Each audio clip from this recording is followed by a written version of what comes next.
Hello and welcome. It's Theater Thursday. Hello, everybody. We're cooking some ideas. We're prepping, making some stuff. I've been making a bunch of I guess magic items or pseudo magic items is the way to describe them. We'll be going over those, kind of showing off what I've been working on. And then kind of picking your guys' brains for ideas for like treasure, loot, bad guys, stuff like that. I was already working on this stuff last night, and then I kind of went, oh, you know what? I haven't hung out with chat in a bit. And I was contemplating doing a stream in the community lounge, and then I went, let's do a normal stream. That way we can get all, kind of show people who are new here what's happening behind the screen, right? Show them how I prep games, how I make stuff. I make a lot of shit by hand, so that's also what you're going to be seeing today, because I made something last night that, hopefully you guys will like.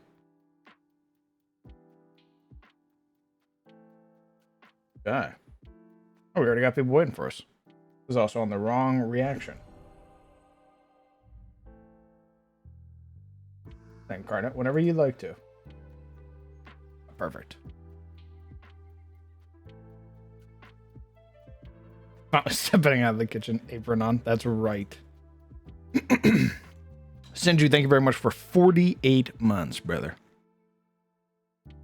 Incredibly kind of you. That's a me real quick. What's up, gamers? Oh. Greetings. Now, why are you missing a react? What? Oh, that's a good question. Why are you dead? It's like there's a ghost in here.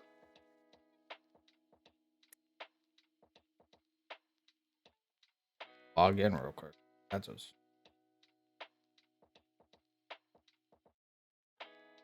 Oh. How you been enjoying your birthday so far? Oh my god. Happy birthday.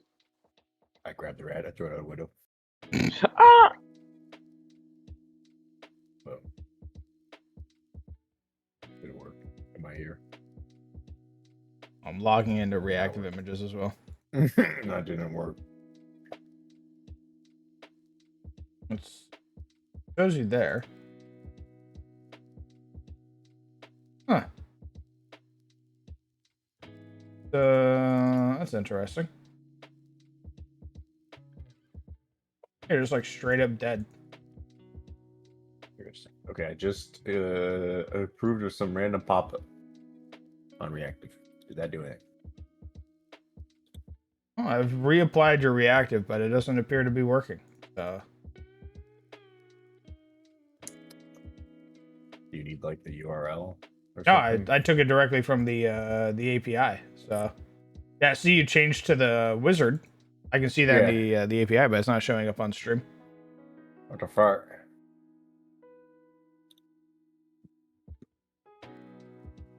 It shows Debus, which is very interesting. Hello. What the frick?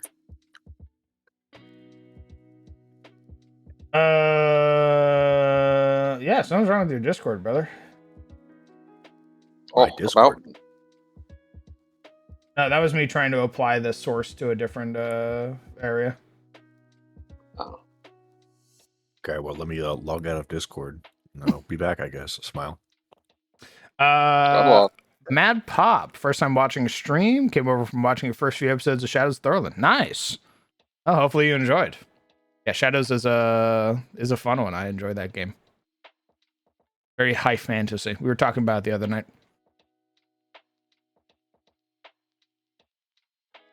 I'm currently working on sci-fi stuff, so hopefully you don't mind that. I won't be touching fantasy for a hot minute, at least not until we start doing the beginner box with like Summer, Whoops, all of them. A whole different TTRPG system, no less. Correct. That was also something that we were discussing the other night was being like, do we stick with Pathfinder for shadows? Or do we go back to 5th edition? And that was something that we were discussing. I love all the different settings, so I'm cool with it all. Nice. It seems I'm still gone forever. Damn.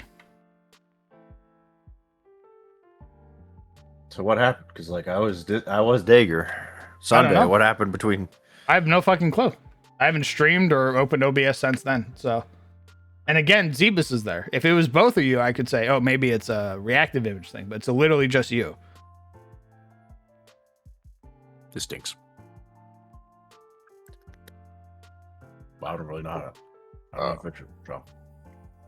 I guess try logging in and out of Fugi. That's how you're using your sizzle.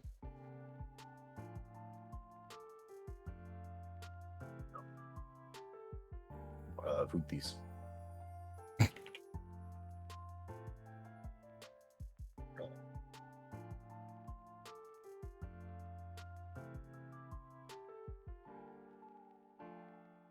Currently halfway caught up on the Raven course. I'm just dropping, but nice.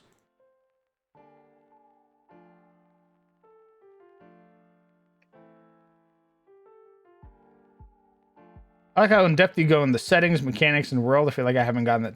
Thanks, brother. I often worry about that, but that was something that I kind of came to terms with when I first started streaming. Was I'm gonna do what I want to do, and if people like it, awesome, and if not, it's for me anyway. So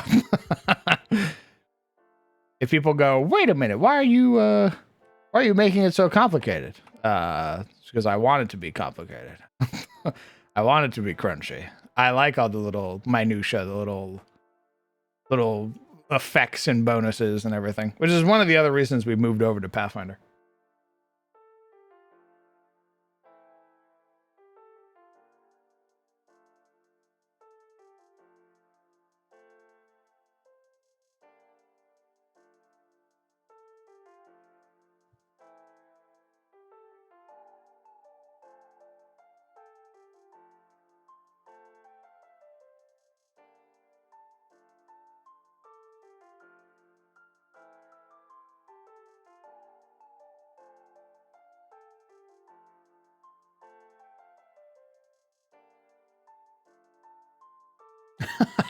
Thanks, Star Lord. Appreciate that, brother. I agree, Nick. I definitely agree that 5th edition kind of lends itself a little bit more to like a power fantasy type vibe. You can get, kind of get a little bit more crazy with it, as it were. Whereas, Pathfinder kind of expects you to play a little bit more tactical, a little bit more involved, kind of thinking more about your character and everything like that. A little bit better.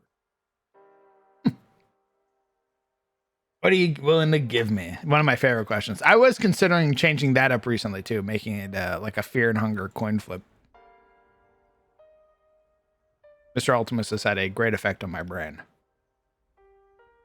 Okay,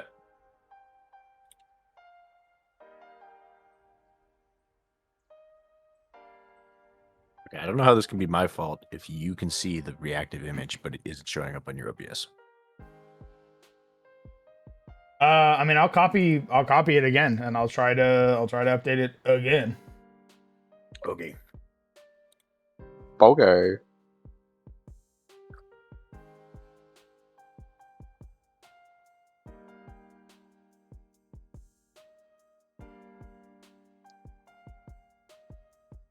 All right, now you're a mountain.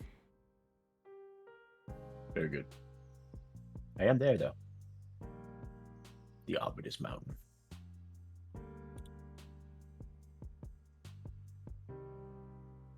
Why are you a mountain? I copied it 1 for 1.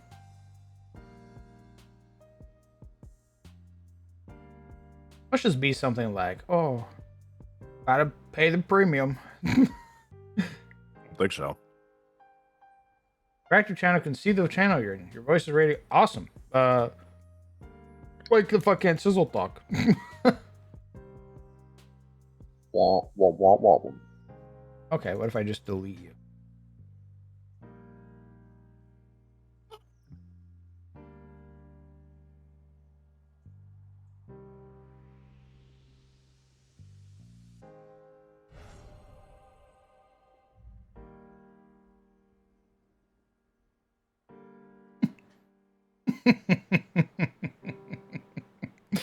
Very cool. Rip. All right, everyone new to the DM stream. This is what it's all about. UI problems. Very pug. It's just you, which is crazy. Like,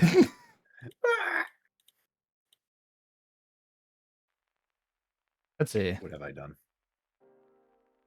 Oh, everybody else left the fucking. I was gonna pull somebody in here so I could test it.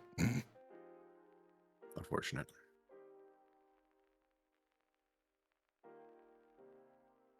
You're spamming refresh on your. Hopefully it fixes up. I'm gonna work. Right here. Hello? Oh, Hale's not showing up either.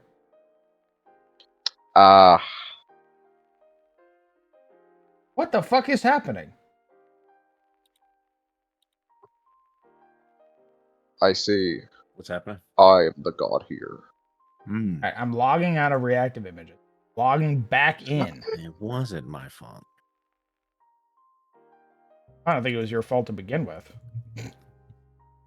Reactive images is just dog shit and has been for like the last 2 years. Yeah. Because for some reason, companies, after making a good product, decide they want nothing more than to shit all over the program that they make. Yep, Hale's broken too.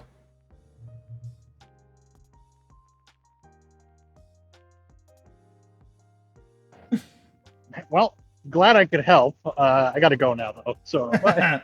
Thank you. Yeah, bye. But That means I don't have to fix it. Woo! excellent.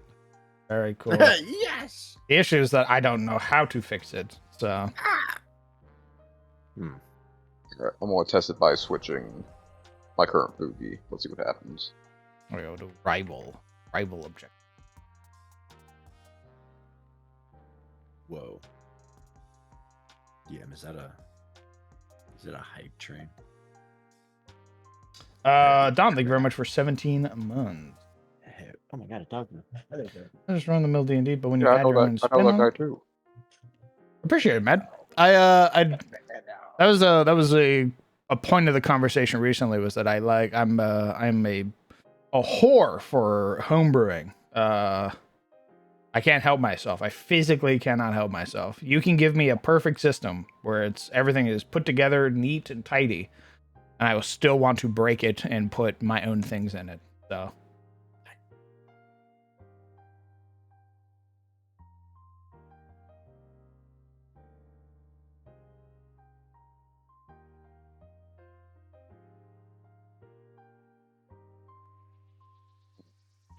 Do I have to exit the VC for to update my Fugi in real time, or? I have no fucking clue. Here, hold on.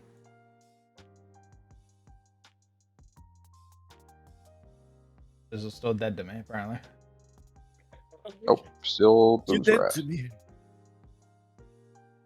Let's see. Raster images not updating in.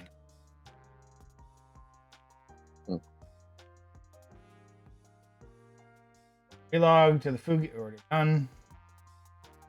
Actively in the Discord voice call. Okay, I've done all 3 of this.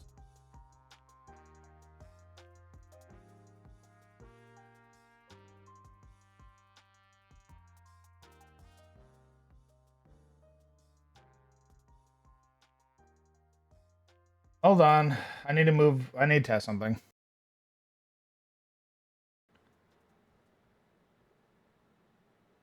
Why the fuck do you show up here? Hey. What's up? It's your boy. God, I hate Fugi, you piece of garbage.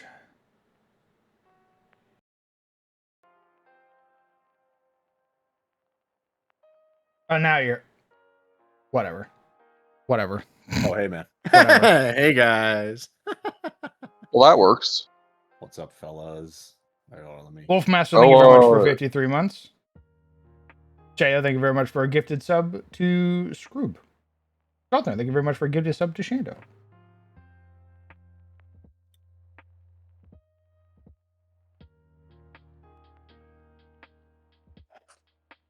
Anyway, to answer your question, I'm having a great birthday. I woke up at 11, and then I went and got a haircut, and then I ate a sandwich, and now I'm here. The end.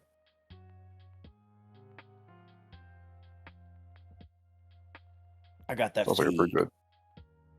Sounds pretty good to me. It was a very nice haircut. They lathered my face and shit. Nice. Yeah. And put my hand in the hand goop.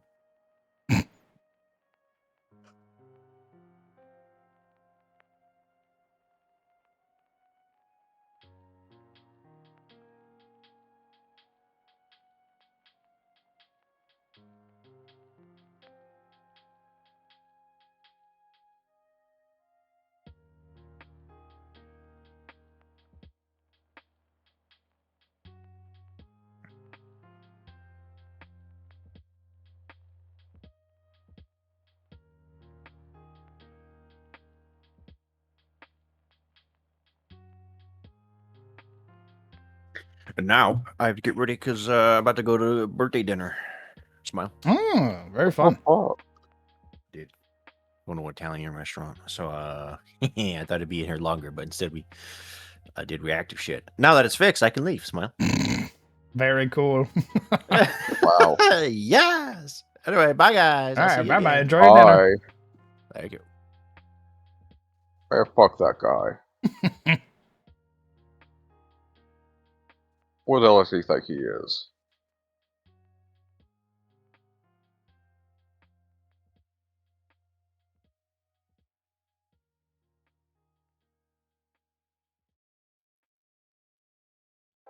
Okay. So, as per a suggestion from Sizzle, I was considering not so long ago. I already had the idea for like cults, right? And it was Somersault, who called one of my gods by the wrong name. They called them Arachne. Not the case. Her name is Arane. Very similar, obviously. But got me thinking.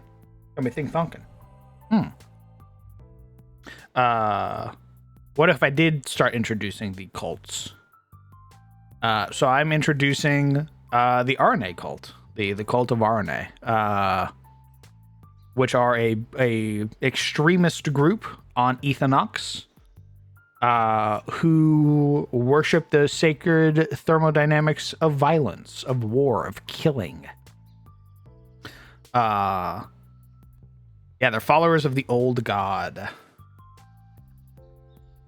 I even have a little blurb for a piece of armor that they're going to be offering to the party.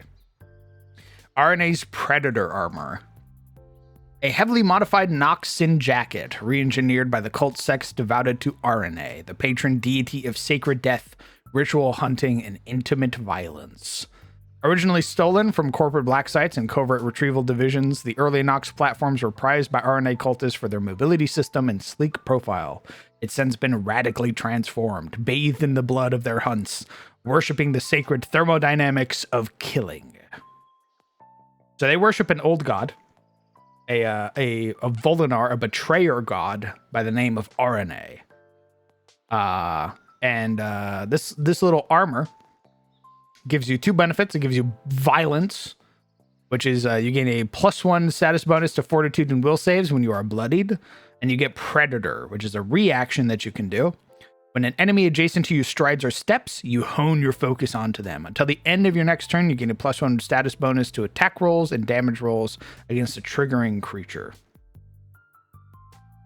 So while you're wearing the predator's armor, when a creature strides or steps next to you, you hard focus your attention onto them.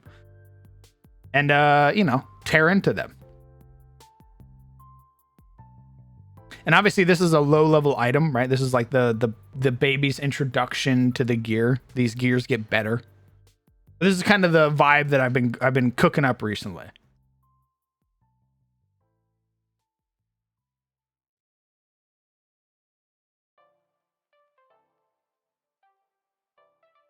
EMC, thank you very much for 53 months. Goodness gracious. Yakito, thank you very much for 31 months. Appreciate it. That's right. This takes place on the planet of Ethanox in the city of Eclipsa. The urban corporocratic death world, also known as cyberpunk. Wow. So the last episode of Ravencore had the party introduced to a gloom creature, an entity known as a death drinker. The party, kind of bewildered at the idea of there being a gloom creature here, reached out to Marcus and is attempting to figure out a solution, a tangible, fiscally rewarding solution to the death drinker. It is a bonus objective for them, or a side objective on the map for them, which is killing an elite boss. However, I'm going to have two different groups reach out to the party. I'm going to have Sanguinex, the proprietor of pharmaceutical and medical invention here in the planet, one of our big megacorps, reach out and offer them money and an armor for killing it and retrieving a sample of its biosignature because they want to study the Death Drinker. And RNA wants them to release it. To let it free. Let it go and kill whoever it wants, whatever it wants. Let it drink deep death itself. And they'll get some money, not as much as Sanguinex, but they'll get some money and the Predator armor.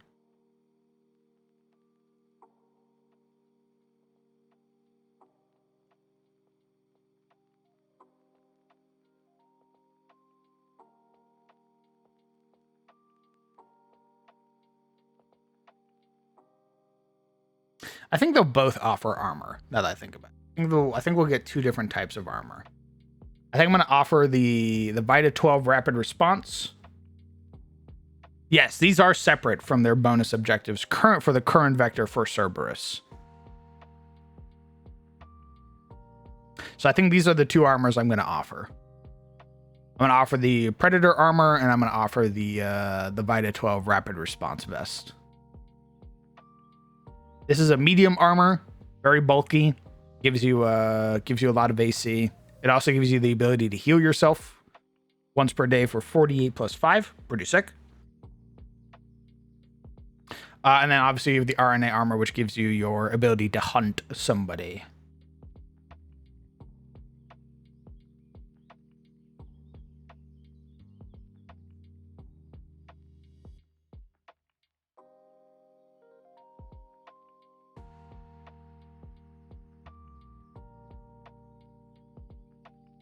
The issue now is trying to figure out how much to offer for each to make them comparable, to make them kind of like incentivized.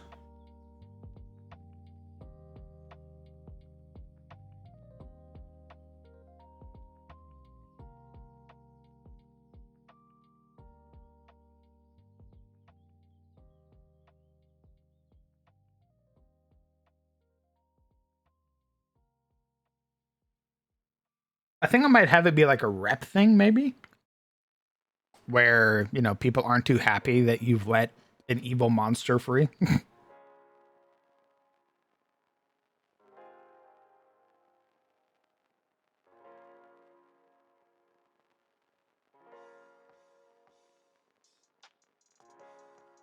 Quite possibly. Might make some people upsetty. – . . . . . . . . . . . . . . . . . . . . . . . . . . . . . . . . . . . . . . . . . . . . . . . . . . . . . . . . . . . .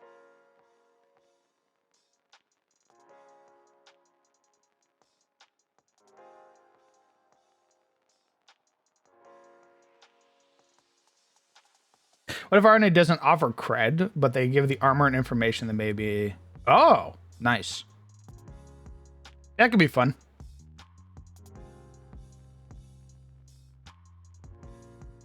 Maybe we'll do that.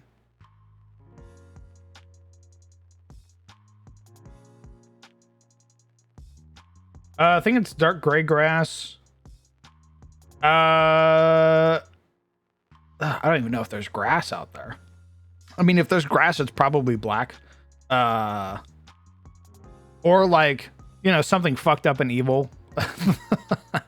Like a mycelium that, you know, presents itself as grass, but it's actually some flesh consuming thing. Or it could be like or it could be something like hauntingly beautiful, like valleys and valleys of spider lilies and stuff like that. But, you know, it's full of predators.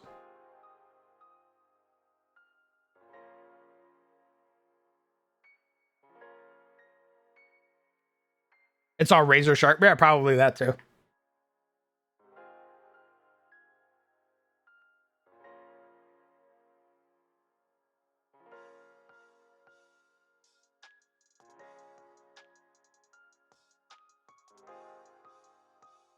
You know what? Maybe we'll save the tactical armor and we'll do plus 1,000 credits.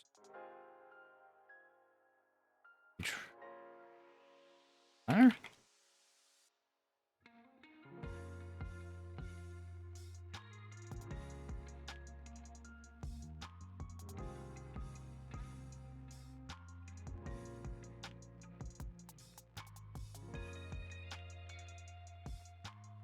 Plus 5 tactical vita.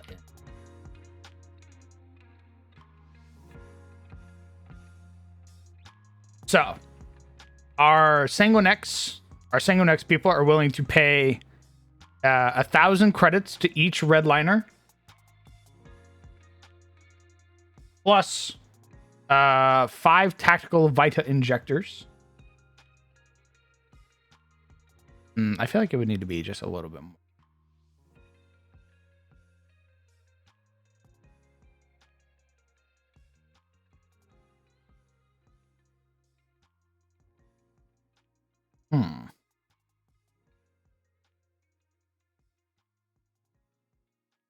Oh, you know what else? Maybe not that. We'll make maybe not the Vita injectors. We'll make it plus the SX Auto CPR Cyberware.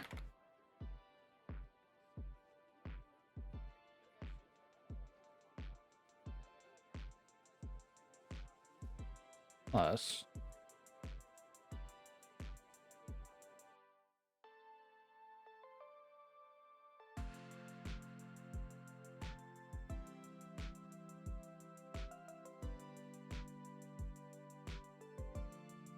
why is this song on loop?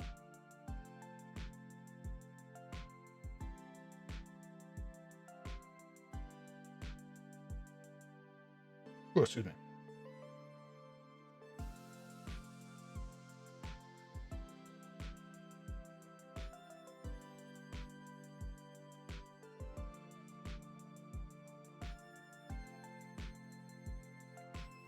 I'd say more consumables rather than credits. Interesting. I mean, you just said they'll toss money at people, no?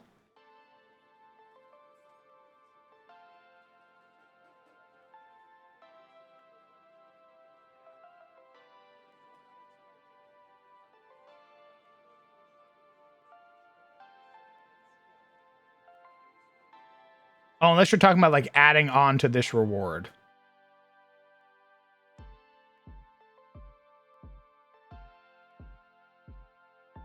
Okay. Yeah, I see what you're saying. Yeah, hold on. Plus times 3 to go Vitae.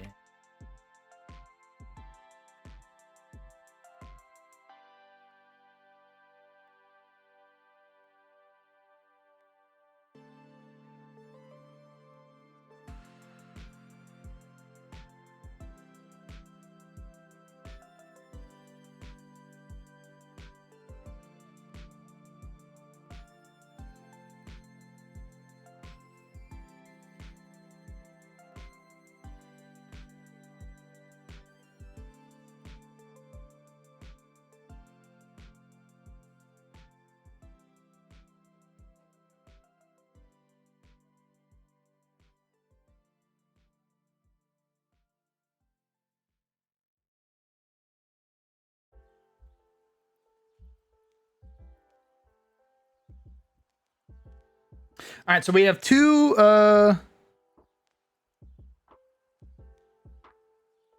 Yeah, true.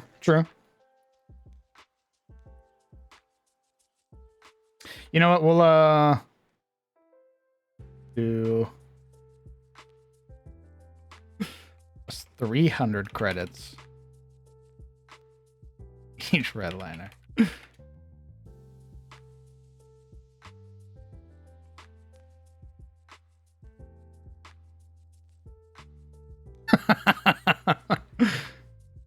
So we have a pretty big disparity, right? We have a pretty big disparity. We have Sanguinex, which is asking for a sample retrieval, which wants them to kill the Death Drinker. If they do, each redliner is going to get 1,000 credits. They're going to get 3 tactical Vita injectors and 1 SX Auto CPR cyberware, which is an implant you put on your heart that reduces your recovery check when you're on death's door. And I might even beef up that cyberware a little bit. That makes it so you can like spend your 2 actions on your turn to stop dying. But RNA wants you to release the Death Drinker. You know, a little bit more of a wild card. It might fight you, it might not. But if you do, you get 300 credits to each redliner. You get a unique weapon mod and a unique armor.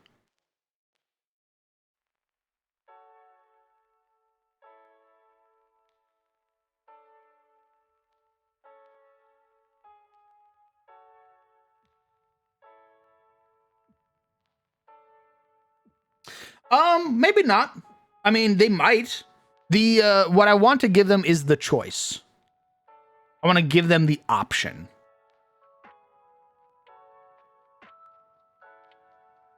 That was something that my players had spoken about, was that they didn't felt like they had much of a choice recently.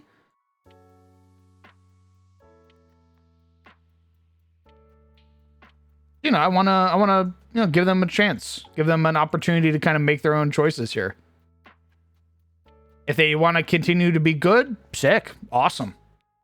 If they want to do some fucked up evil shit, yeah, cool.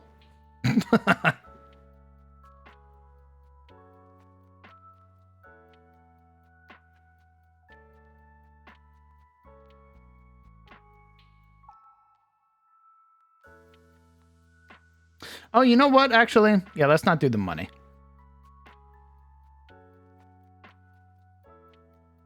On the inheritors.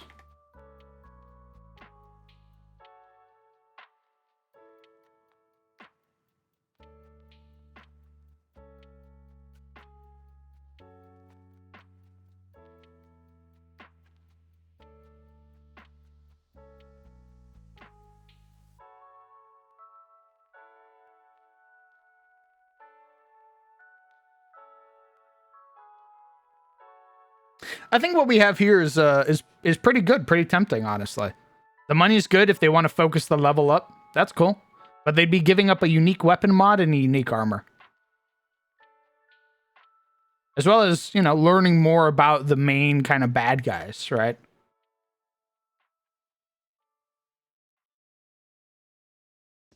Regardless, RNA is going to be pleased.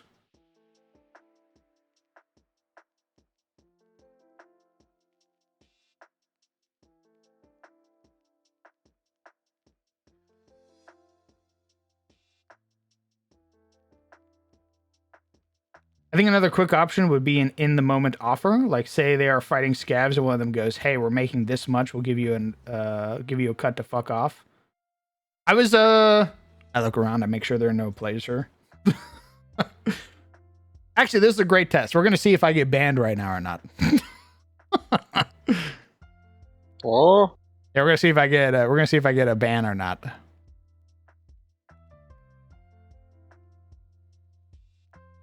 You guys want a preview of who the party are going to be fighting this next session? oh, okay. Now I know. If I get banned, then I know we have to tone it down. You guys want you guys want to see a preview?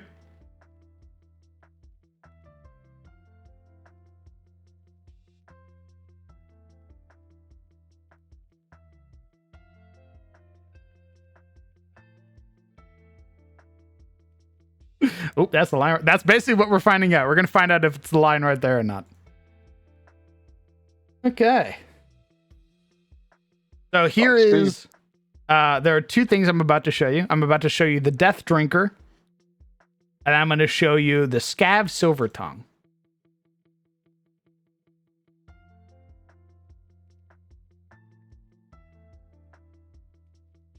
The Scav Silvertongue, also known as Irina Akatov, is the current leader of this Scav den. She is going to make that deal, Hale, with the party. Basically be like, hey, we're going to give you, I'm willing to pay you some money and some of our cyberware here to fuck off. You're ruining a really good thing that we have going here. Please fuck off. You obviously can kill us, right? I'm trying to appeal to your senses of money. And then this is our Death Drinker.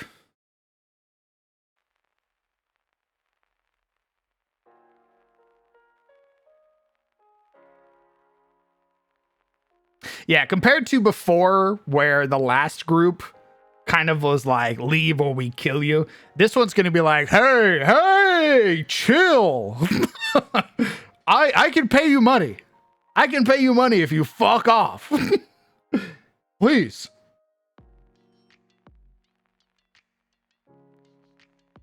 All right, given that I haven't been immediately struck down by Twitch, hopefully it's good. Hopefully it's fine.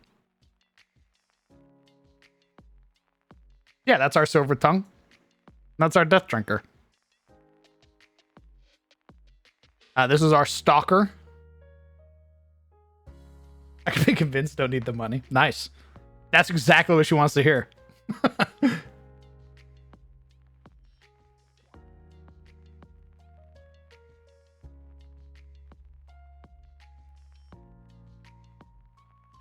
Burn the bridge of another fixer? Yeah, I mean, you know. That's what I'm in the Patreon for. Hell yeah.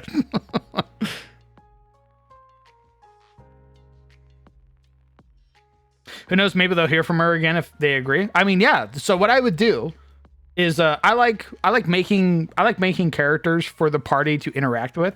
And if the party were like, hey, we really, you know, we decide to work with Irina.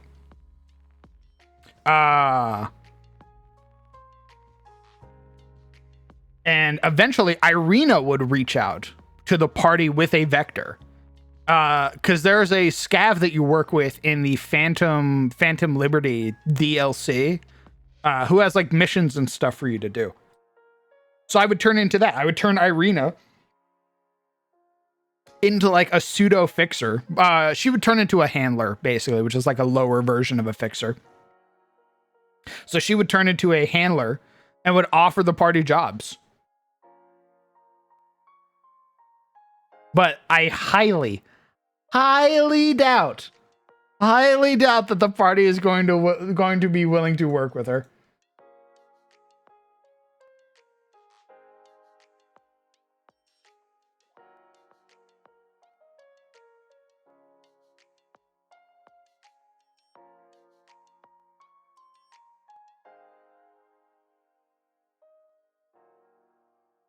Yeah, basically, Hale.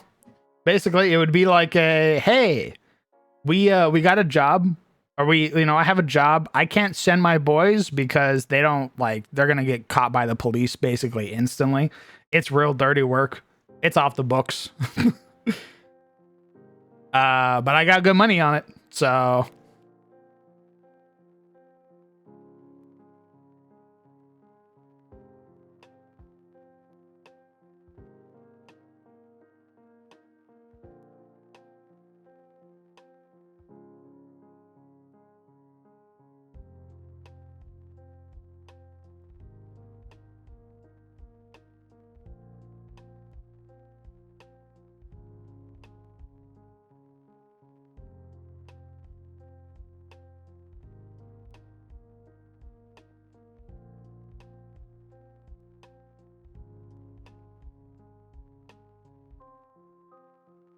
I mean, yeah, Hale, I agree. I think it'd be a great kind of segue for the party. But then again, I don't know if the party's going to want to work with her because she's a scav. And also, she's working with the inheritors.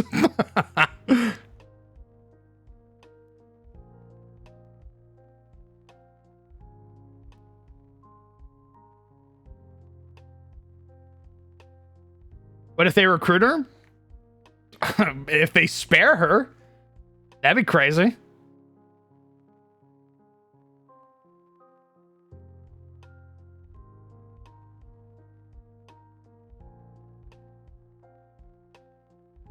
She offers tech, party rolls her pockets after killing her. Yeah, I mean, she'll have loot on her.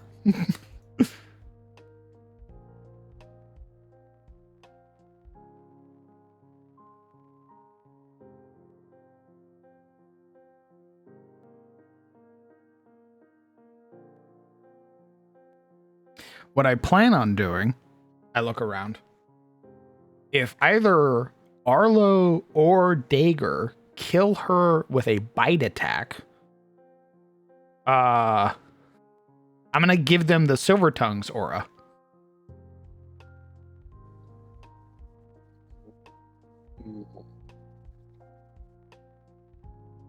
It'll be a permanent aura that they emit. But they have to kill her with their mouth. They have to rip out her throat. So. And I'm not going to tell them that. Unless they recall knowledge. Mayhaps. But I doubt either of them are going to recall knowledge.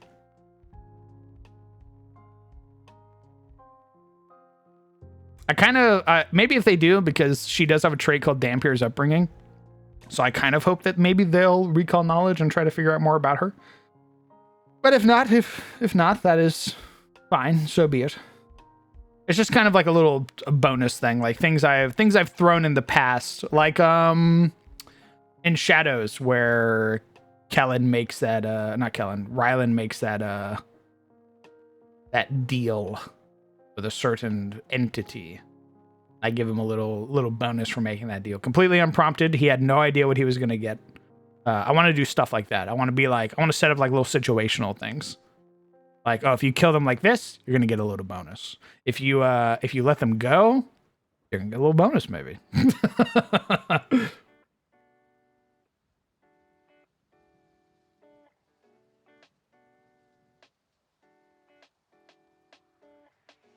Oh, speaking of, okay, now that I've made this vector, my counter vectors. Actually, we'll call it rival vectors.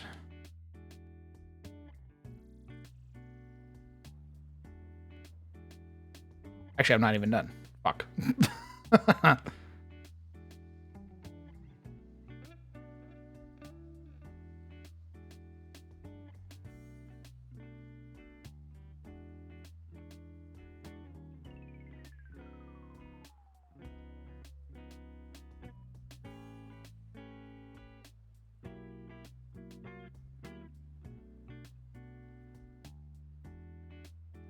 Two groups have an interest in the Death Drinker.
I feel like calling them a radical extremist group is kind of redundant.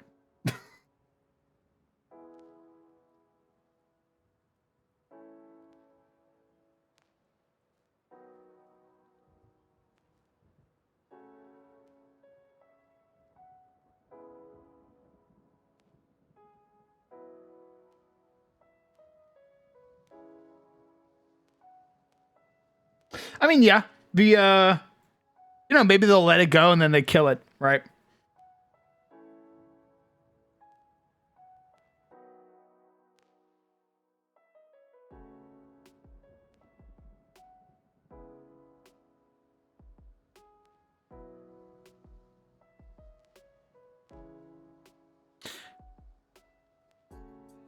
Or religious, thank you. Religious extremist group.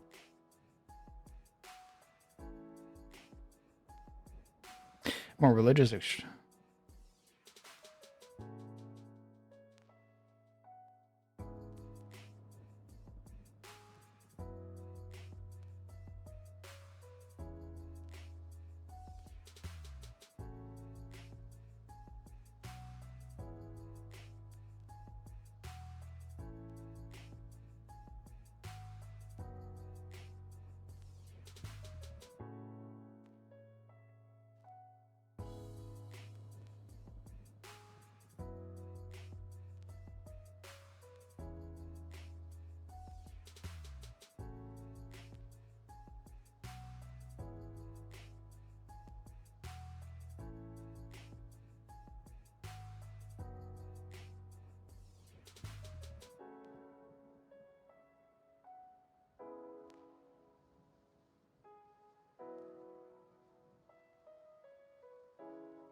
Two groups have a vested interest in the Death Drinker, but each one desires a different outcome for the Gloom monstrosity.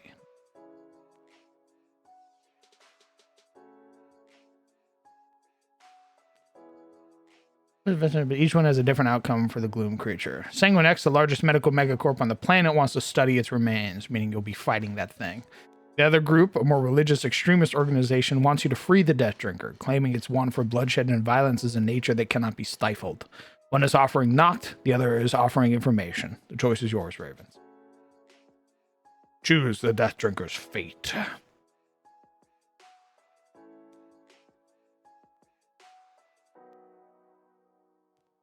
Sanguine X wants you to kill it and retrieve a sample of its biosignature.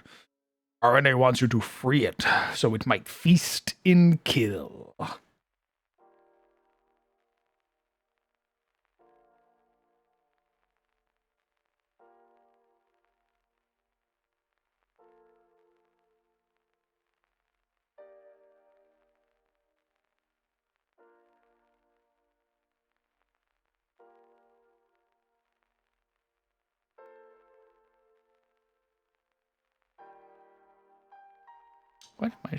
When did my shadow turn off?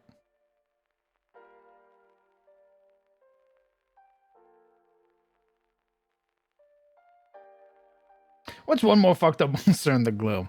Well, it's more like what's one more fucked up monster in the city? Because the Death Drinker is gonna be running around killing things.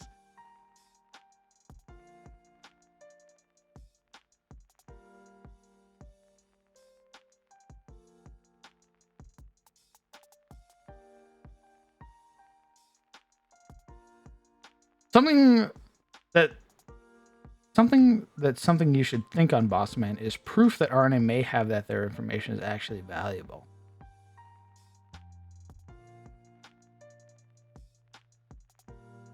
I'm not sure I follow.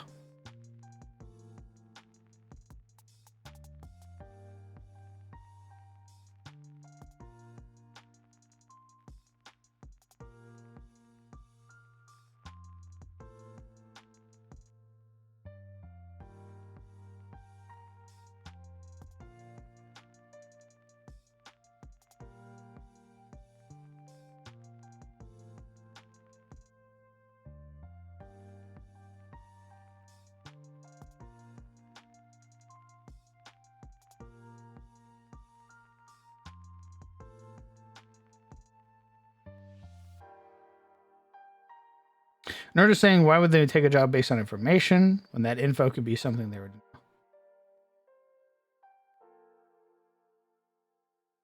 Oh, they think it's credible. I mean, again, that's kind of the risk, you know? Like, they're not paying you for it, but they're going to give you information. It's a Bible of RNA and goes, all the answers you seek are in here.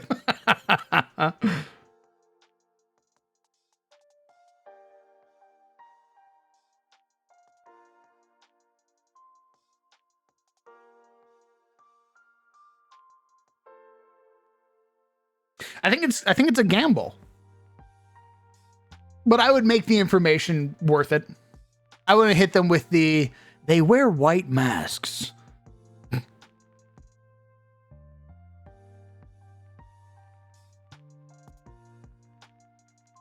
I'd give them some actual tangible information, something that, like, you know, could potentially spur them towards wanting to maybe pursue the inheritors more. Like, for example, what the inheritors are hunting, or what they found in the last building that they were in.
I need to find its specific name. That's what I'm trying to find right now.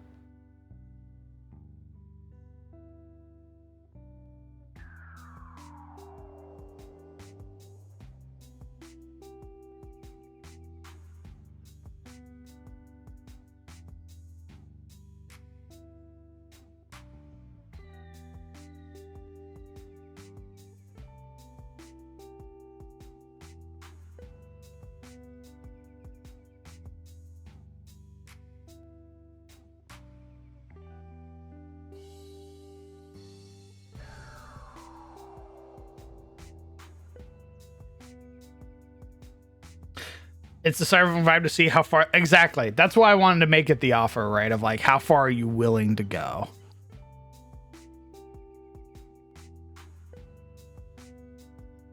What are you willing to give up? Anyone? Anything? Or are you willing to kill?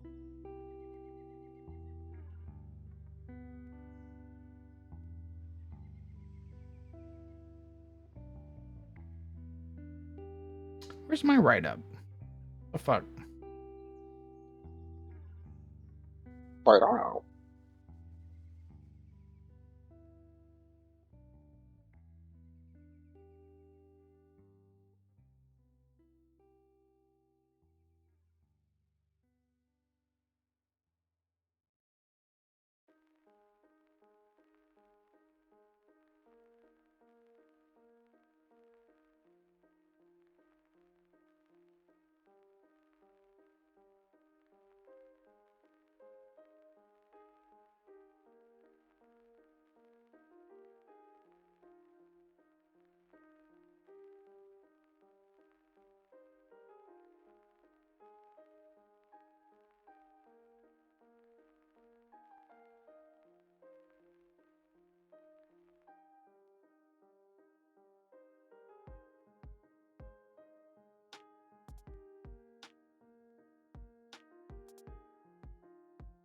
Did I write it in Foundry like I feel?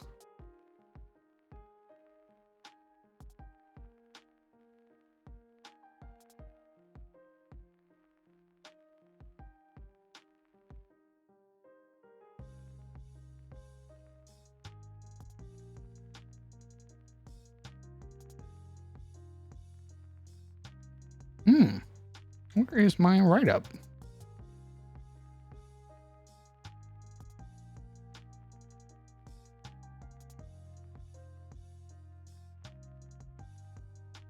Okay, now I'm kind of like tweaking a little bit. I'm like, where the fuck is my write-up?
Oh, Invictus. There was a fragment that I wrote up and I can't find it.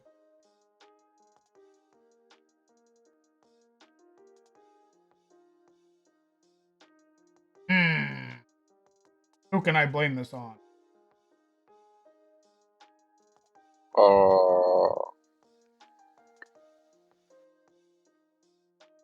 Er, Very well, it's you. fuck!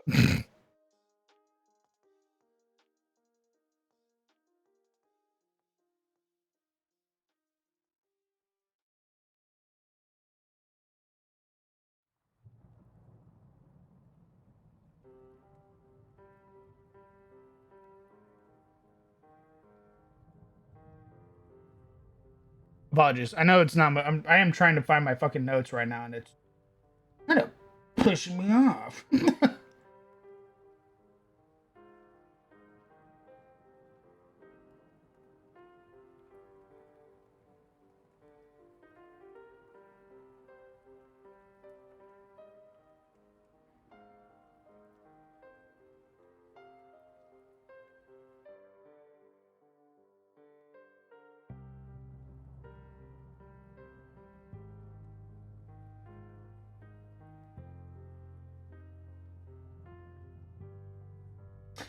Okay. So that's what it was. I was trying to find this. Fuck me, man. I hate that it's like hidden inside of a folder. I'm an idiot. So, what the party will learn about is what the inheritors are hunting. Because you know me, I love my artifacts. I love my pieces of ancient tech and magical items and stuff like that that are powerful and shouldn't be in the hands of mortals. So that's what the party's going to learn if they side with RNA. They're going to learn what the inheritors are hunting and what exactly they do. And they're going to learn that the inheritors in that building that they first met them in found Regnum, authority, one of the 5 shards of the Iron Crown.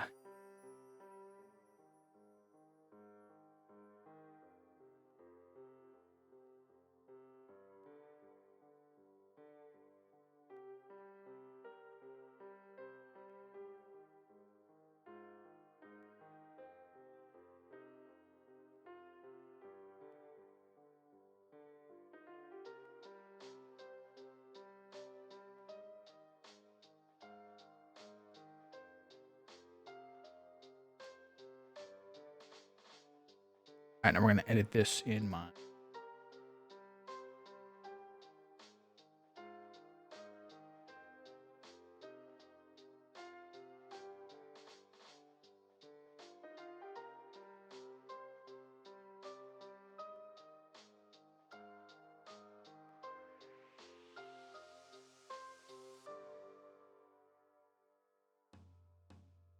Okay, so and now we save it. Export it.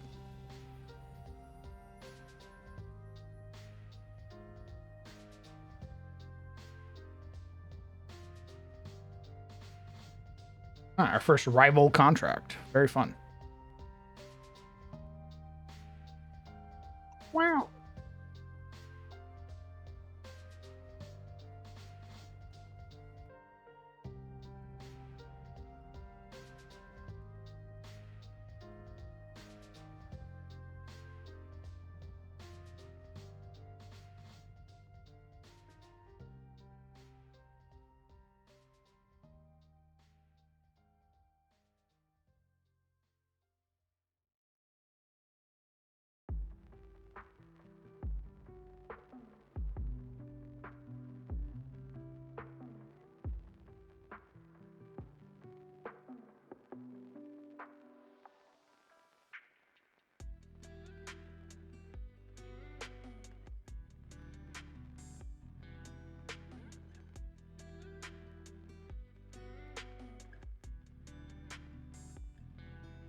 Yes, yes, very good.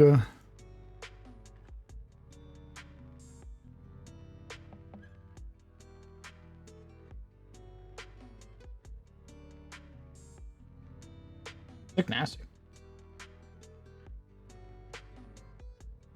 Kinda hungry. It's looking like it's gonna be.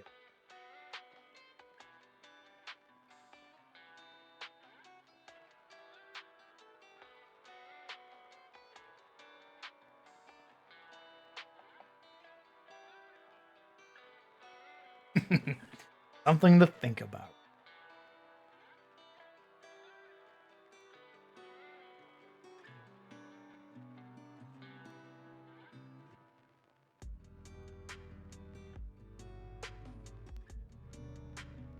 Oh, is there anybody doing any deal? Anybody want to give me some free stuff? I smile at DoorDash. Come on now, you know I'm good for it.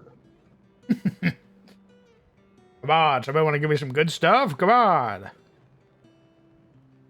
Come on, I'm your old pal. Who's got deals right now, huh? Who's got deals?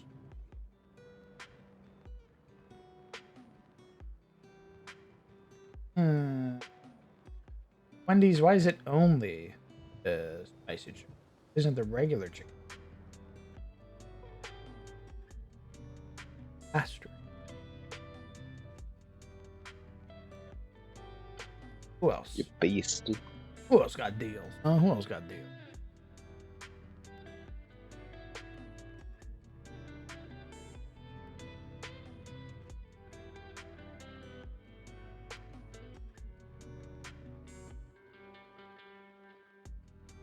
Fucking music.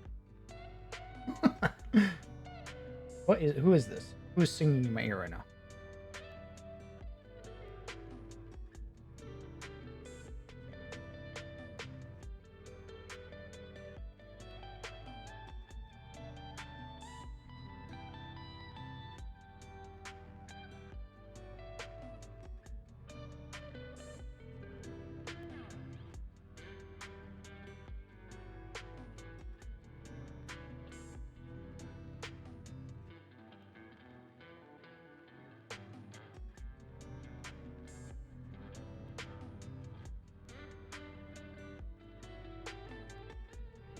What's another kind of situation should I make a song for this time now that the car chase is done?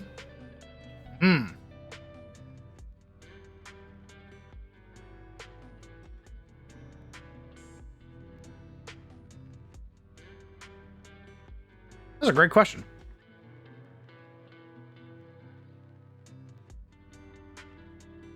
I think there's several scenarios. You can kind of go like with like the first time the party met Craven.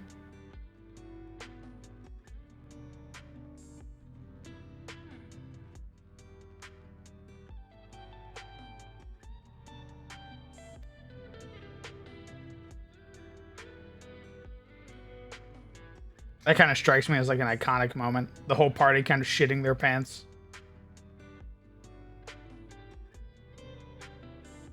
Yeah, that was definitely like a horror movie. Keep forgetting it's only Thursday. Sorry, King. That's right. It is only Thursday. I also thought it was Friday. And I was like, huh, wait a minute. Wait a minute.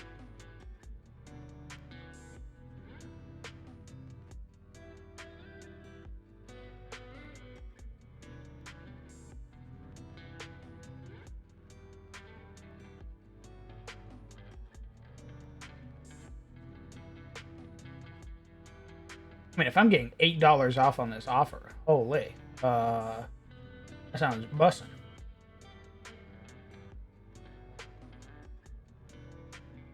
Give me your.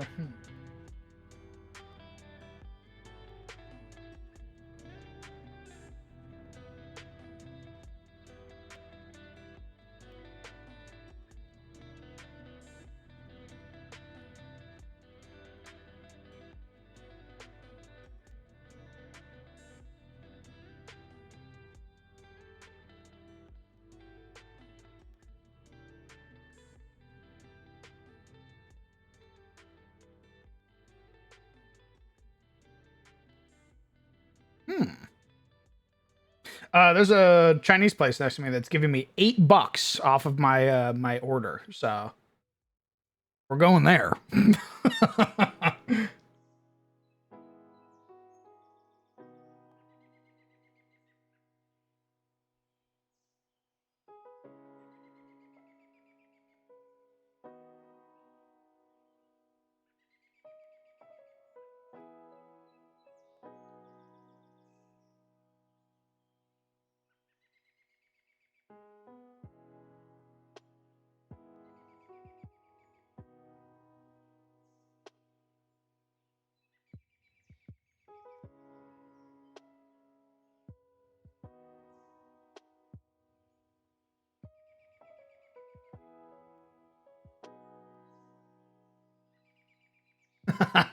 That's basically my thinking, where I'm like, $8 for free. Don't mind if I fucking do.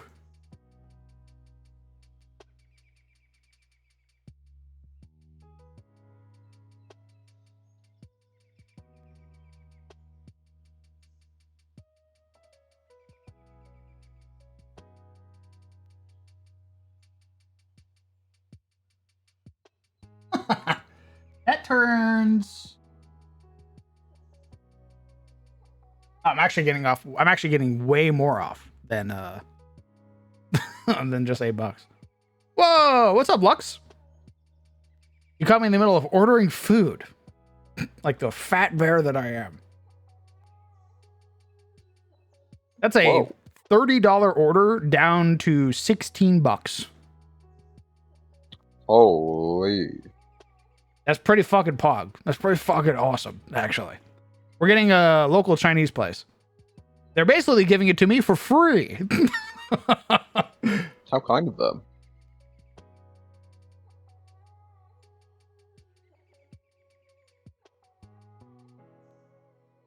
Let's put in the order. Yippee.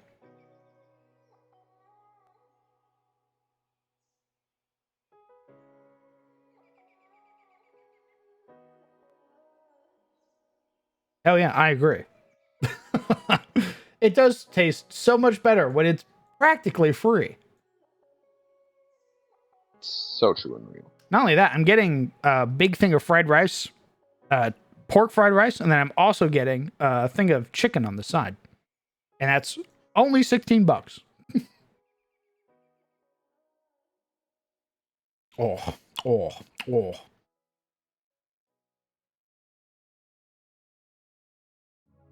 I mean, I miss getting pamphlets back in the Navy when I was in the barracks. You'd get like a pamphlet like basically every other weekend of like a new local Chinese place that opened up. It was the same family, mind you. They would run it for about 3 months and then sell it to a different family member, and then they would just open a different named like restaurant. It was amazing. It was delicious, and I miss it every day. It's the only thing North Carolina had going for it.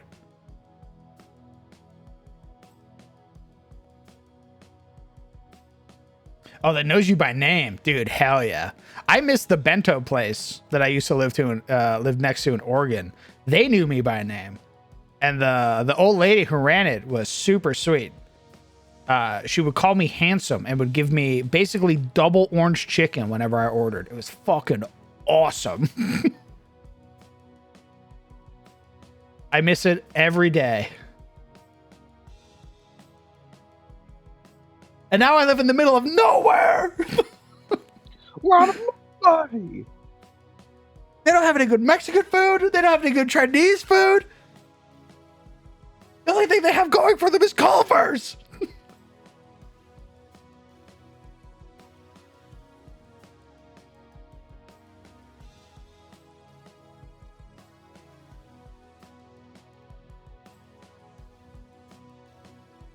Oh, had your New Year's order? Oh, that's so good. Made our food in our kitchen? Dude, badass.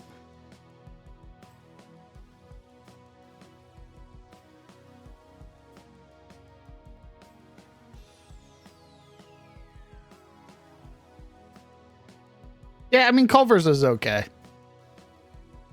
I basically put it on the same as like a In-N-Out burger, basically. Having lived around In-N-Out Burger for like 18 years, if not longer, actually. I wonder. You take that back, brother. I lived in Arizona for a majority of my life around In-N-Out Burger. It's okay.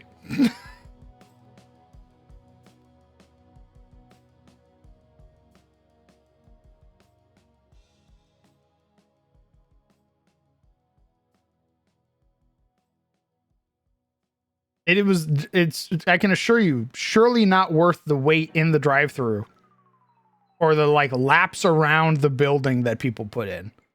Wild. I mean, yeah, it's comfort food, sure. Yeah. I have a lot of fond memories of like going there after like swim practice or like, you know, JROTC, hanging out with the homies because it was in walking distance. We lived next to like a lot of restaurants and places like that. So we'd just go walk to Mickey D's or go walk to, you know, In-N-Out or something like that and just hang out. It was on the way home from school too. And we walked to school. So I get it. I got a lot of fond memories of that place, but I've had a lot of much better burgers in my life from other places that are also chain restaurants and or holes in the wall. What is this fucking music, bro? It is pissing me off. I'm just getting a bunch of gibberish in my ear right now. Oh yeah, I could do that for you for one. No, I don't want that. I don't want that. Yep. No. Regardless, here's something I worked on recently that I plan on also introducing to the party. It's called Midas. It's a gold-plated AK that on a critical hit rewards you a number of credits equal to 1d6 times the monster's level. You get some money for critting with this gun. You can also sell it if you want to sell. It's a +1 tactical.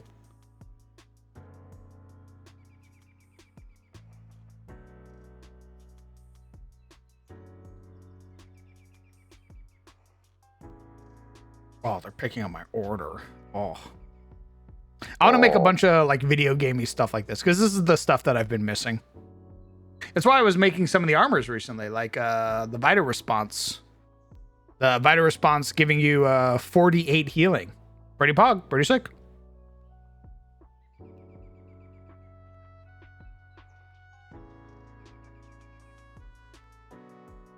Vampire gun that bleed. I mean, yeah, we can make Mina's pistol from Deadlock. Yeah, why not? Make love bites. Ooh.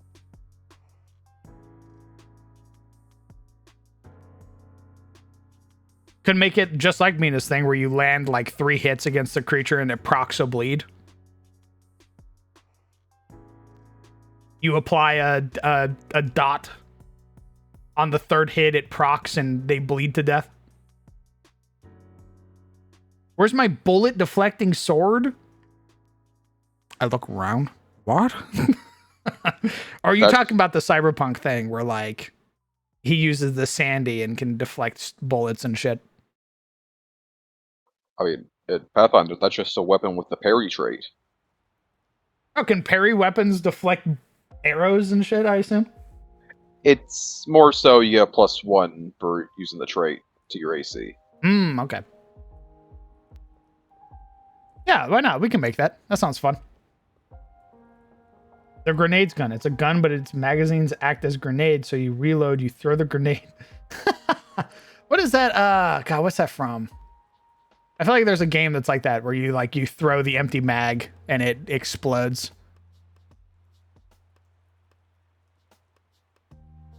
Are there energy shields? Not for this particular planet, Rablet, but I mean, I can talk about it. I plan on running after this beginner box that I'm going to be running for somersaults, Lux, Whoops, Lawman, and Lobos Jr. After I finish running the beginner box for them, I'm going to be running a beginner box for another group. And it's going to be sci-fi. It's going to be a sci-fi beginner box. We might be doing a Republic game. I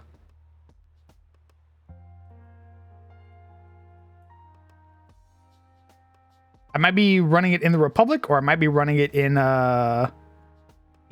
I haven't decided yet.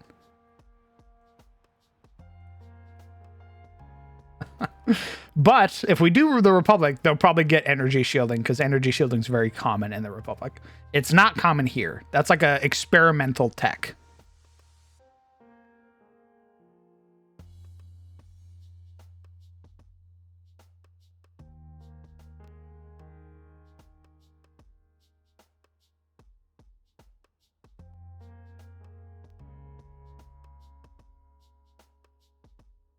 I'm looking at your sci-fi campaign. Hope they're cool. Oh, they're super cool. Hope the box will go well. Appreciate that. Thank you very much.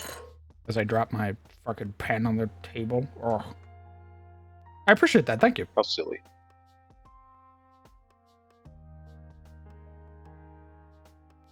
I've got 2 people so far for the sci-fi game. I almost had a third, but she's going to be very busy. Very, very busy.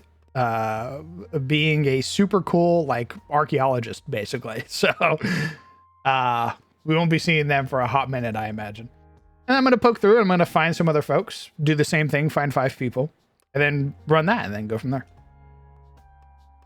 And then I'll be using that as my jumping off point for the Republic in the future if we run a Republic game. I'm thinking I'm thinking like a space station scenario, very Halo 2 coded, where you're in atmosphere over a planet and the aliens are invading, and you need to help the personnel on the station get to their escape pods and secure some data at the end.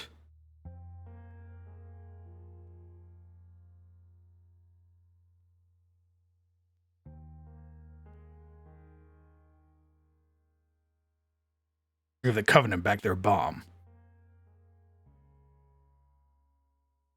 Bombaclot. Yeah, it's basically gonna be Halo 2. Yeah, it's basically gonna be Halo 2.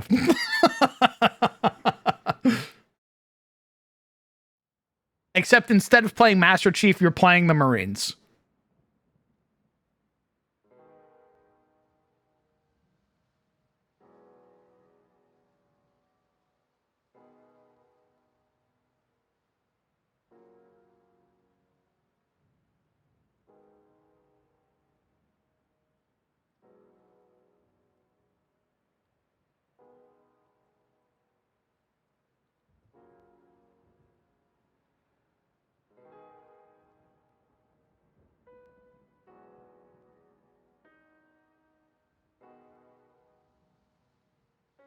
How would you play as the Master Chief if you wanted to play it to be like him? I think the easiest answer is to play an Exemplar. Eh,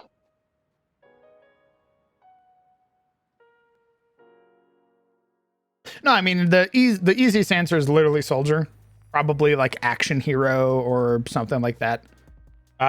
Free archetype, obviously.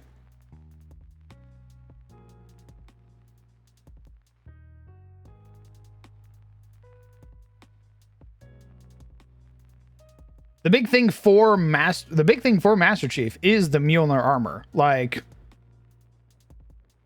that's what makes him a lethal threat, a hyper lethal vector, if you would.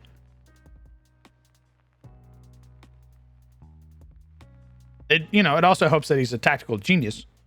Not really. Actually, I think is it Kelly? Kelly or who's the current leader of Blue Team?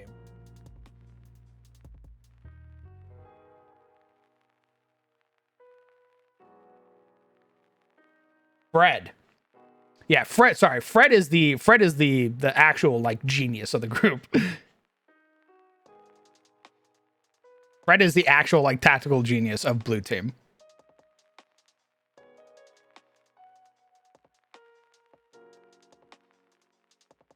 Master Chief just got that. He got that gumption in him. He got that drive. Who's gonna lift the boats and the logs? That's Chief. That's John.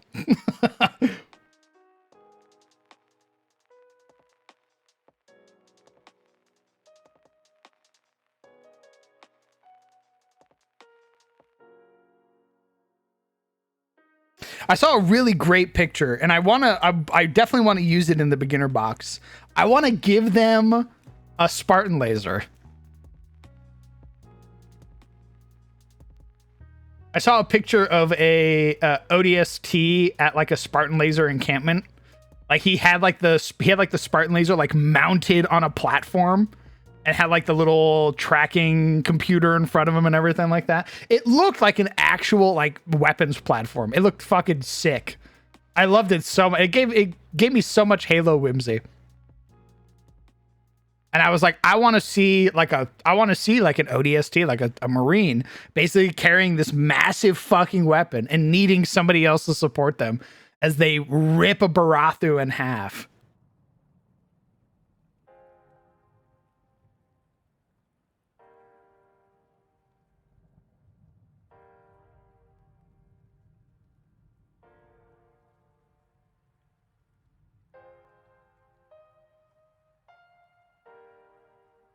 Me holding the hyphen. Yeah. Don't worry, guys. We gotta get through our first beginner box. I'm really excited for the fantasy beginner box. Because I'm gonna change some stuff up. I'm gonna tweak some things in the fantasy beginner box to play into a little bit more of the changes that our party has.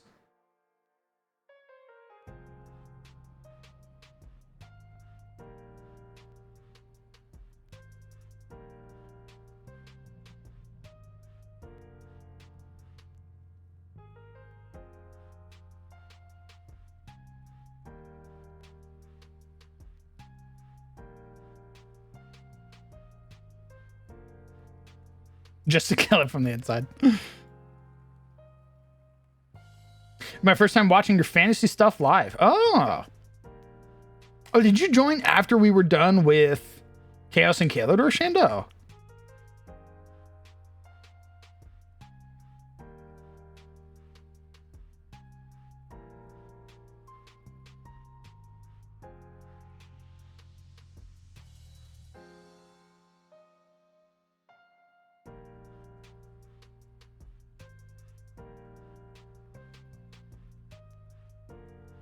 When you were mid-development. Oh. Well, I'll be damned.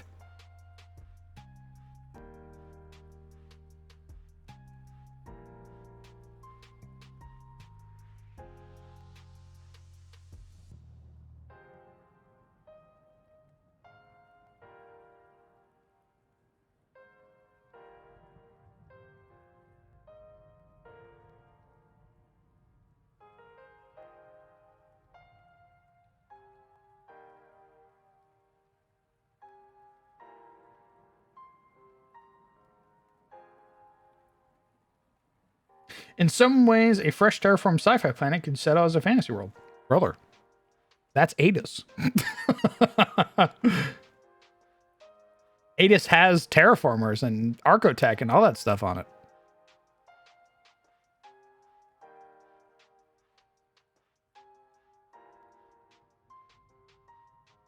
I think I gave Oliver a tech coat, like a tech jacket, basically, or like a tech cloak that like that has like fractals that bend light.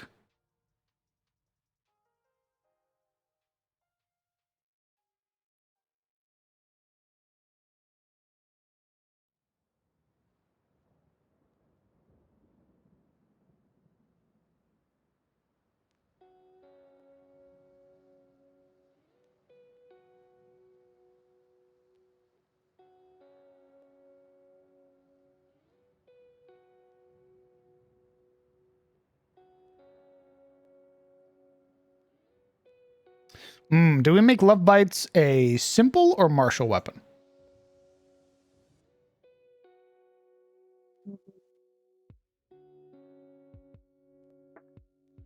I say Marshall.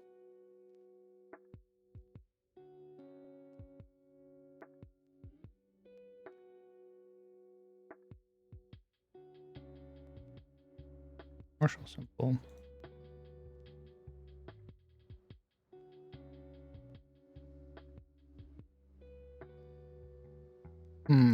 Okay. That just means that Joji won't be able to use it potentially. Yeah, Joji's the only one excluded from from the gun.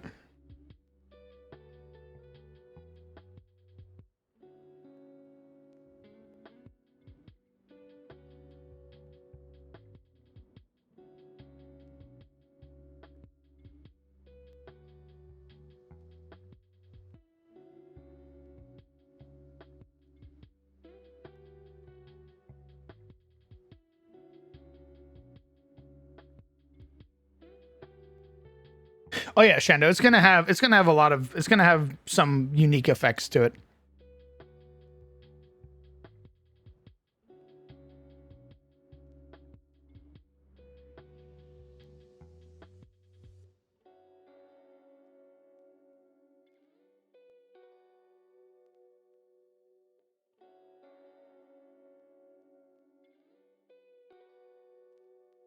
How many simple pistols are there? Let me pull out my little. Oh, my food's almost here. I gotta be quick. We're gonna make this an advanced weapon. So a +1 with 2 dice. Because we start getting advanced at level 4. And it is just going to be a pistol, so I'm happy to give it to them early. You say advanced, you mean advanced grade, not advanced proficiency. Yeah, sorry. Advanced grade. So +1 to hit and 2 damage dice.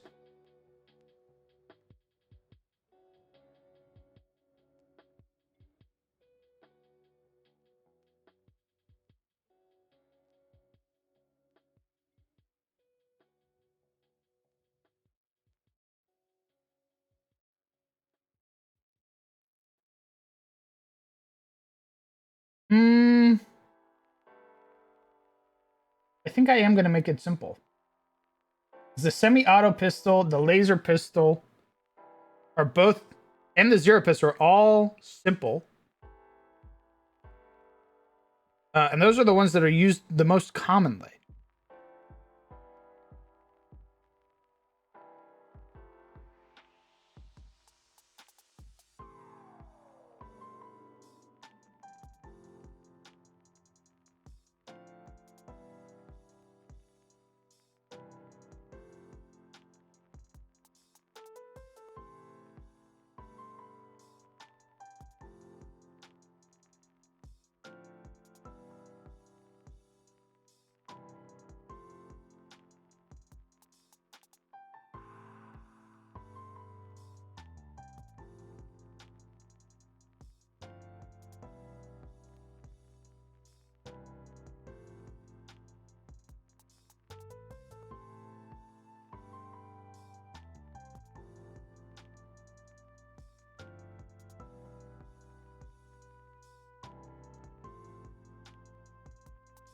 This is where I pull up Mina's actual cheat. What is the effective range?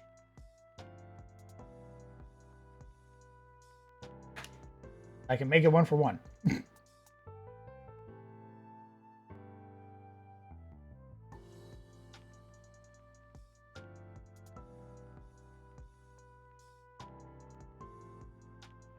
Dual wield?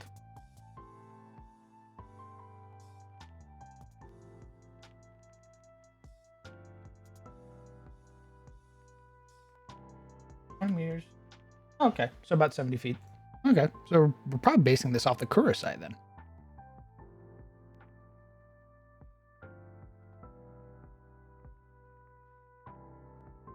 Goodness.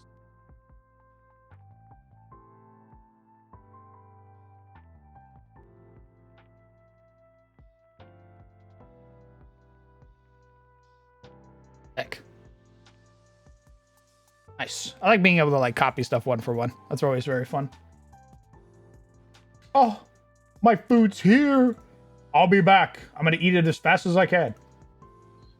Enjoy.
Return. Yo, welcome back. How was the food? It's very good. They're I probably won't ever be getting their chicken wings again because they had no flavor whatsoever. Ah, damn. But their beef fried rice, excellent, succulent, smoky, very good, very tasty. But it was just their fried chicken was just like actual dog water. Like I could only taste oil. She.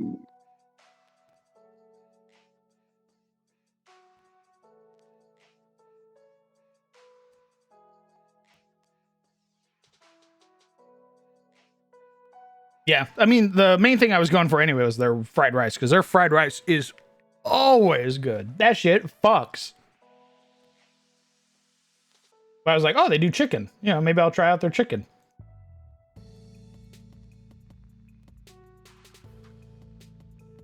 It was bad.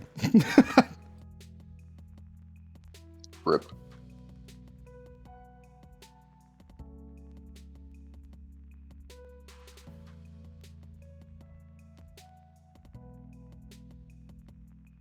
I agree, Hale. I agree. Anything extra? Any other thing that I got was just extra. The main meal was the fried rice because that shit was awesome.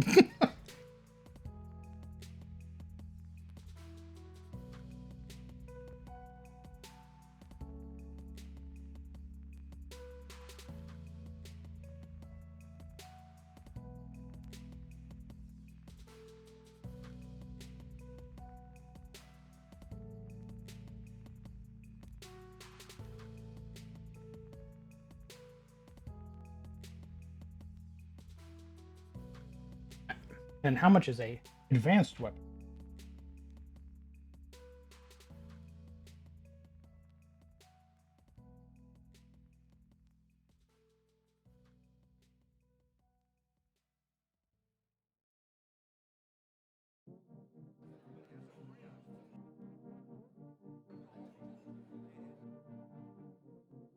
Oh, it's 1,000. Good.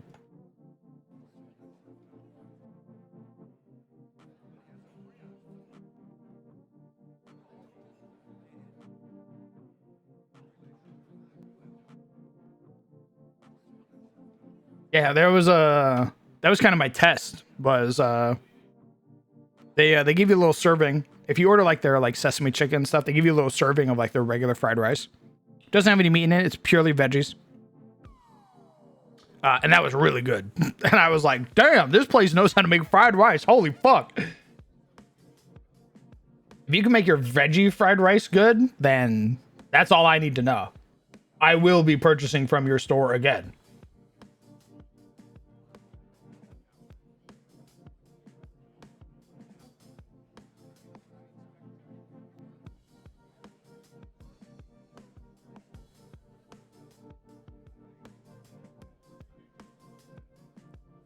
All right, give me just a moment. I need to make a small edit. I need to find a picture. Actually, how much money do I? Maybe I can commission.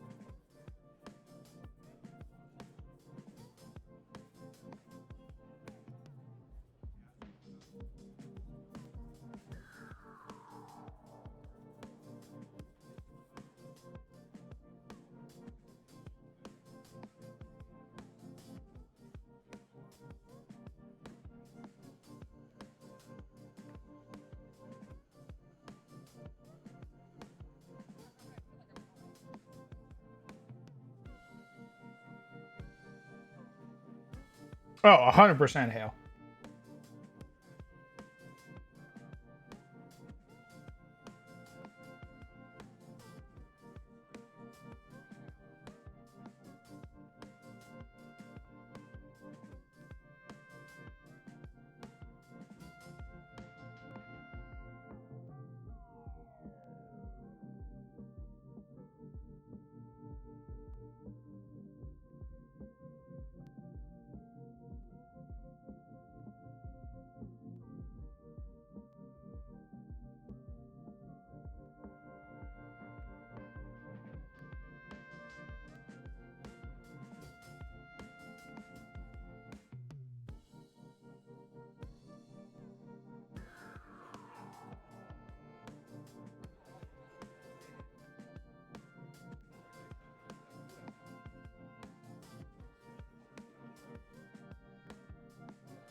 Gotta do a little editing. Give me 1 second.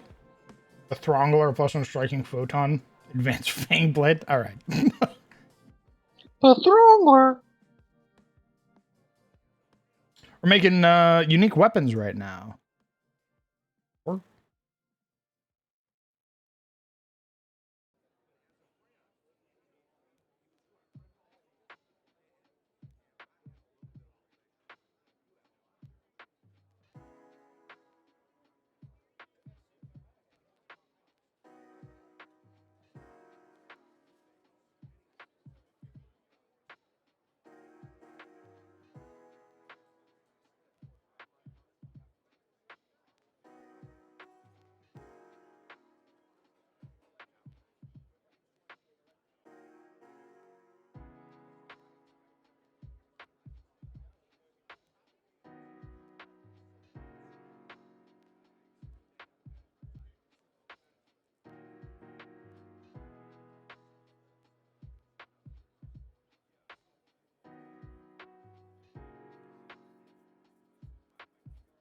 All right, 90. Cut out the back.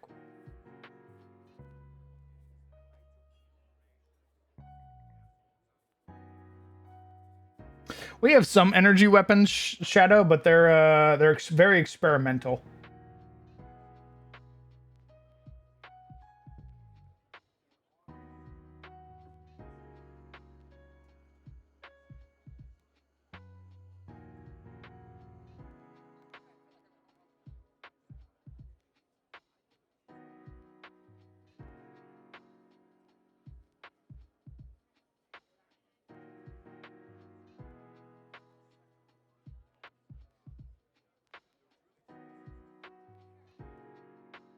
I want my lightsabers. Yeah.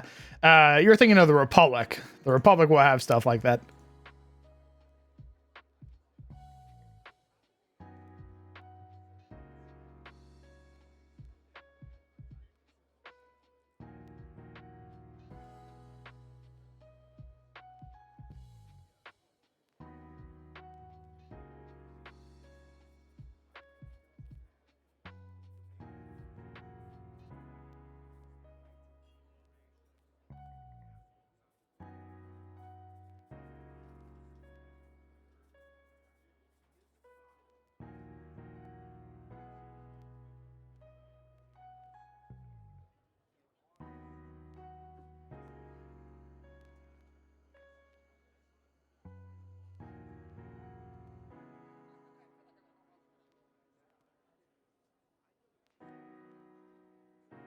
Fried rice tomorrow, Mr. Hale.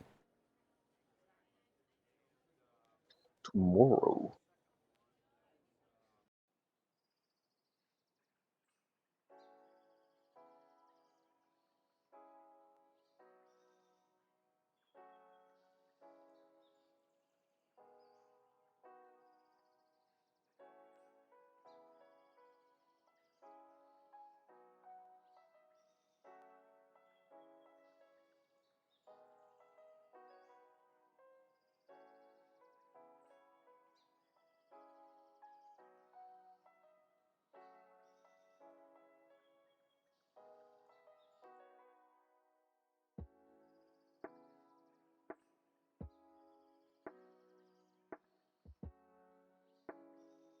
What's going on, Lavender Skies?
You know, I've never had goulash, but I've seen a bunch of pics of it. It looks pretty good.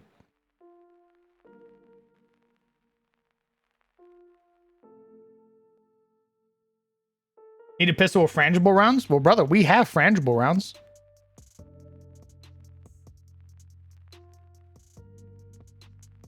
We got VF rounds. We got a whole bunch of frangible rounds, actually.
This custom Kurtosai has been completely transformed, possessing a unique module that makes prolonged encounters more deadly.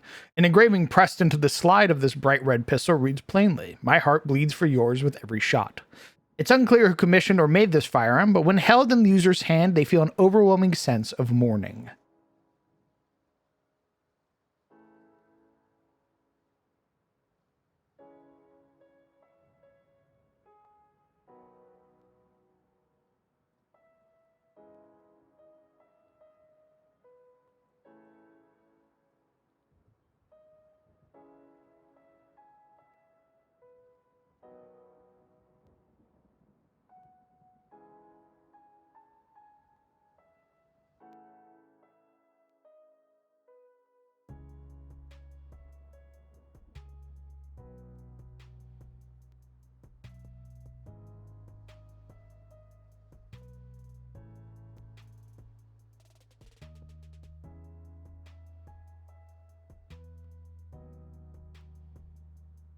Now I need to make this first before I make the rest. Give me 1 second. I need to make the bleeding heart condition.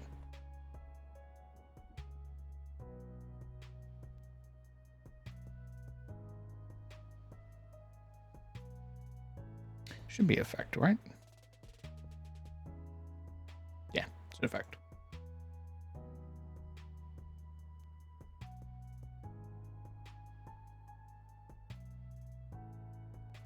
How about a glove or a brace that can shoot poison or healing darts? We already have a stim pistol that does that.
Let's see. Let's grab a spell real quick.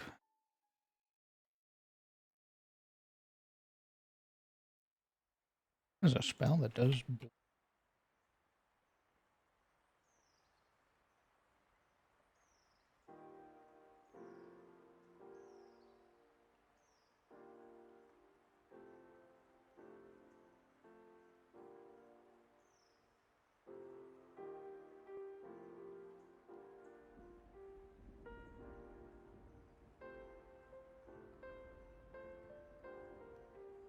Hmm.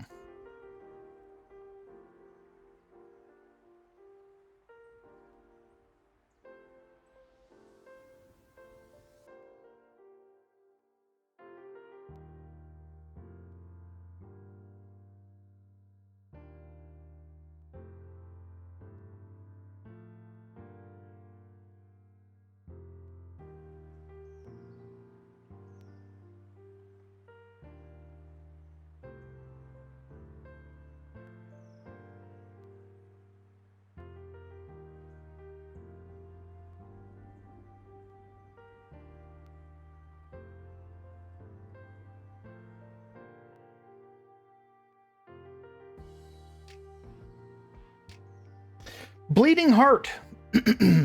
Successful strikes made with love bites applies the Bleeding Heart status effect. When a creature has 3 or more stacks of Bleeding Heart, their wounds rupture, causing them to suffer 4d6 persistent bleed damage.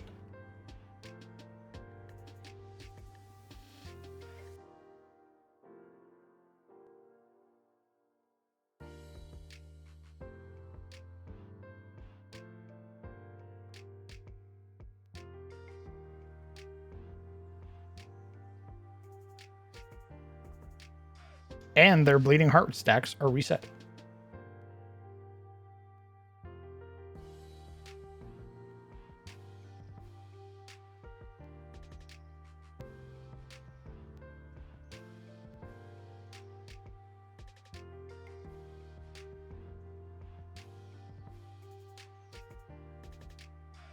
Yeah, of course you can. That's what the verbiage at the bottom is. And their Bleeding Heart stacks are reset, meaning you can keep, if you keep hitting it, you can keep applying the bleed.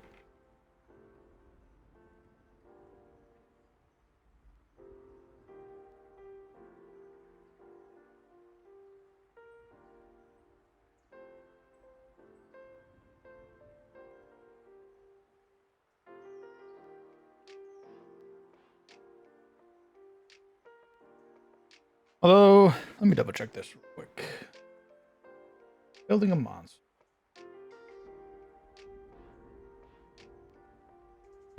Okay, it'd be 3d6. It wouldn't be 4d6. A level 4.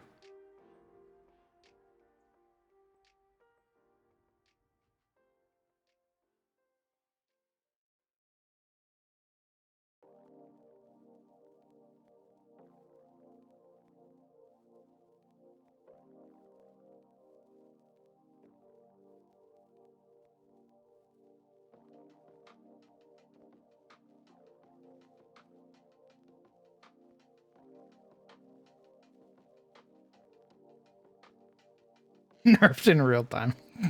No, I'm trying to keep it in line with abilities from the Monster Maker.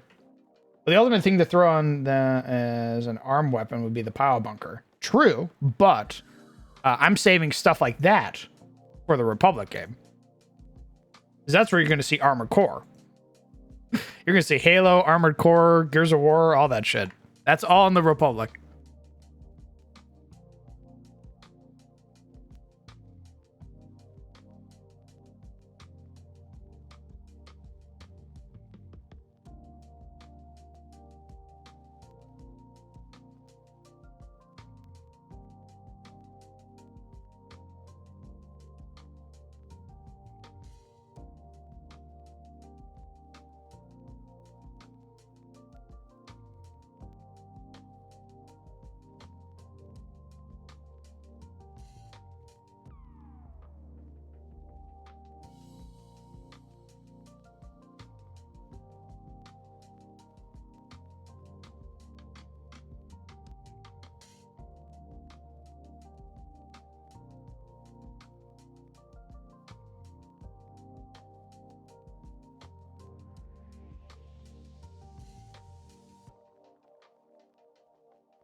feels old. Every successful strike with Love Bites adds 1 stack of Bleeding Heart to a creature. This stack is removed at the end of their turn if they have not gained a new stack of Bleeding Heart. In 1 round. A creature has 3 stacks of Bleeding Heart. They suffer effects from Love Bites.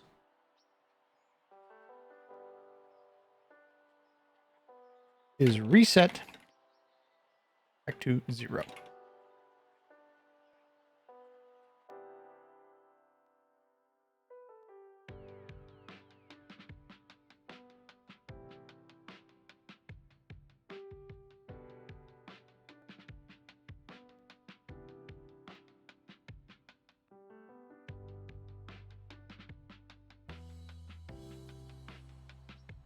Okay, that should make sense, hopefully.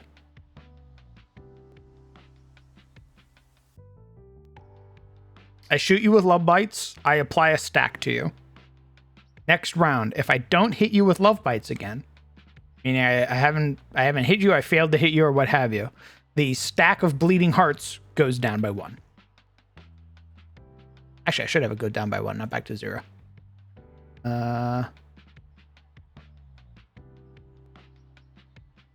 That goes lowered by 1.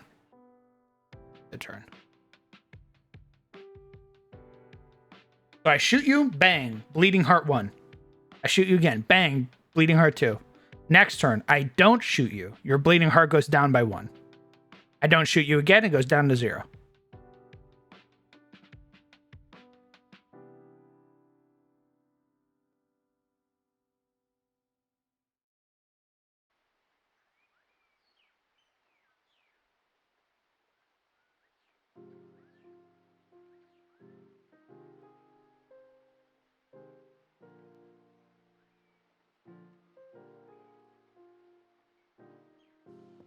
Shouldn't it just be a stackless effect with a decreasing per round effect?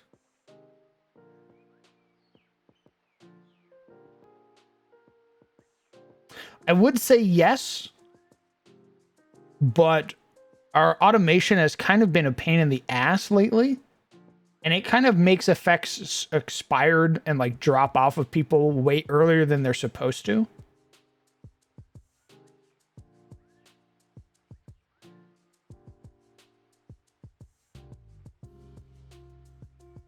So in this instance, it would be something that I'm tracking, not that my players have to track.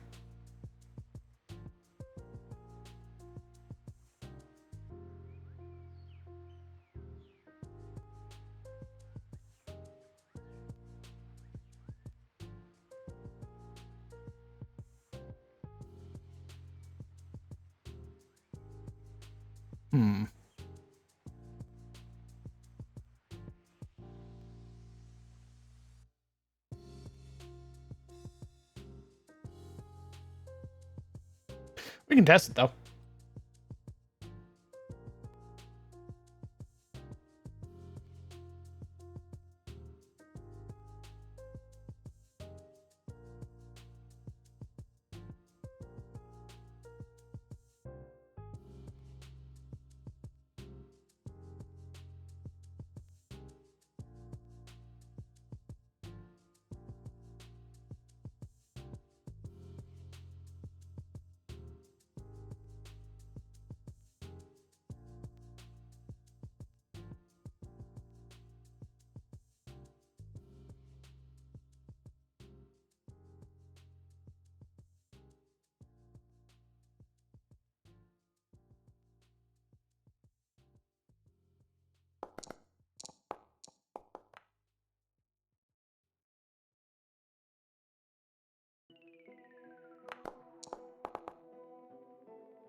I have a little written description for it.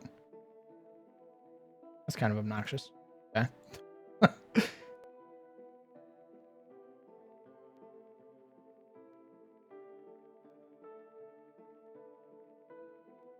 This is a one action fire, Shadow. Maybe I have to apply it to its actual actual.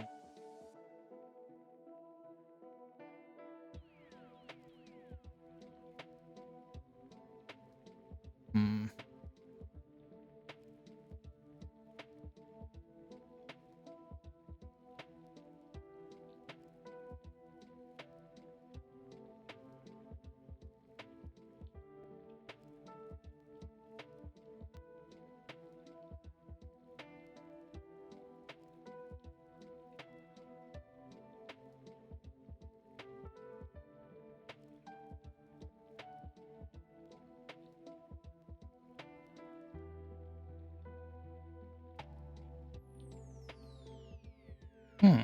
How the fuck would I add that?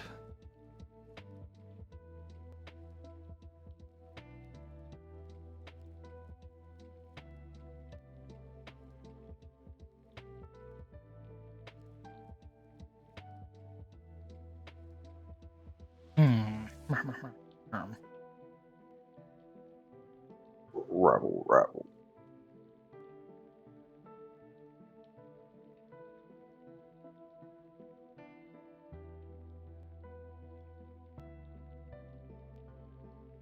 If you let every successful strike builds up a stack, Shadow.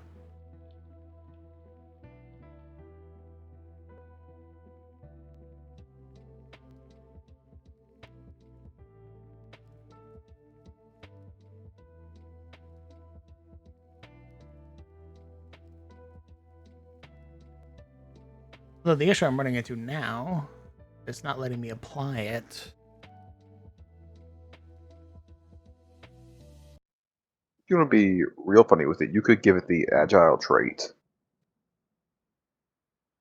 To encourage multiple shots a turn to get the stacks faster. Of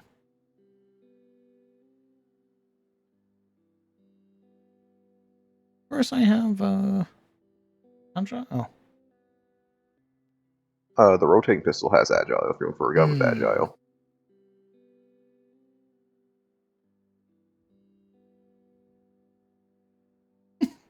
Yeah, why not?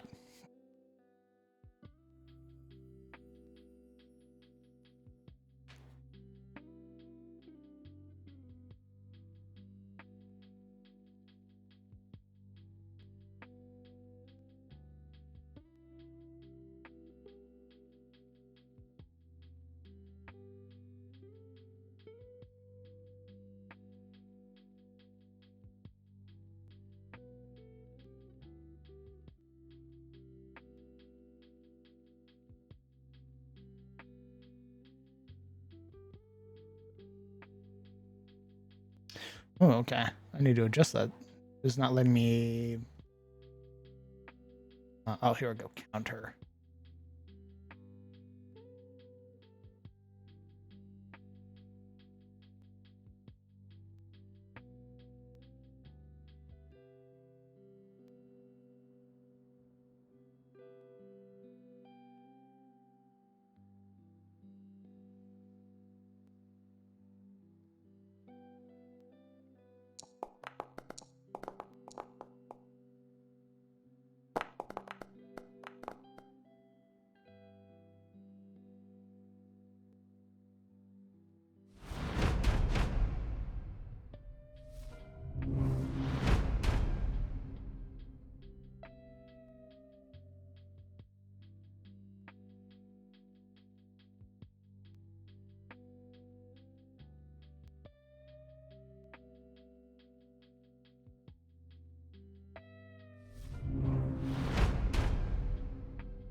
Okay.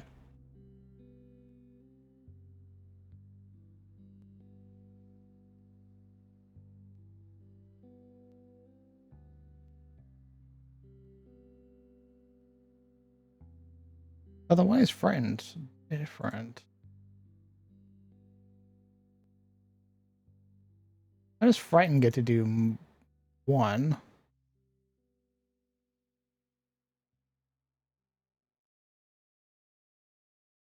Huh. Come on. Why am I a fool? Inner effect. Oh, can I not make a condition? Huh. Take care, Rablet. Rest well. Enjoy watching your map making and learn some new tricks with Incarnate. Oh, hell yeah, brother. Happy to have helped. If you have any questions about Incarnate, feel free to ask. I felt like we ran into this problem when we were trying to make Death's Door at the beginning. I'm starting to think that's still the issue.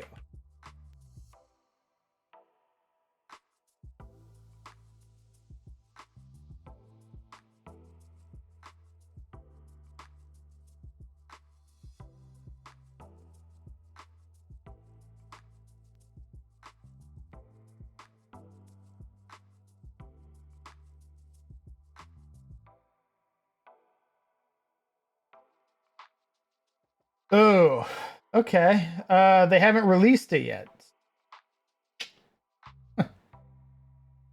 We still can't make custom conditions yet. It has to be Damn. effects. Mary Pong.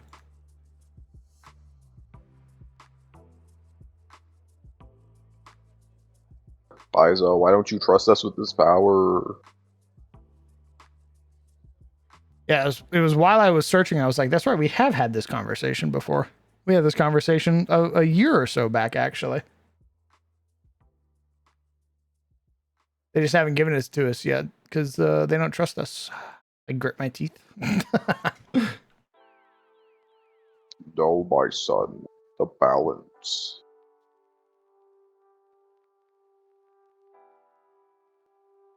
I don't care about your balance.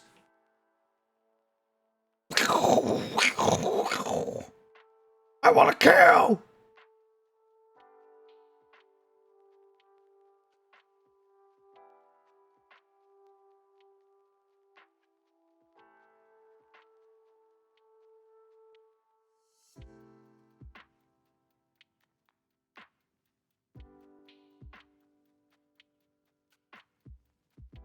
Or change our music.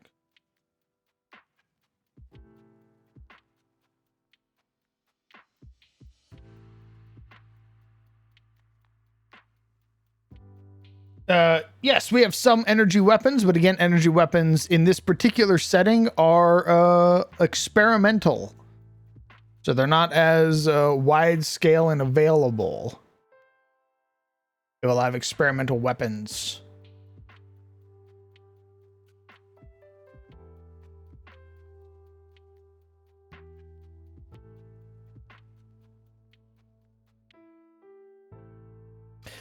Namely because energy weapons are, they're still kind of rare in Cyberpunk itself, and we're using Cyberpunk, at least 2077, and has some of Cyberpunk Red as our basis.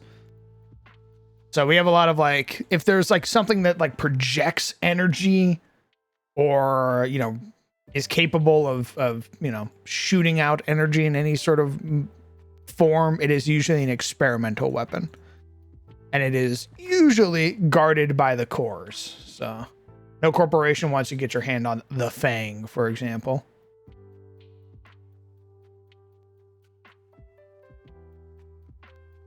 Yeah, experimental. When you crit fail with it while attempting to make a strike, it consumes the entire battery.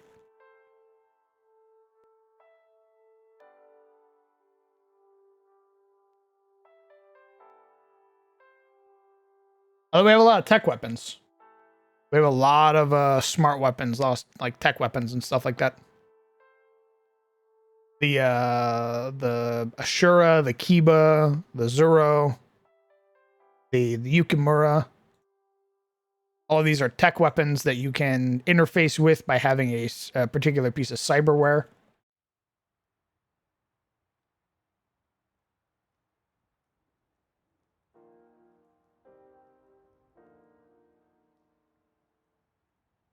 Although right now we're mostly working on the iconics from 2077, if that makes sense. We have the Midas, which is a gold-plated KS-47. And it gives you the Midas touch. When you score a critical hit, you receive money from the creature that you critically hit with it.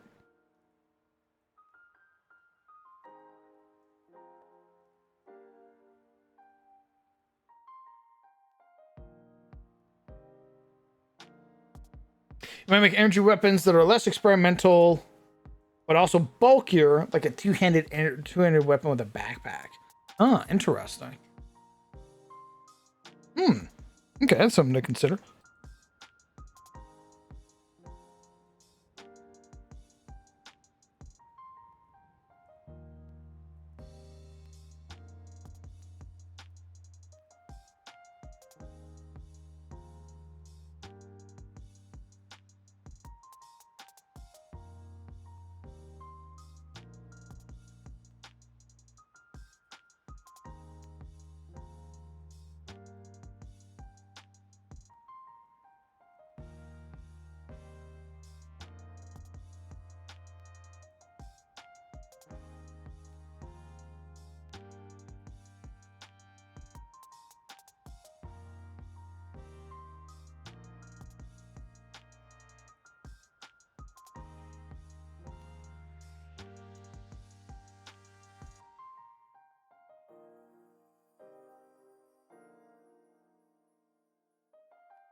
So we don't have grenades that are thermal and radioactive. What do you mean, Sculptor?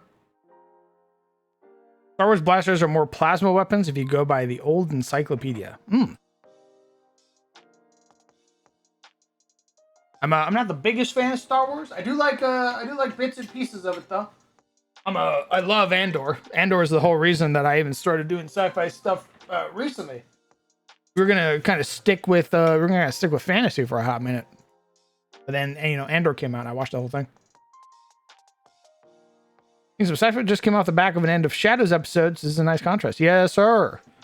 We're making some iconics for the Ravencore game, which is our Starfinder 2E adventure. But don't worry, we're gonna be doing some more fantasy for the beginner box that we're running. For Chaos and Kaler, we're going to be running the beginner box again for a whole new band of people who've never played second edition before.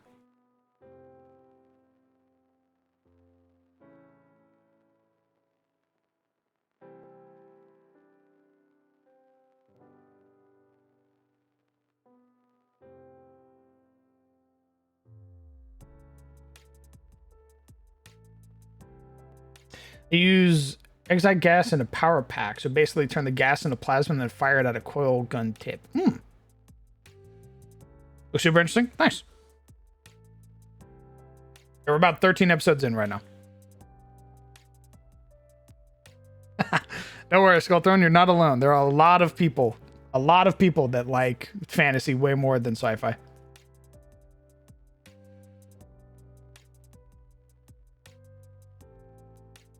Ooh, of CTF, huh? Goodness gracious. You got about 40 more episodes to go through, Warden.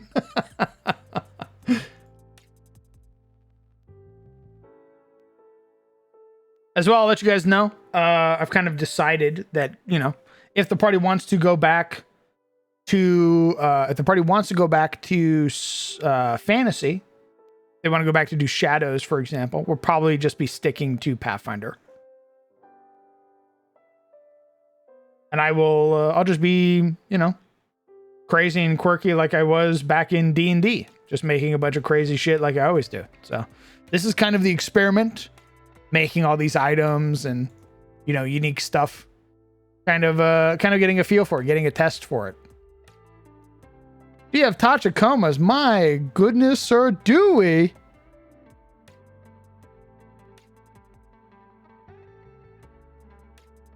We've got a whole slew of Tachakomas.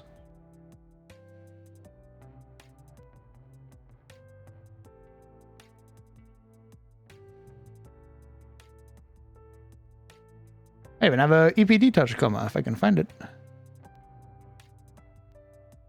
There it is. Perfect.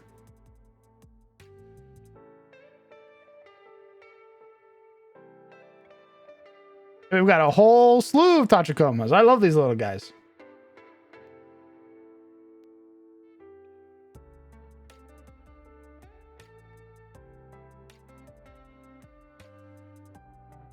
Not only do we have Tachicomas, we have the Scorpion variant of it too.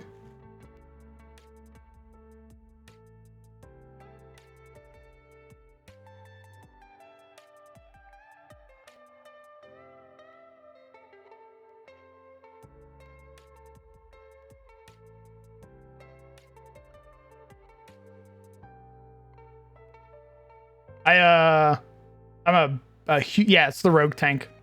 I'm a big fan of the Tachicomas. I'm a big fan of Ghost in the Shell in general. So I was like, how can I steal and pilfer and bring it into the setting?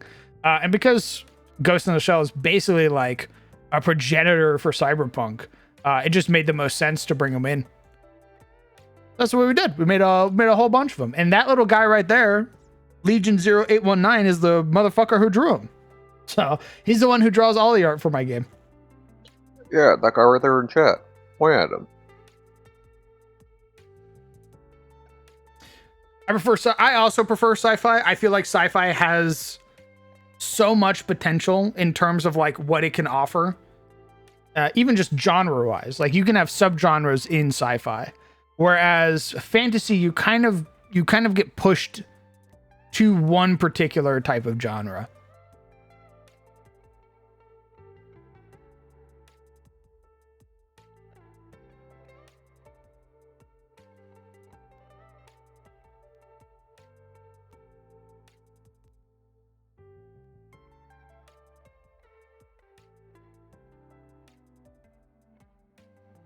I haven't seen enough sci-fi to be able to really lock in on it yet, but super sad. Oh yeah. I mean, it's not for everybody, right? Like, I can show you this and you're like, yeah, that's cool.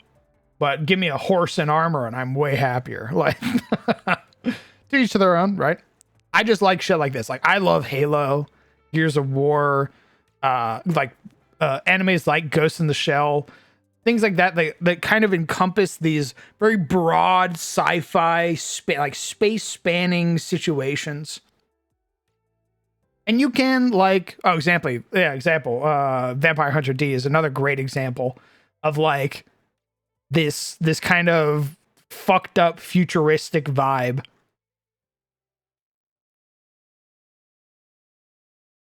I just really dig it.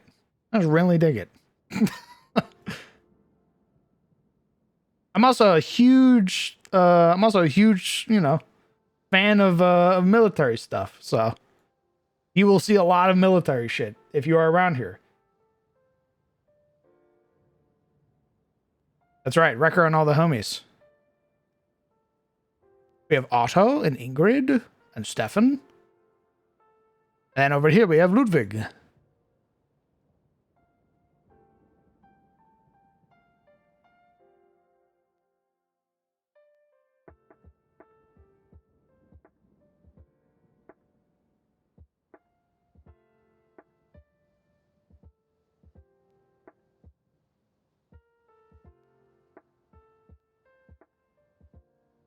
How dark and grim it can get? I agree.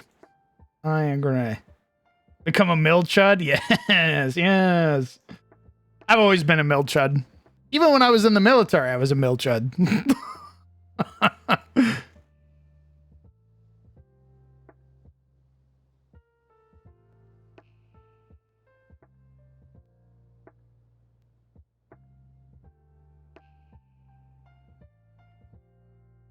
You figured it out.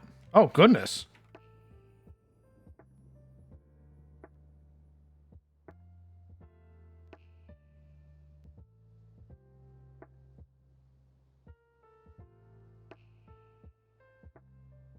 Armored helicopter. Yeah, they do have really cool armored. It's very, the helicopters in Ghost in the Shell remind me of like Armored Core, which is another thing I love. Like, I'm super excited for the Republic game because the Republic has all of that shit. It has mechs.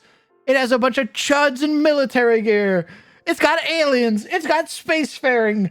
It's even got a little bit of magic.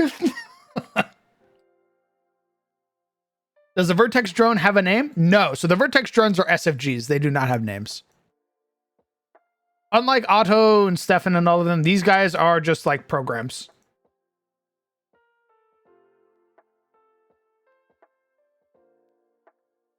That would be the time to be untrue.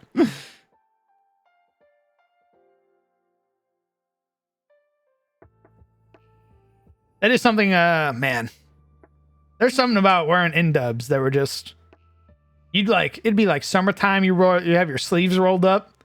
You're wearing that like sexy, like blue and black. Oh, I know. So everybody was like, man, that doesn't make any sense. Why are you wearing those? Why are you wearing those colors? Like, cause it looks fucking sick, brother. And then they went to multicam. They went to Type 3s, and now everybody looks like a fucking loser.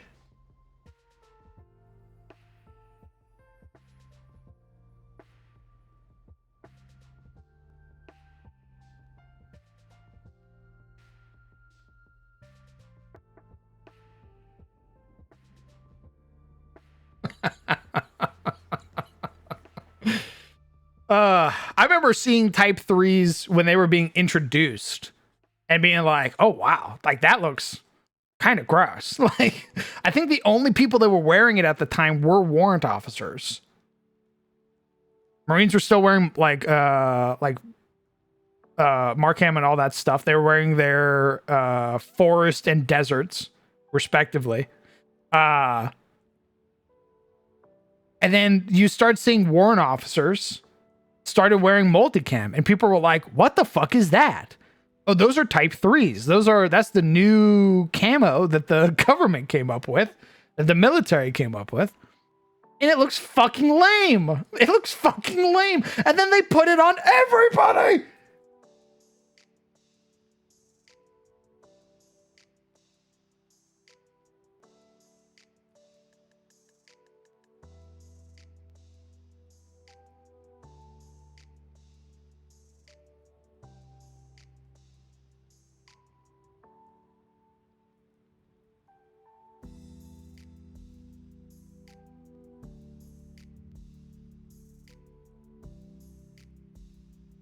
Digicam was more like what the army were wearing at the time.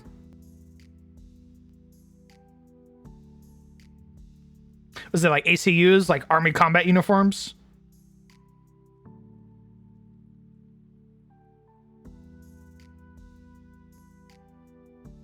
Everybody's indeed wearing that shit now. Such a shame. Such a shame. The only benefit, thank God, is that when you're, at least from what I've seen, if you're wearing multicam, you wear black boots. Thank God. Thank God.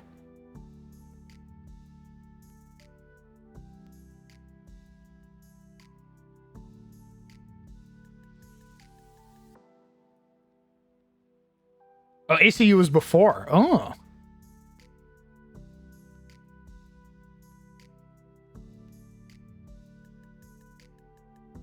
Inside a modern version of the Tiger Cam. Oh, really?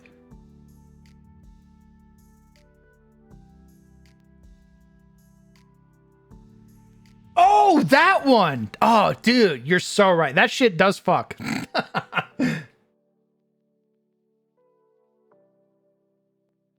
It's like it's like the perfect amount of like black and green.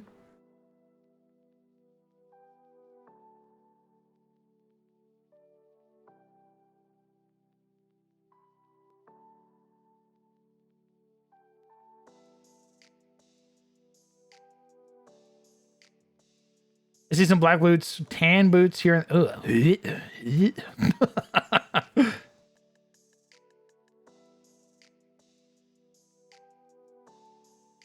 Urban Splitter. What the fuck is Urban?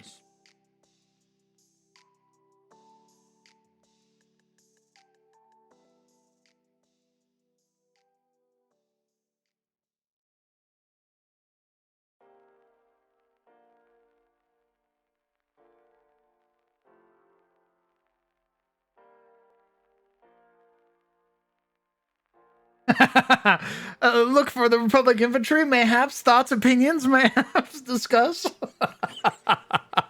You know, I have a couple of the appearances that I thought looked pretty sick nasty. But I would not mind adding that to them based on, you know, like wherever they're at. See if I saw my pictures. Hey, here we go. Grab, close this, and close this. Damn it. Put on my video real. We have this picture. Kind of older. This is when we were first making the Republic and stuff like that. I'll probably end up changing some of these things, but yeah, having like gear like this and then having some of those like tiger stripes or kind of blue camo like this, both are great. I think it's purely dependent on where you're at. Hey, I know some of that art. You should.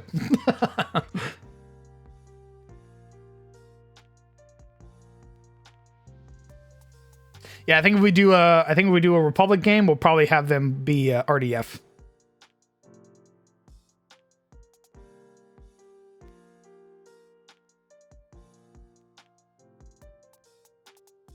This is when we were first making their uniforms and stuff. So we have like naval uniforms, which is like their service uniforms, dress uniform, planet sides, ship side.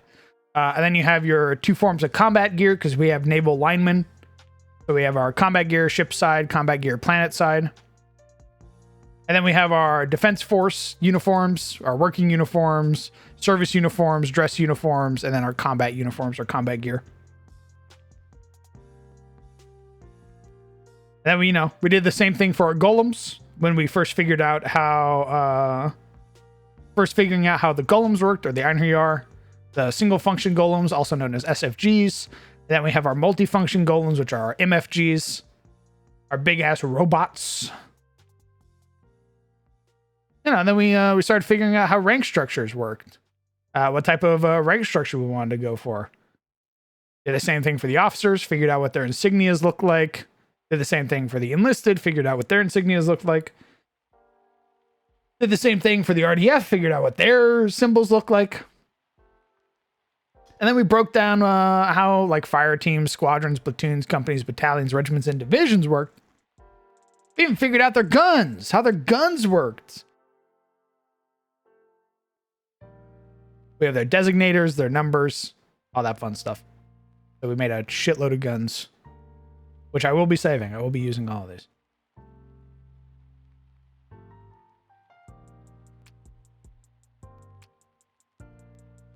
Get your own... Yeah, yes I do. This was a lot of fun to write up too. I kept all the names because I do like the names. I like the Marine Corps structure. So... Gunnery Sergeant for E7, Master First, Master Gunnery Sergeant, Sergeant Major, and then figuring out what their insignias and everything look like. We kept the naval structure for the officers. So Lieutenant Commander, Captain, Rear Admiral, Vice Admiral, Admiral, and Fleet Admiral.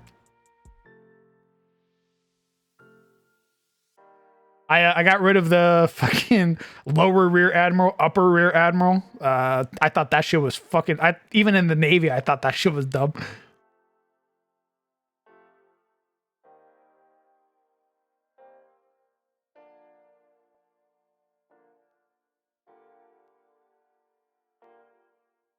Honorverse has plenty of uniforms and tech for poachable ideas. What is Honorverse? Huh?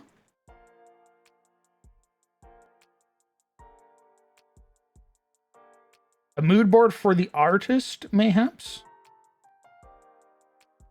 Honorverse.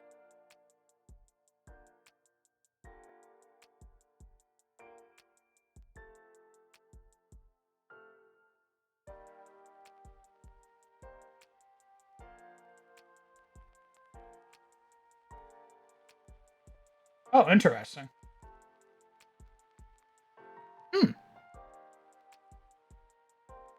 Release to the patron that sweet Jason. What the hell are you talking? What Jason? What are you talking about? Are we getting a Lord Hood? Absolutely. Absolutely. Of course we will be. Master Chief, you mind telling me what you're doing on that station? The one we just read? Oh, you want my fucking obsidian? I'll give you that when we are playing in the Republic. That'll basically be it. Because I'm going to be reworking some of the Republic stuff anyway. Because I think when we play in the Republic, the Barathu War is happening. The war in Caliburn is happening. Oh, So I think when we go play the Republic, we're going to be fighting against the Neurophage.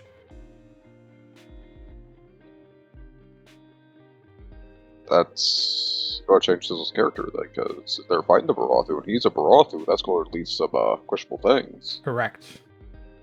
That was something we were already discussing.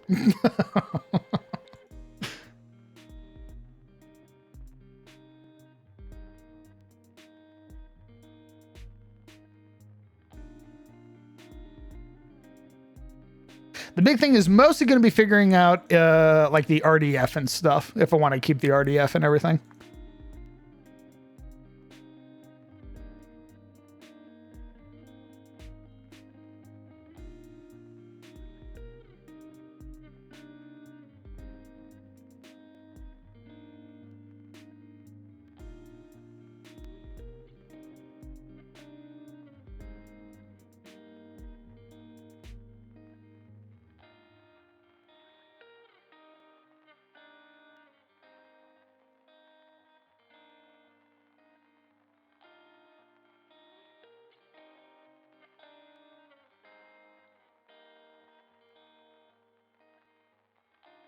Are you going to poke at ARCs for any ideas? Yeah, we've already taken stuff from ARCs.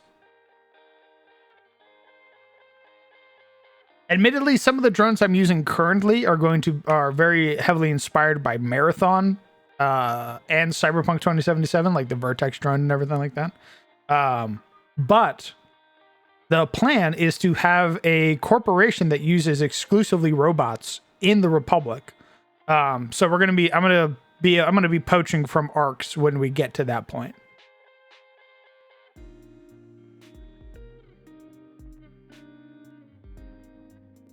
Interesting.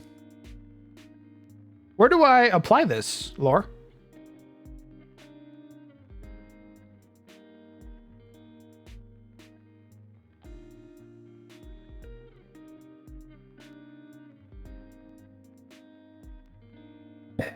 Hello, welcome. Drag it into, so what do you want to do? Do you want to go rules and you want to go rules on your bleeding heart? Grab the burger on the left and drag it over. Oh, okay. Boom. Now, you can't actually see it in there. But if you hit, there's some big brain shit happening right now. If you hit the edit button on the effect, Okay. you'll see it come up with a bunch of nerd shit. And if you look towards the bottom where the condition is, I had a real ball ache. This is on the rule. I see you fiddling the about rule. with the ceremony. Yes. Yeah, go to the rule. Forget it. Oh, Forget this. the rule. Oh my god. Yeah, so this was a ball ache. So make it big, make it wide so everyone can see it. But when I was making the condition, it kept breaking because persistent damage by default doesn't have a value. I figured out through research that you can use an alteration to give it a value. And that's what Oh. I've been doing this whole time. Kill me. Well, I'll be damned. Yep. So it gives you exactly 3d6. If you want to change the value, you do it on the formula. Okay. Parent badge value was something I learned as well. I didn't know you could do things based on the counter, but of course you can because death and dying rules do things automatically based on the counter. I learned it all today. Goodness gracious. I'll be here if you need me. Appreciate it, brother. Appreciate it. Now, let's test it out. Let's throw this on a player.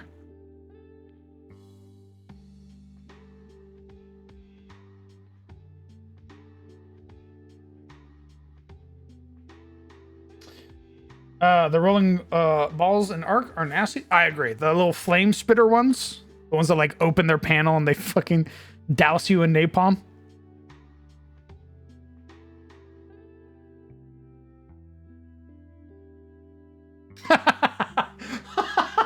You know what's great? What's great, Warden, is that only some people have actually caught the Wheel of Time references I used so fucking many.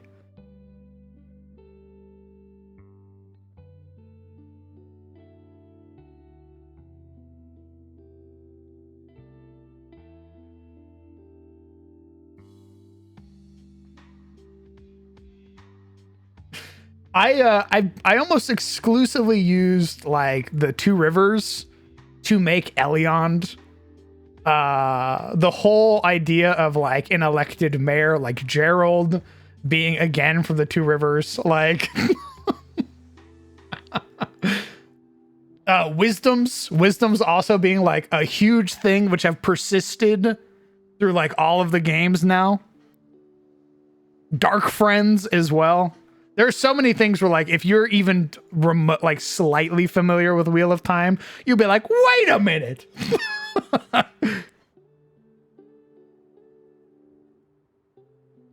I'm at the fair right now, like, yeah, these are turns.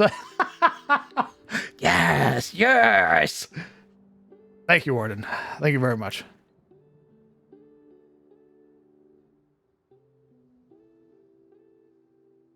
Neurotechnical bots. Maybe actually. All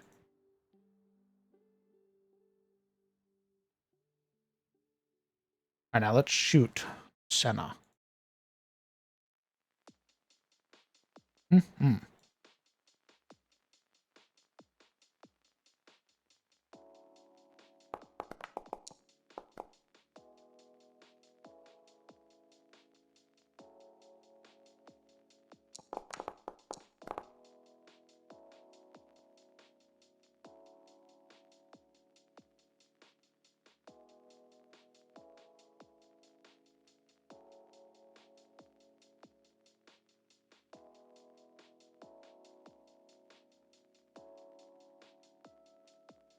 Question. Yes, sir. Did you want it automated where if Love Bites hits, it automatically applies a condition? Is that possible? I don't know. Oh. But I'm gonna find out. Is that something we want to try and figure out? I mean, that'd be great. Yeah, that'd be sick. I'm down for We're doing it gonna let automatically. But I was like, I wonder if. On here, apply condition. This I'm is currently looking up something else right now. Oh, good. Take your time. But I'll figure this out. Here's the next on the list. Mercenary core books, but Snoop's about the size of smaller, I don't know, basically remote camera and sensor for making perimeters or monitoring chop points, encryption for anti-tamper charges. You can place them and later pick them up and reuse them. Ah.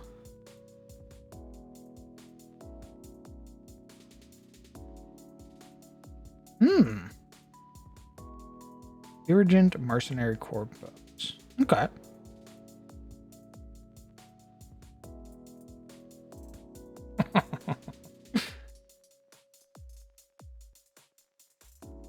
Who's talking in tech?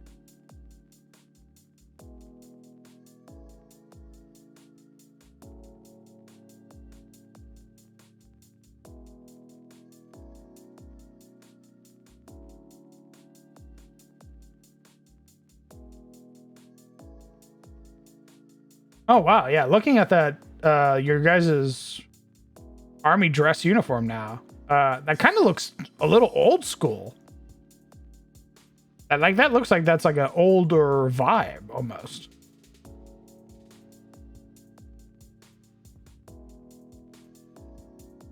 Rick Shelley, okay. To make the resupply rockets require remote piloted. The terminal stage of proximity.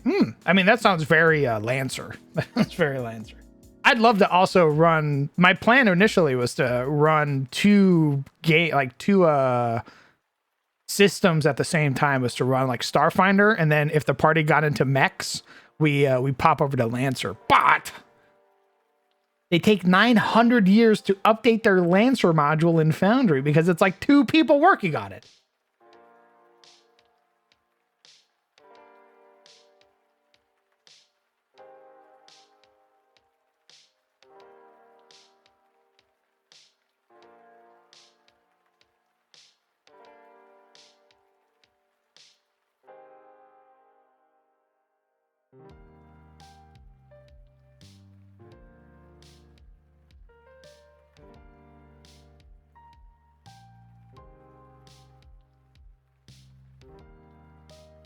Subterranean APC. Hmm.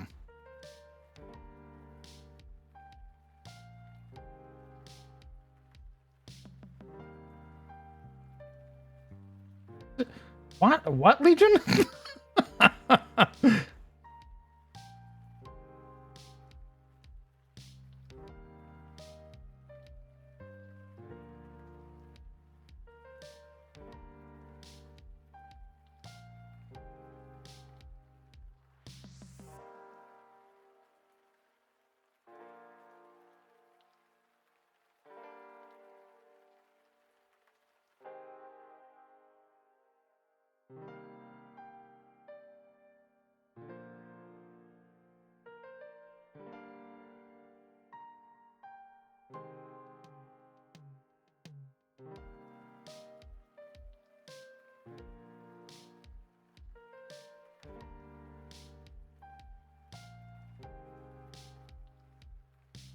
Firestorm had some cool tech for Nod.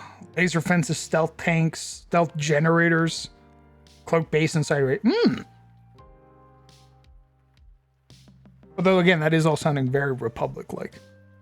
Being able to hide your fob, you know, with some cloaking device. I'm getting way off topic. We gotta keep making iconic stuff. Unique stuff. What am I doing?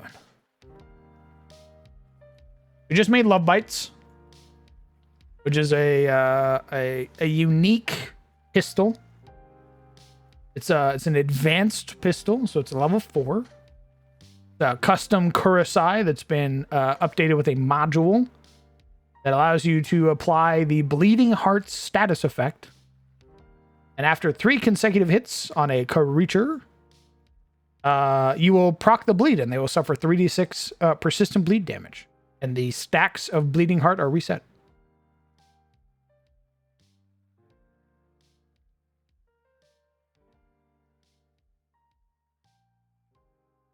I think I need to make a little bit more armor, perhaps.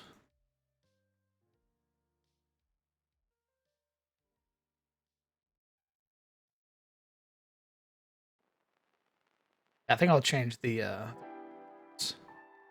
think I'll keep the adaptive plated, the higher grade one.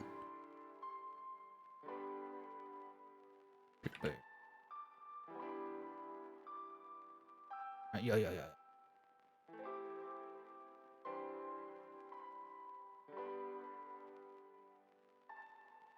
I'd love to do some artillery stuff. I don't really know how you would do artillery in a TTRPG, aside from maybe having your players control where the artillery hits and just screaming repeat into the comms.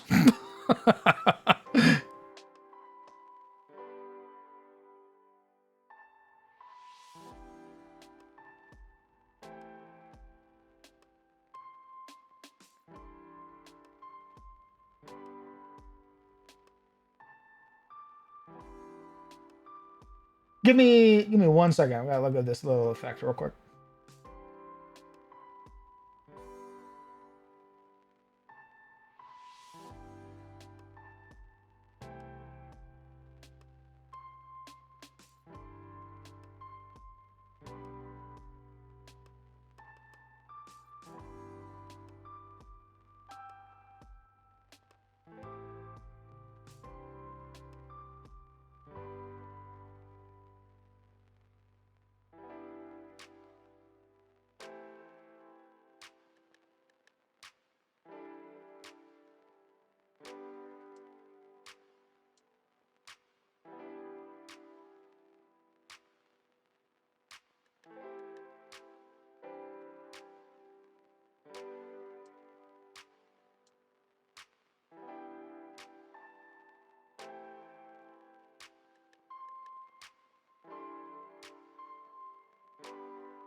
right, so we've changed it.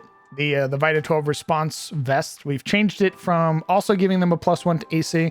We're going to keep that for the Vigilant. So the Vigilant is actually a very chunky piece of gear. And the Vita 12 is more around healing. So while you're wearing this, people who attempt to heal you using treat wounds or battle medicine get a +1 to their bonus to their rolls. Status bonus to their rolls. And then you also have adaptive plating, which is the wrong words. But it's a once per day heal where you can heal basically the full amount of a critical treat wound. So 4d8.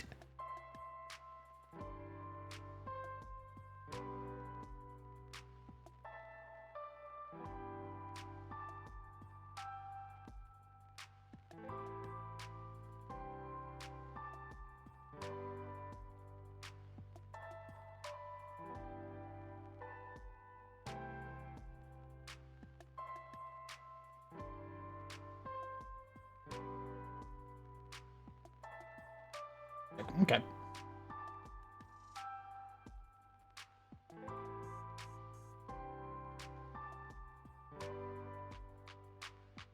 Your numbers in the hundreds. Roll d8s for the miss, like throw. You'd also attack objects or squares and land.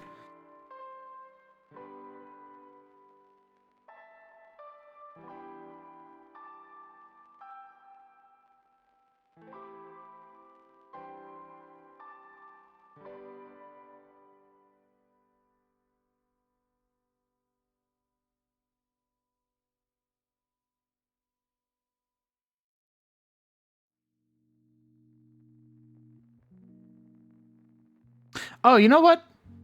That's a great idea, Shadow. We can just add that to the Vita, honestly. You know what? Maybe we make it its own thing.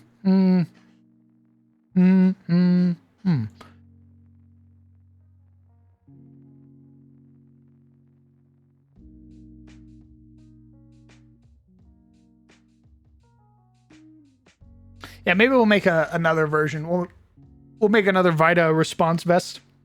But this one's all about like damage over time.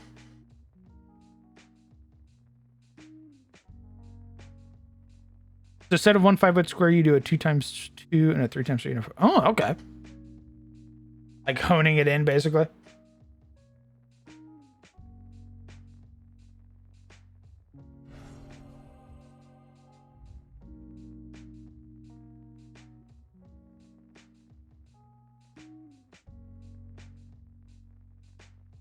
Basically, if you miss. Oh, okay. Roll the D8. Sure.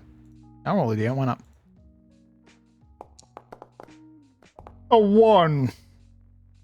Warden, thank you very much for... Oh, brother. Thank you very much for 3 months. In advance. Very kind of you. Appreciate that.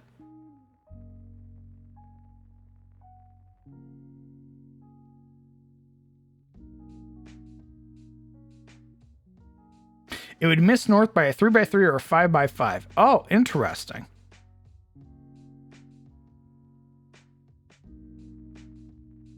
Oh, so it really is like kind of honing it in. Okay. Makes sense. That's surprisingly easy.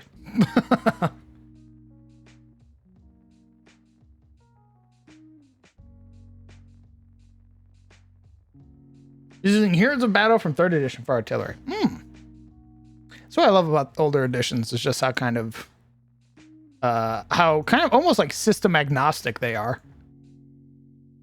You can just slap them on anything.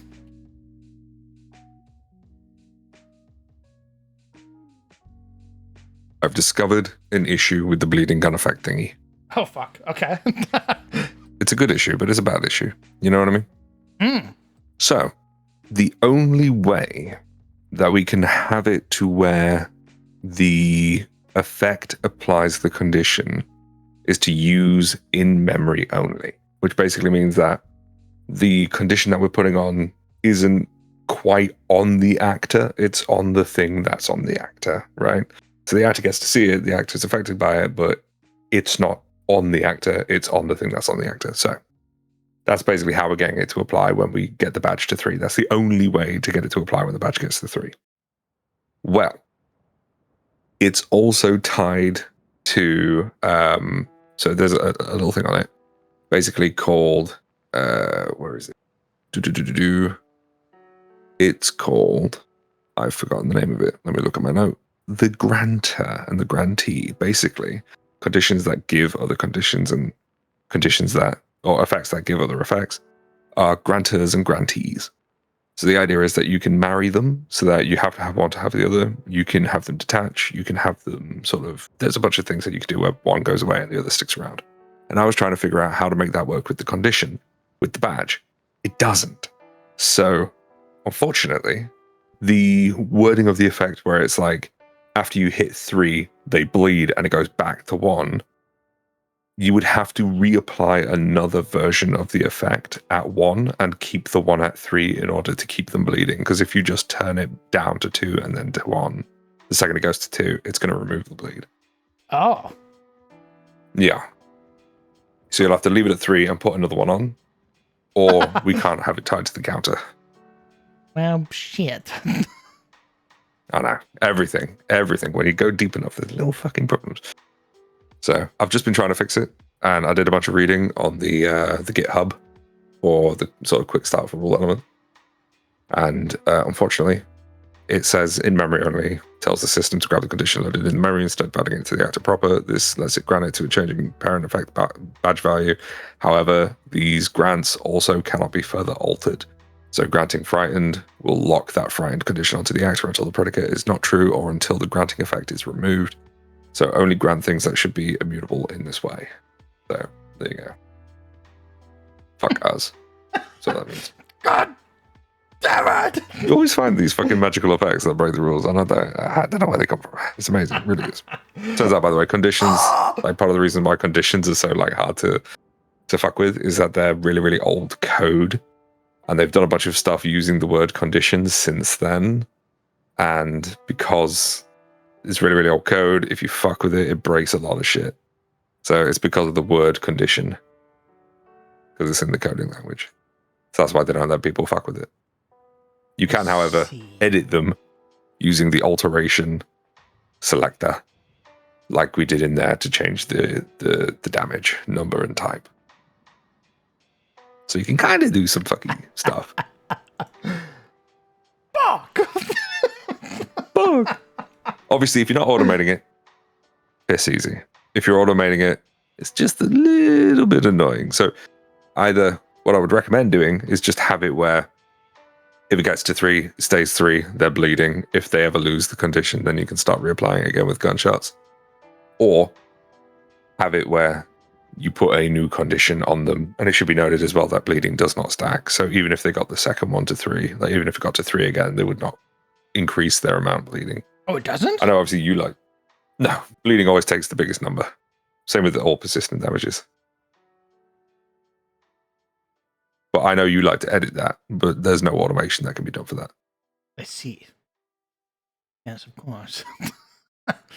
Yes. Well, I mean, okay, we're not going with a flat number anyway, so it would just be 3d6. So it'd basically be, oh, you got it back up to 3? Okay, they continue to bleed. Actually, did I even describe how long the bleed was for? No. Well, I assume it's until recovery.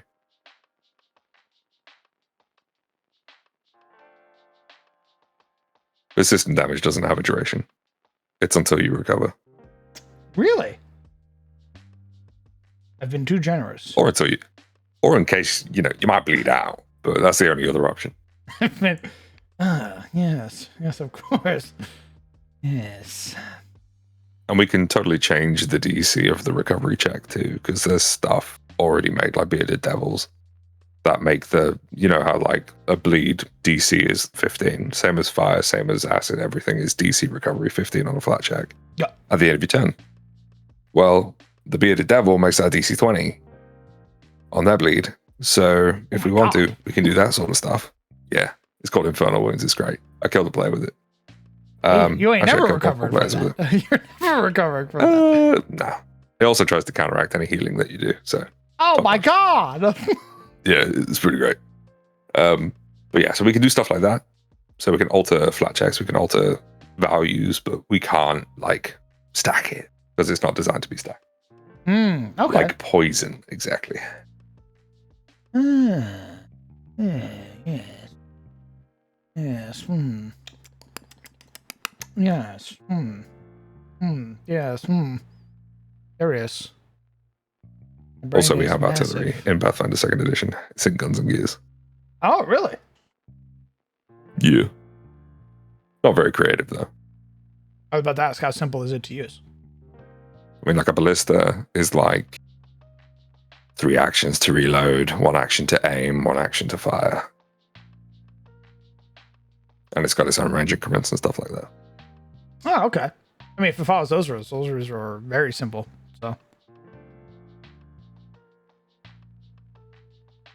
had I poached anything from StarCraft? No, because I've never played StarCraft. The only thing I would have poached maybe is probably a Kerrigan-like character. But I know nothing about StarCraft. My artist does. My artist loves StarCraft. But I don't know jack shit about it. Just go about making a Jekyll and Hyde style character. You need to talk. You need to talk to your DM and see how comfortable they are first with you playing that type of character. And then figuring out ways that you can kind of usher in that type of character in a scene. What are your triggers for the Jekyll and Hyde? What is your Hyde? What is your Jekyll? What are their opposites?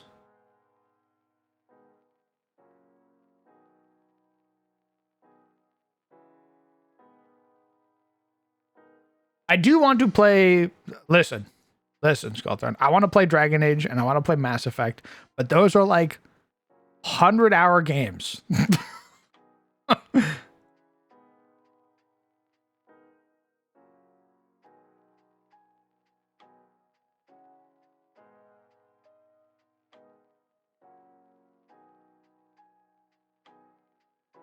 I fully bet. I bet they are 100 hours of fun. I have seen clips.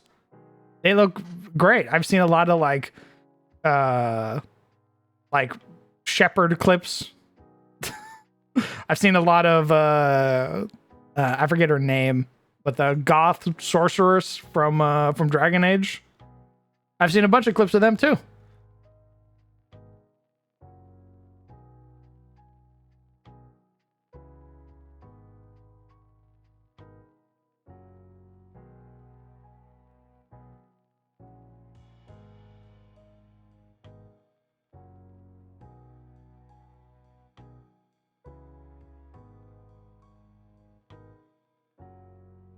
Terror drones. You can jump to kill infantry, but they can get inside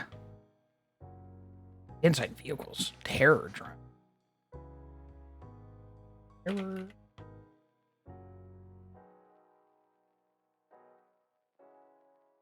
That looks like a fucking.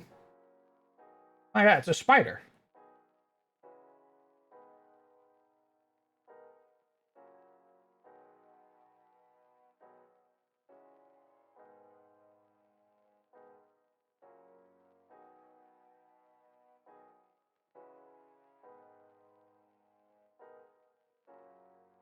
The fucked up corporation that I'd be making that the party would be fighting robots from would probably have terror drones.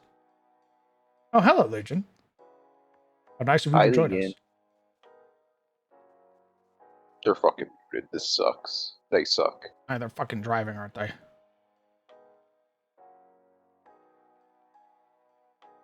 Son of a bitch. Driving in my mom's car. Driving in my car. I remember in earlier drafts there were civilized werewolves and gloom werewolves. Yes. Yeah. Werewolves are still separated by the imagery of the third eye.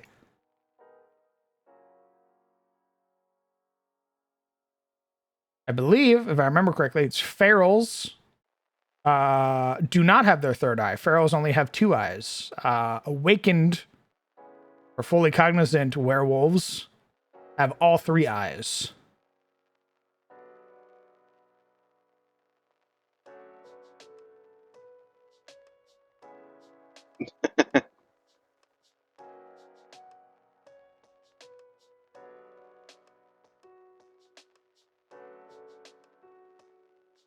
Where did I write it?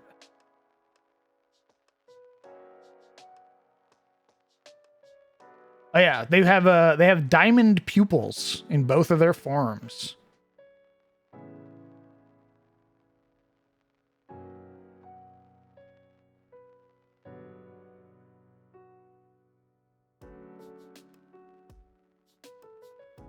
That rapid response vest. Yes, sir. Have you made a flat modifier for the true wounds and battle medicine? No, I just added the effects to it. Oh, I got rid of its +1 bonus to AC because it's already a tactical. I'm going to save the big bonus to AC for the vigilant. And I was like, oh, you know what? I'll make it so if somebody's treating you with treat wounds or battle medicine, they get a +1 to their roll to help you. you see on the rules section of your rapid response vest, it has a slug field. Hit the refresh on that real quick. Boom.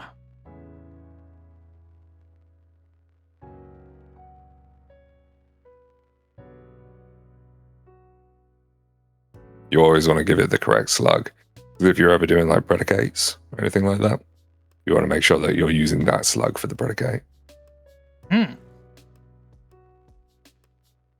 Understood. Start going through and doing that for all of these. 100%. Everything you do should have its own slug. Hmm. Just in case later down the line you want to reference it in a predicate. Yes. Yes, that's good too. Let's yes, let's just say refresh on all of these real quick. Good idea. Yeah. Another thing is that you might have a slug that's shared between like 6 or 7 items. And they might all have different names. But if you want to affect all 6 or 7 of them, you just reference the slug in the predicate. One more time? So let's say you have 7 guns with the slug Funny John. Okay. If you have a predicate later and you want it to affect those 6 guns and only those 6 guns, you might put predicate 6 Little John or whatever the fuck I said. And then it would affect those 6 guns only. Oh, okay. That's kind of badass. Yeah. Or you could just put separate predicates for each of the items. Like you just put the slug in, but you put quotation marks with the slug in the middle, comma, the next one, comma, the next one, comma, the next one, yada yada. Oh my god. Or you would just do the smart thing and say like if trait tactical, and then you're good to go. Or if trait, or if rarity unique.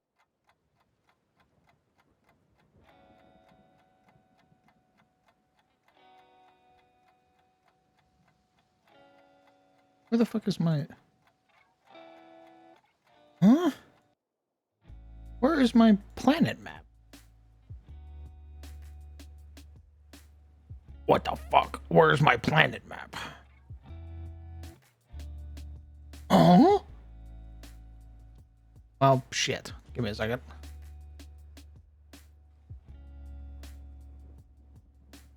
How did you put it in there? Son of a bitch. Yeah, there are outposts and things like that out in the gloom. I'll show you here in a second. Let me get to my maps.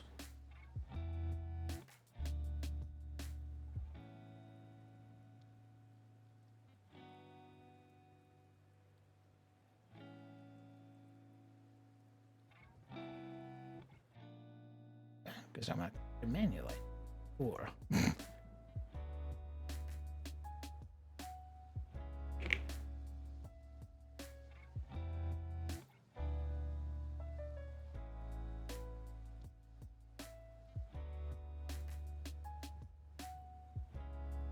go through all this rigmarole real quick. Close that. Off grid. Alright. So we are here. We're in Eclipsa. Eclipsa is the hub. It is the heart of Ethanox. It is connected to New Trinix, Tyronox, Stoughton, Echelon, and Nexon. Out in the gloom, past the wall, past the military wall, which blocks the bulk of civilization from the rest of the terrors. You have the ruins of Trinix, Erebus, Elcrest, Farum, and Verdanthus. There are several outposts along with the military wall, including the the mill prison, where they send you to go survive against fucked up evil gloom monsters, basically.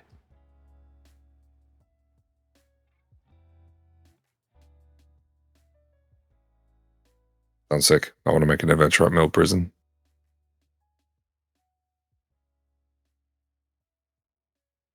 I'm writing it down.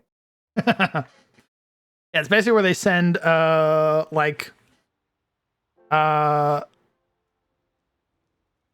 corporate spies.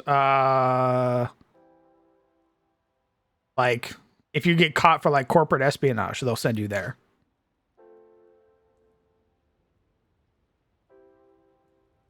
Now I can't scroll up and chat anymore because OBS is a lovely Jesus. Is it a lunar cycle, trauma-induced, persistent, or controlled shift? Yes, if I smile at you. It's based around the moon Umbranox, which is the false moon in the sky.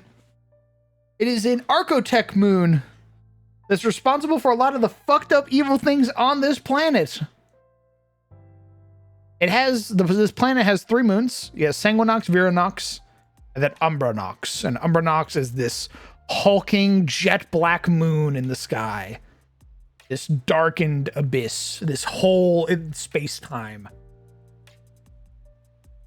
And there are times where it glows red, bathing the planet below in a sea of crimson. Also known as a blood moon, and that's usually when feral vampires and other gloom creatures go fucking sicko mode. Do we have this map on the Patreon? I want to say yes. I don't think so. Did I not put this map up on the Patreon? I don't believe so. I think I would have it. I don't think I got this one, but I want it. Give me. Such a greedy capybara. Wouldn't everything found makes? Yeah. Oh. No, I didn't. Oh, shit. All right, well, bonus map this month on the Patreon, everybody. It's the map of Ethanox. Yay. Bahamut being in the W. moon? Yeah, I'd love to do a Dalamud situation.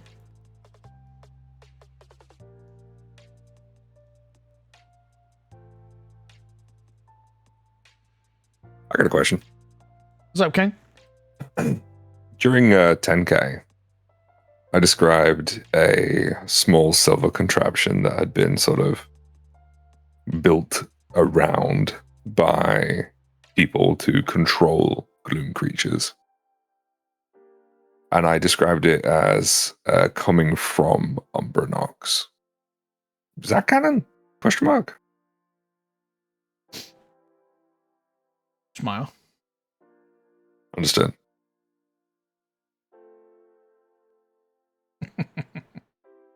I haven't referenced it, but Sure. No, I of have course. referenced that Umbranox is responsible for a lot of like artifact-like things, tech or magical or otherwise, that have found their way onto the planet. So It's feasible. there is For the sure. precedent there. Okay, sweet.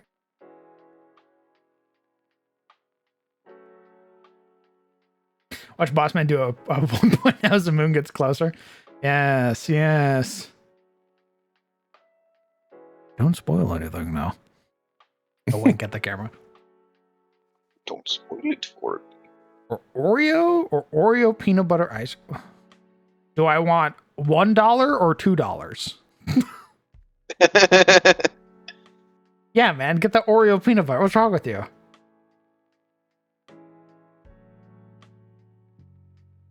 Would you rather have $1 or $2?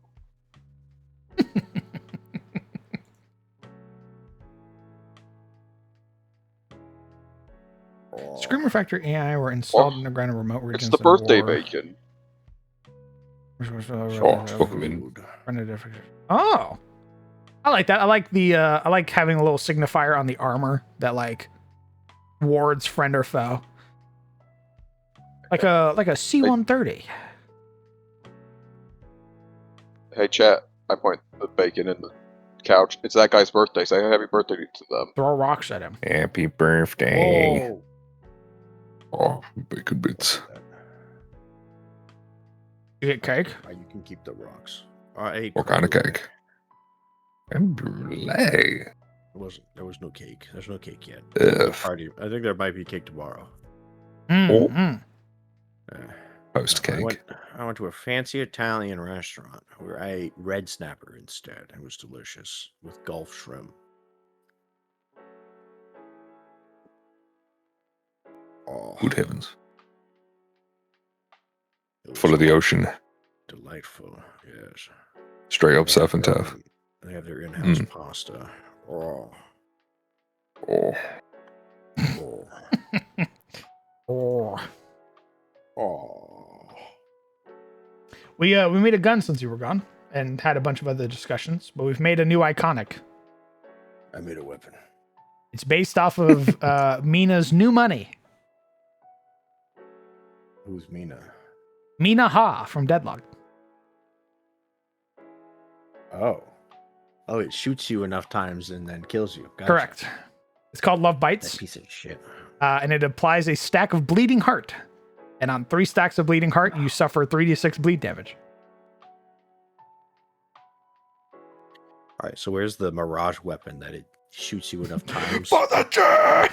It fucking sends you to orbit when the fucking if it hits 4, you die. My ability is when I count to 4, you explode. I don't think that's fair. I don't care. You will be laning against me for the next 15 minutes.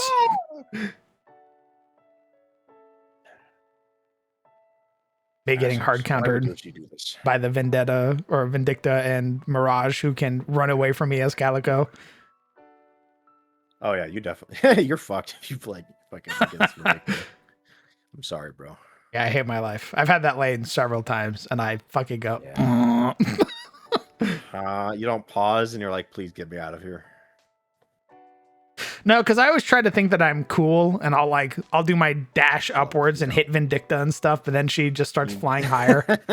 No, you need to swallow your pride, all right? Accept that the flying ghost woman with her dogs out is gonna kill you. All right, and switch lanes. Yeah, I know.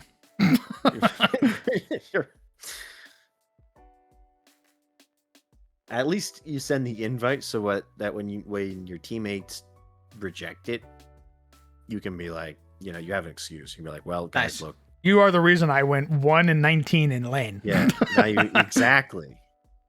It's their fault.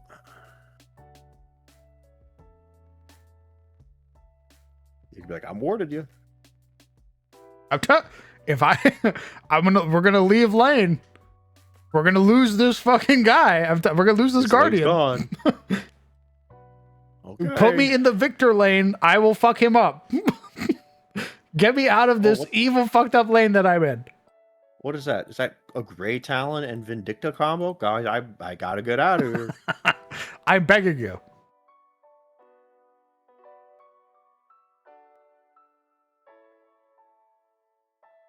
So yeah, we're gonna make that a pistol that you guys can get. I smile. It's an advanced weapon too, so it's a level 4. So it starts with 2 weapon dice. Nice.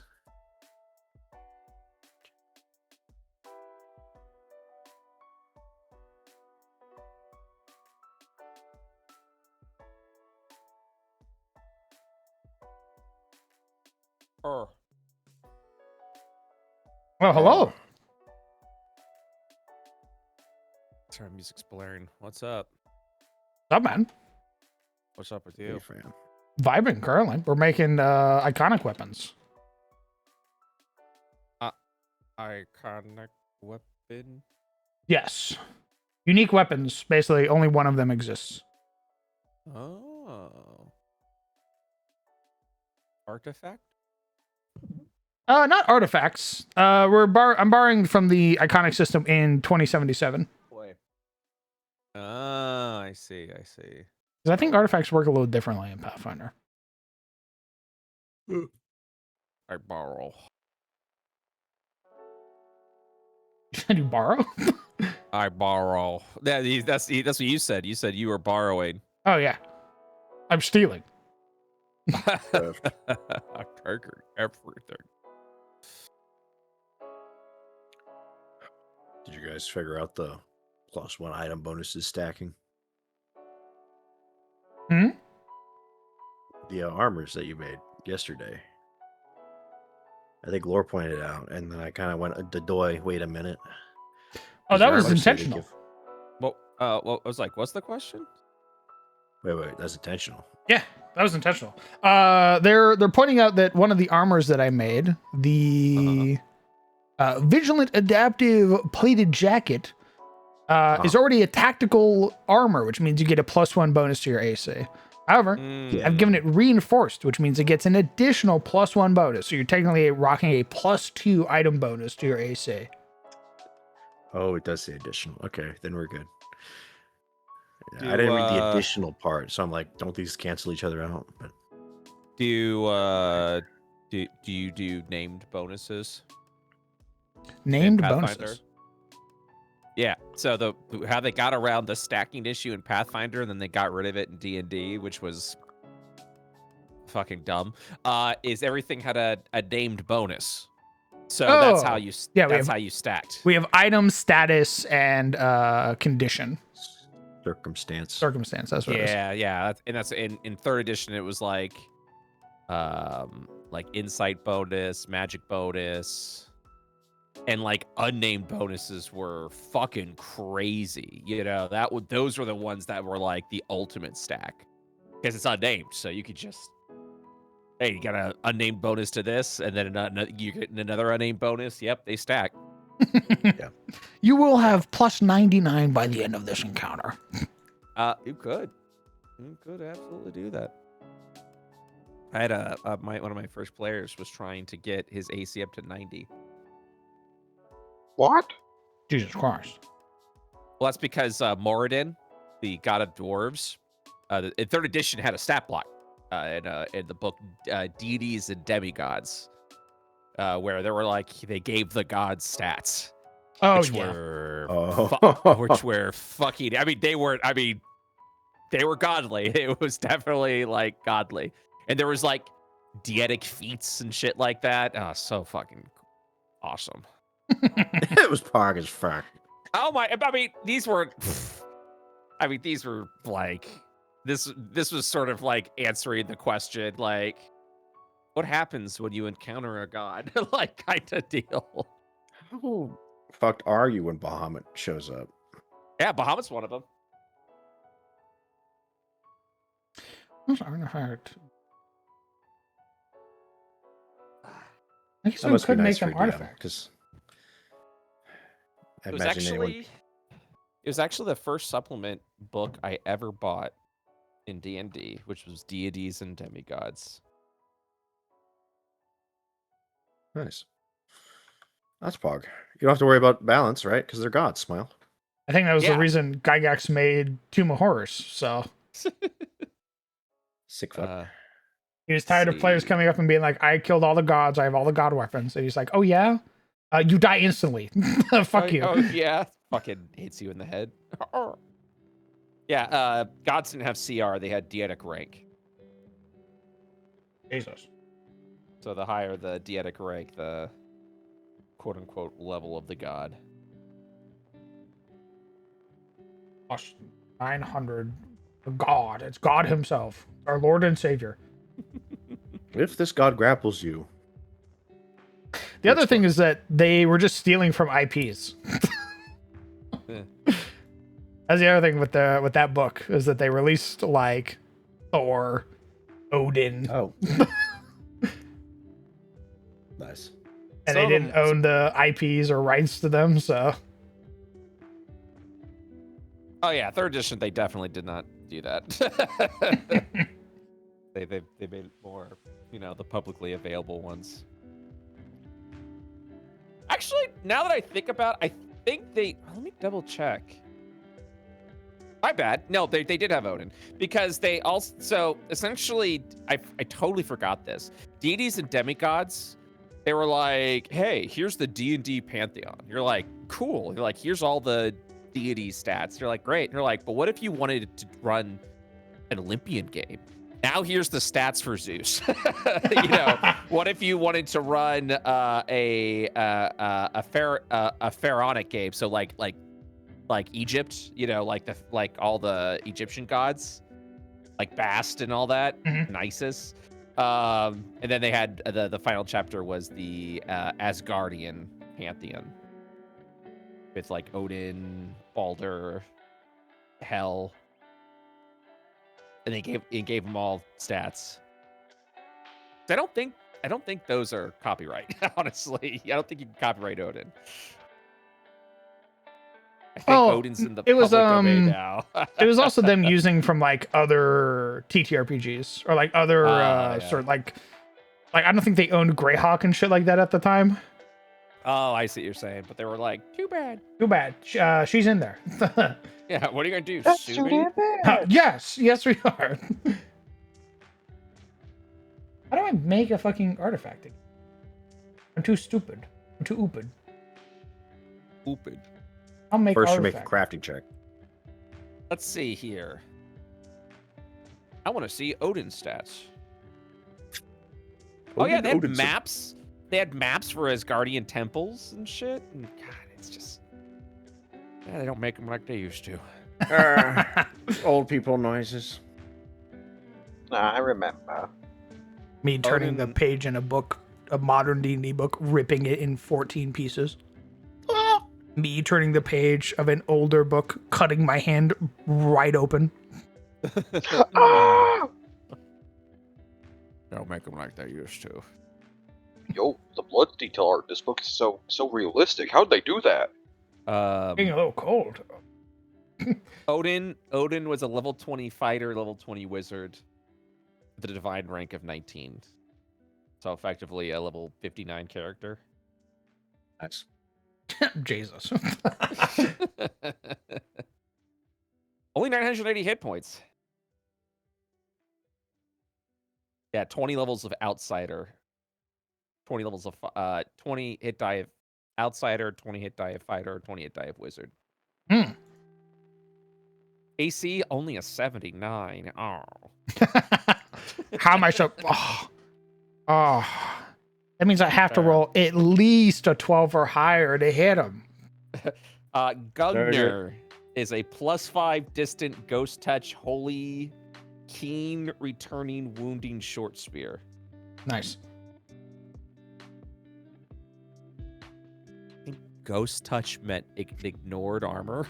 Like, Oh. If it's like the ghost touch we have now, it just means you can hit ghosts. maybe. Keen meant increased critical rate. Essentially, back in 3rd edition, Keen doubled the critical range. So if a weapon had a critical range of 19 to 20, that means it now has a critical range of 17 to 20. That's badass. If it had a range of 20, then it became 19 to 20. So it just doubled the range.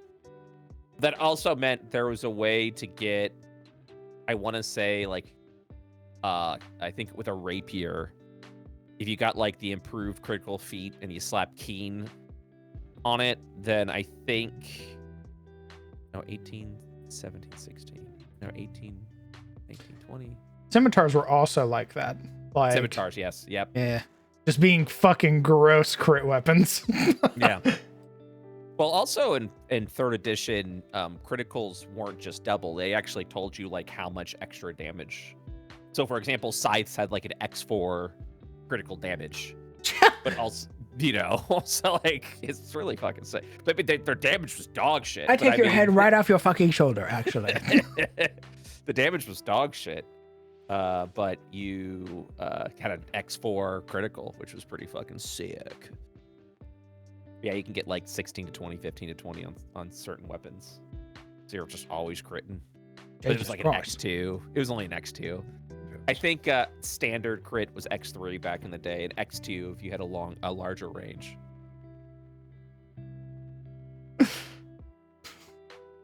Smile. Oh, what a time to be alive. It's just Oh, it, goody. it just takes me back, man. It takes me back. I don't think I'd bring it. I don't think I'd bring it back because, that time's over. No. No. But yeah, Moradin, there it is. Level 20 fighter, level 14 expert, level 15 cleric with a divine rank of 19. He was a big fucking boy. He had 4 separate hit dice, 1,461 HP, AC 91. He was able to add his divine rank to his armor class, along with a +5 full plate and a +5 large steel shield. And he had +5 deflection bonus to armor class, which comes from things like rings of protection. Rings of protection. I'm tripped out of gave, my fucking mind. Yeah, he was. He's the god of dwarves. He was fucking dripped out of all the like armor and shit, man. See this? Gucci. This? Louis Vuitton. This? Balenciaga. Moradin uses these abilities as a 29th level caster, except for good spells and law spells, which he uses as a 30th level caster. Nice. His DCs are 38 plus spell level. Jesus Christ. Yeah, the numbers just stopped making Same sense. as- Yeah, Seems sane and normal. hey, you're fighting a fucking god. Yeah. I mean, like, you get to the point, like, I'm looking Literally. at, like, Tree Razor's like one of the iconic monsters, right? He's got a plus Yeah. 47 to hit. Yep. It's like, okay, we're just playing make believe at that point. Like, I mean, it is like once you got to god stat blocks, it was just like, all right, this is a little excessive, but I mean, it's fun to read. There's one of those things as you fucking nerd, you're just like, Murder hits you, it's a plus 52 to attack bonus, and you're like, what? That's bullshit. You're like, Your list of monsters you will literally never run in your campaigns, but it is funny to look at. yeah. They're like, well, A that's fish in an aquarium. what the stat block says. I don't know what to tell you. oh, you'd like to learn a little bit more about Tree Razor? Sure. Go ahead and roll me a religion check. Your DC is 60. Yeah, +5 holy lawful returning throwing warhammer. You can make 4 attacks at a +92, +87, +82, and +77. Nice. I just hit you, actually. I say he hits you and he hits you. I am Thor. The damage on his warhammer 1d8 + 44. With a times 1d8. Yeah, 1d8 + 44 is the bonus damage. It's a basic hammer. Minimum 45 damage. Yeah, it's a ×3 crit. So you have to on a 20, you Oh, do good. ×3 the critical damage. Actually, hold on. You're alive, I Roll promise. 1d8 Uh-huh. plus 44 Uh-huh. times. Uh-huh. What'd you say it was times what, actually? ×3. Times And the 3. +44 is also multiplied, unlike D&D. You just do ×3 damage on that one hit. Ah. Oh, I'm sorry. Did you roll a dice? Yeah. Yeah, you don't Yeah. don't worry about it, man, because in the damage section it says always does maximum damage. Very cool. Put the dice down. I You hit, won't I be needing fucking that. kill you. Hi, hey, what's up? No, you don't do that here.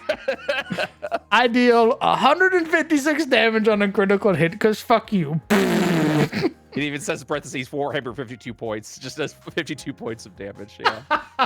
Always. We really simplified the mechanics for it.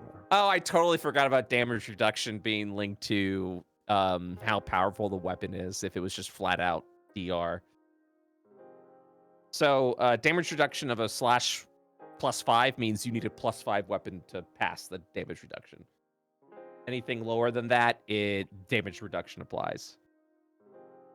And Moradin had a damage reduction of 73, which meant any attack you dedicate, if it wasn't a +5 weapon, which honestly is very generous. It should have been +6 for artifact.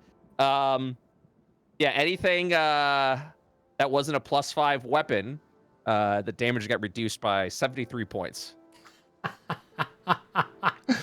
Neat. Very cool. Fast healing 39, healed 39 hit points every turn. Very sick. Fire resistance 39. They really did keep a lot of the old terminology. We have fast healing. We have the same type of resistances and stuff in 2E. Yeah, that's because Pathfinder and Paizo were like, I fucking love 3rd edition. Why'd they get rid of it? Why? And then they just held on to for dear life for the past fucking 20 years now. I'll never forgive them. Yeah. Oh, saving throws. Fortitude +70, reflex +64, will save +64. So go ahead and make a will save, Crown. You got it, King. Yeah, hold up. Was that D20 +64? Is that what you just said? Yeah. All right. Yeah. 73. Oh, sorry. Did you roll dice? Always receives a 20 on saves. Nice. Nice. Damn. Why are they there? Why? I just always assume he's rolling 20s by default. I hate you. I crit. I roll against you. I crit. Well, no. The attacks never roll for 20.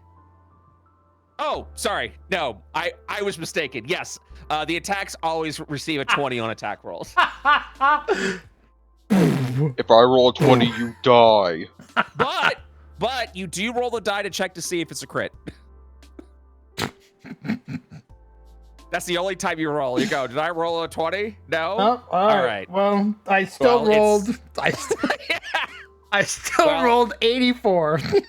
Oh, 80. No, bro, no. It's like, oh, did I roll 15? Damn. Well, that becomes a 20, which means does a +112 hit you? I look up. Let me know. Let me know. You got any shields or anything like that? Any magical items you want to use before I turn you into a smear? Yeah, crunch the numbers. I got 3 more attacks, by the way. Here we go. I'm not done. +107. +107. +103. I have a +97. Yeah, you're just rolling to see if it's a crit. That's all you're rolling. I'm just killing you. I'm just killing you. I brought God down here. You've been really pissing me off asking me about a level up after every session, so I brought down God. You want to level up so bad, fight for it. Here's some XP for you to swallow, bitch. The old school charm. Oh, good. Senses Moradin can see using normal vision and dark vision, hear, touch, and smell at a distance of 19 miles. Who farted? God said. I'm gonna fucking kill you. Create magic items. Moradin can create simple or martial magic items, armor, or magic tools, such as the Matic of the Titans. So essentially, he rewards you. He just makes a magic item. And he's just like, here you go. Enjoy. Good luck. Oh, shit. Yeah. Shit, that's for me? Oh, Avatar of Moradin. Yeah, there's avatars too, so. You thought you fought? No. You fought basically my cool VR avatar. It's only reduced. It's a +82 instead of a +97, 92. So, yeah. And the avatar only has I seem to find their hit points. Moradin avatars usually look just like he does, but they sometimes take the forms of Earth Elementals, Zorns, or members of some Dwarven subrace. Moradin sends his avatars to Dwarven lands to keep discreet watch over Dwarven craftworks and leaders, and to guard against interference from Grummish, or deities of evil subterranean people. Or Grumpsh. Oh. The frogs. Yeah. keeps an eye on shit. I love Kurtlemac, which is the god of kobolds. He just looks like a funny little guy. Well, haha. Just a little creature. Yeah. Just a little creature. Only 1,064 hit points. How generous. only plus 68 to hit. He's a lesser god, so he doesn't get auto 20s. He has to roll for He everything. has to roll. Beholden to loser. roll. Yeah. Well, still subject to the whims of fate. Like a poser. Yeah, some lesser gods follow different rules than greater gods just auto roll 20s. I beat the shit out of you. Yeah. Here I go. Yeah, Groomsh, I think, is a Cyclops god. Oh yeah. Orcs and war territories. Orcs and half orcs worship Grumsh or Groomsh. Grump.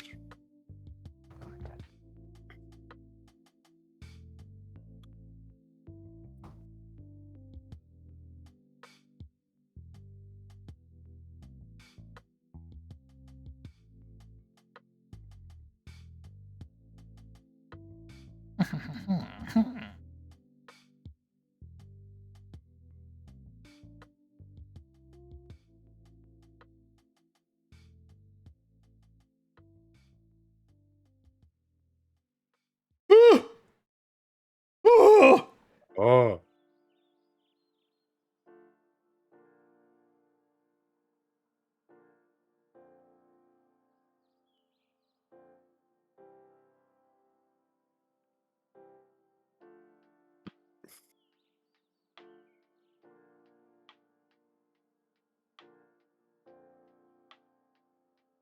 Use like my grand additional 1d6 hit points per plus.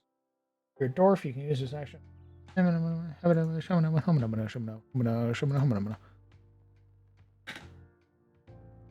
limit. When you use item,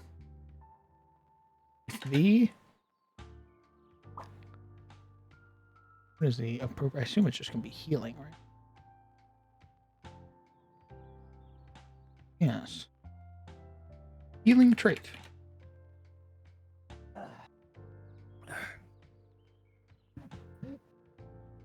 All right, time to figure out MIDI QOL. Good luck. I mean, it is. It's just I just need to. I haven't really had the chance to just sit down and with it, just be like, all right, what is everything that you can do? Show me. Show me. Show me what you've got.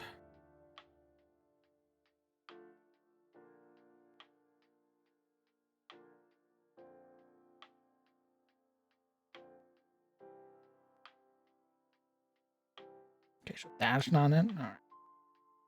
What the fuck ever? How the fuck did I do it on the first one then? Whatever. Not the same. We're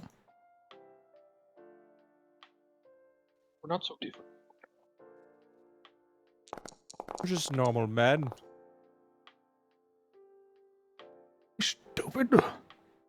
Because there's 9,000 modifiers attached to this shit. You're welcome.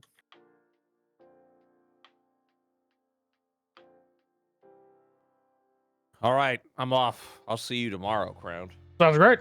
Take care. Bye, Brett. Bye.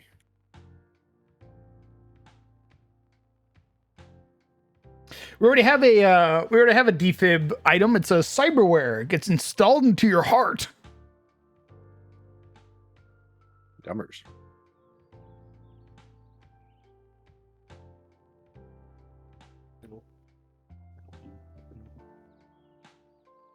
I'm going to assume you said hello. Can you hear me? But that's purely a guess because I couldn't understand what you said. Yes. I said hello. Can you hear me? Was good, bad. I finally dropped off my sister. I can now speak. Excellent. I am now driving along. In my car, Reading. right after a beer. There's what you know. I'll get drunk if we can. Don't you know what happens? What was the world building?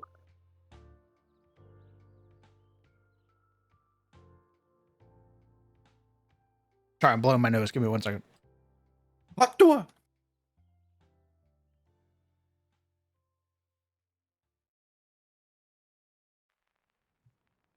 The world being built.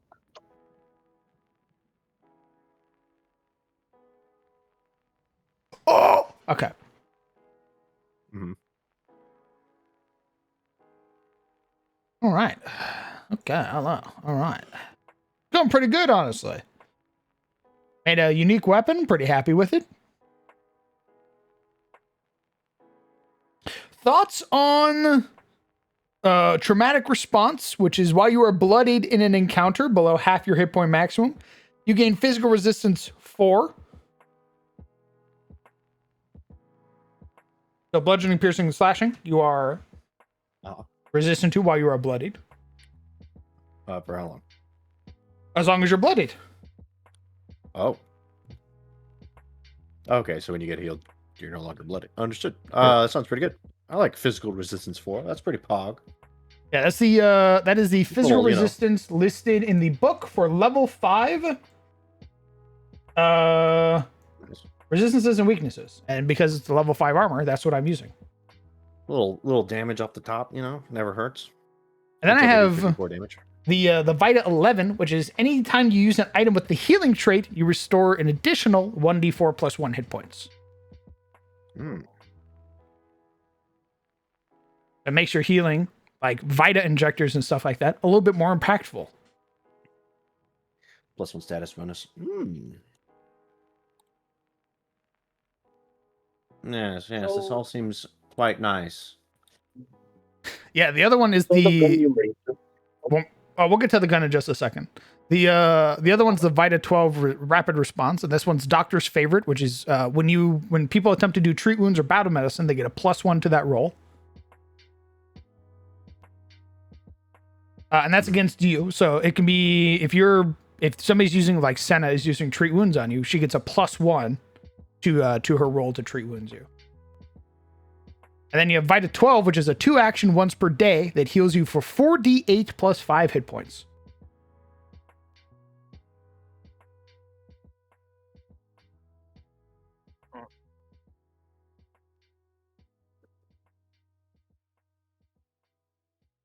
So about the weapons about. So interested in the weapon. I saw the minus, right? The one where if you shoot, you get credits. Oh, you're talking about Is the it Midas. Yeah, was it on every shot that they land, or is it only if they get killed? No, the that you Midas get, like, is the Midas's touch or Midas touch for the Midas is if you score a critical hit. Oh, I guess that's fair. Don't want to make it more OP than it is. How much credits do they get from a critical? Is it the amount 1d6 of damage times they the 1d6 times the monster's level.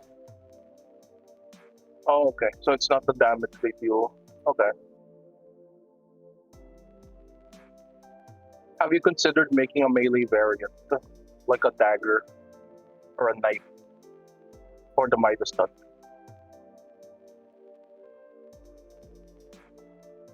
I mean, yeah. I mean, like that's like the easiest choice, right? Is making it a melee weapon. But I was kind of going off of the whole like cartel thing of like gold-plated AKs. Meh. Oh, I was thinking about wasn't that Arachne? Was it? That was like skill.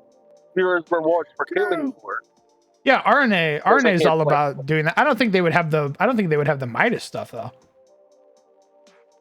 Yeah, but it's like rewards, right? It's like the fangs of a scooter, right? They bite down. You drain them. You liquefy their insides. You get sustenance for, at this case, credits. Well, the plan for that was to make it like a tracker, And once you got a certain amount of kills, then you got a payout.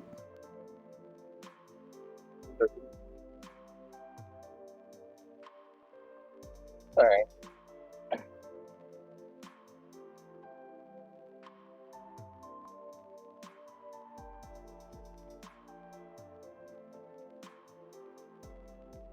Have you considered more silly types of weapon? I mean, I think the Midas is pretty silly, no? I mean, not silly enough. I mean, it offers a pretty tangible monetary bonus to, to just killing. I mean, quirky weapons, very quirky weapons. Yeah, I think Love Bites is a pretty quirky weapon. Is it like a damage stack? Like a bleed damage stack? Yeah. It's you land consecutive hits and you eventually proc the bleed. I mean something more quirky than that. Give me an example. And if you tell me it's a little guy with a gun, I'm gonna kill you.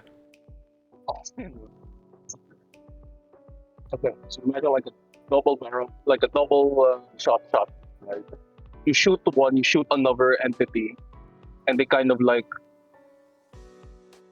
magnetize them together, or they basically like get pulled into one another. Like you what do you call this? You fire one shot, right? On another, on one entity, then another on another entity, then it brings them together like a strong magnet.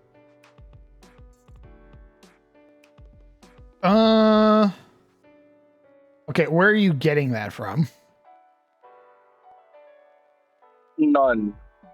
Well, I was thinking of what do you call this? I was thinking of yeah, none. I didn't think of it. If I got it from something, I must have just pulled it from the reasons of my mind. But I'm not thinking of anything that has that right now. The only thing I was thinking of is Ludwig's, like the thing about his chest, like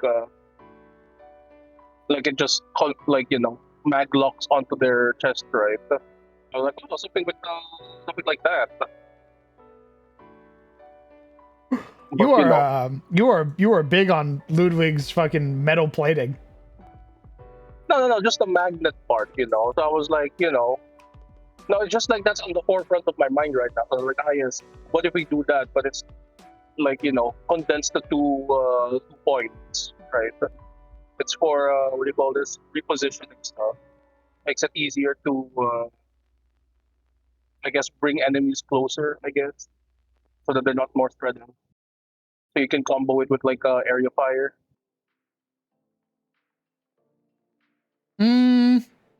That doesn't really sound too quirky though. That just sounds like a better ranged shove. I guess. I think it's pretty quirky. Unless there's a shove that, there's a shove action or like another weapon already that does like shove. Yeah, man, all the shotguns have like ranged shove.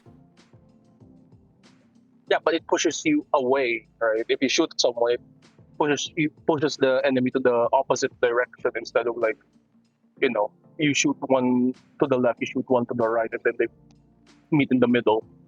So now they're more exposed.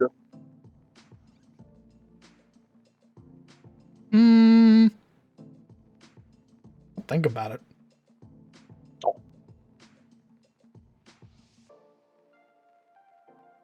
Not too hard. I mean, I see the appeal, but like, again, that doesn't really strike me as quirky.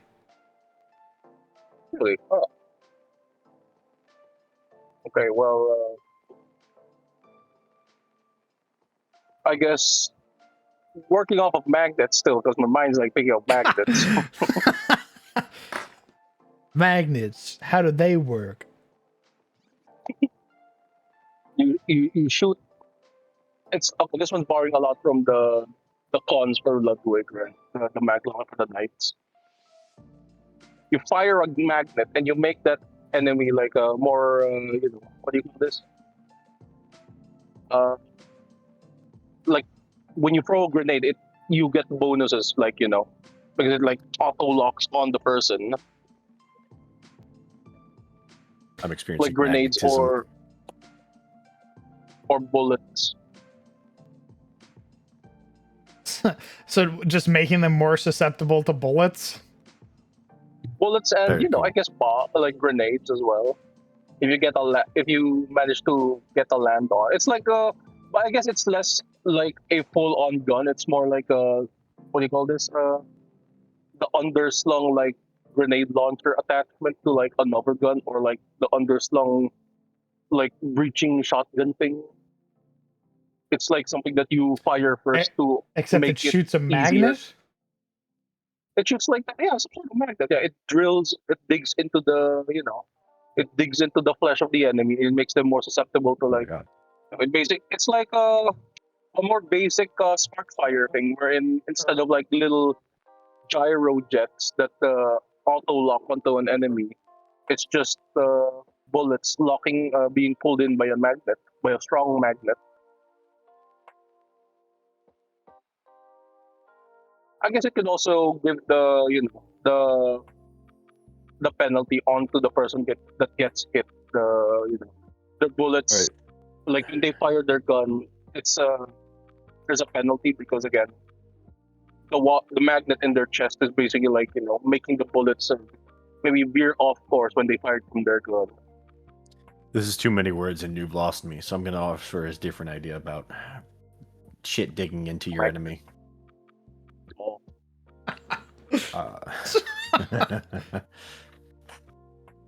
What about bullets that shred armor?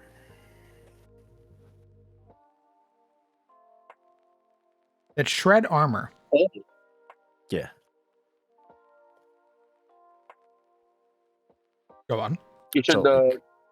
Sorry, continue. So like a specialized round. Let's call it a magnetar round. Let's keep it magnetic, for Legion's current obsession. Yay! Magnetically discharged sort of a bullet that's made specifically to shred like Kevlar and carbon fibers and stuff, and it reduces your item AC by a certain amount. And then your armor basically it reduces your the AC that your armor gives you by a certain amount until you can basically repair it, like a repair check, and like a certain amount of common components. So or whatever that's great if I'm shooting players. What the fuck? Because players are the only ones that have item bonuses to their armor. Fuck! Bad guys don't.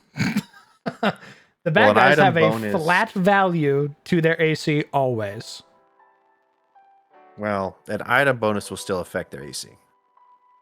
It won't. They don't have item bonuses for their AC. They just have a flat number that goes in the field. You can give them an item bonus. It would just from reduce their AC. You can give them an item penalty. You can give them an item bonus, but they don't already have one. You might want to ask Mr. Hale, because I think I recall him and I talking about like making a gun or a bullet that basically its whole purpose is destroy enemies, is like hardness, the armor, right? It eats away the hardness value of like armor to make them more, so that they lose the damage mitigation that they would have originally get from like from getting shot at, right? So if there's like a shield that has a hardness value of 5, if you shoot at the shield, if the bullet shoots at the shield, it just destroys the shield. It destroys the hardness value, making mitigation gone, void. I mean, I have HC rounds, which are Cobra rounds, which give you a flat bonus when you are overcoming hardness values. So like a level 2 HC round gives you 3 additional piercing damage for the sake of overcoming hardness value of targets and objects. Also, are we just revisiting the raising trait? What if it just destroys hardness and armor? Raising doesn't affect armor necessarily, though, unless you're specifically targeting the armor, which some creatures do, but I don't believe there's any player feats or abilities that target an enemy's armor. There's like aberrations that do sonic damage that can reverberate and shatter the equipment you're wearing, but that's the only example I can think of.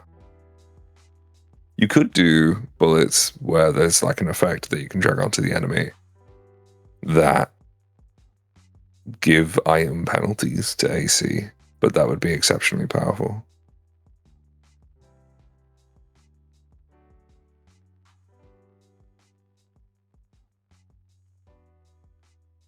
Is this a...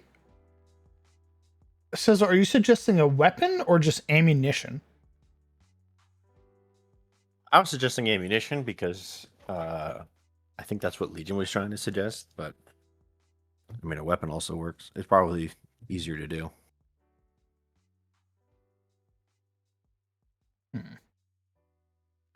Maybe a chem weapon that dissolves armor. Yeah, we could make like an iconic like chem thrower. Mm-hmm. Where if they like crit fail the area save or whatever, they take a penalty to AC. Yeah. It's not magnets. I'm sorry, Legion, but I'm sorry. I'm sorry, little one. You know, like freezing, burning, melting, adhering, shit like that. Third had sunring effects for weapons thing. Ammunition would make more sense, like arrows of slaying. True. Yeah, we could make unique ammunition and shit, like, you know, an arrow of dragon slaying. I'm a big fan of prejudiced weapons. Like a sword of ogre slaying. This is my bullet of scav slaying. It's just a normal projectile.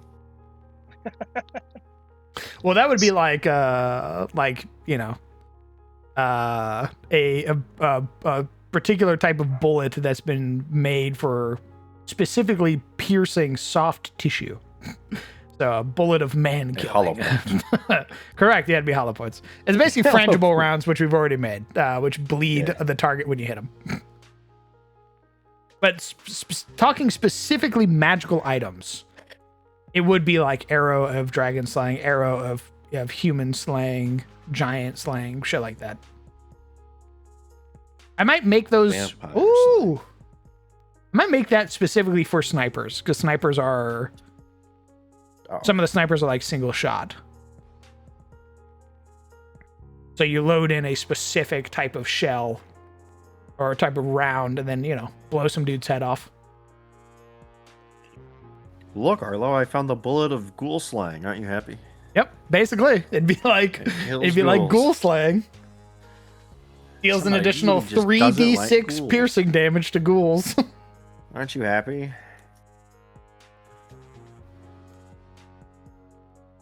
Yippee!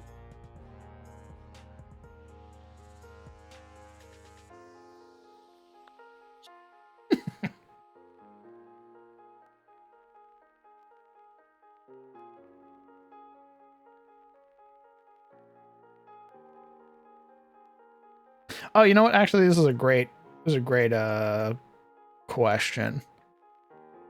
See which one you'd be incentivized by. So we made our rival vectors. Rival vectors. Oh my goodness. Rival vectors.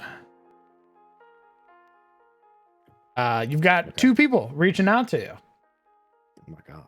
Got RNA and Sanguinex. Two groups have vested interest in the Death Drinker, but each one desires a different outcome for the Gloom. Sanguinex, the largest medical megacorp on the planet, wants to study its remains, meaning you'll be fighting that thing. This other group, a more religious extremist organization, wants you to free the Death Drinker, claiming its want for bloodlust or bloodshed and violence is a nature that cannot be stifled. One is offering Noct, the other is offering information. The choice is yours, Ravens. Choose the Death Drinker's fate. Sanguinex wants sample retrieval. Eliminate the Death Drinker and retrieve a sample of its biosignature. You will all gain 1,000 credits per redliner. You will gain 3 tactical Vita injectors and 1 SX Auto CPR cyberware. RNA wants you to release the Death Drinker so it might feast and kill. You will gain a unique weapon mod, a unique armor, and information about the inheritors.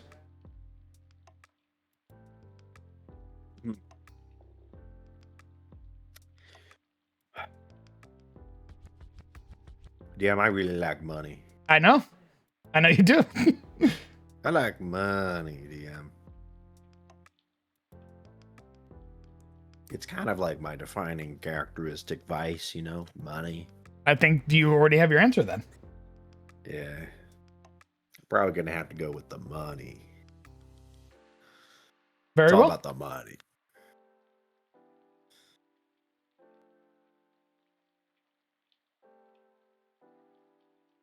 No skin off my teeth. That's our guys' choice.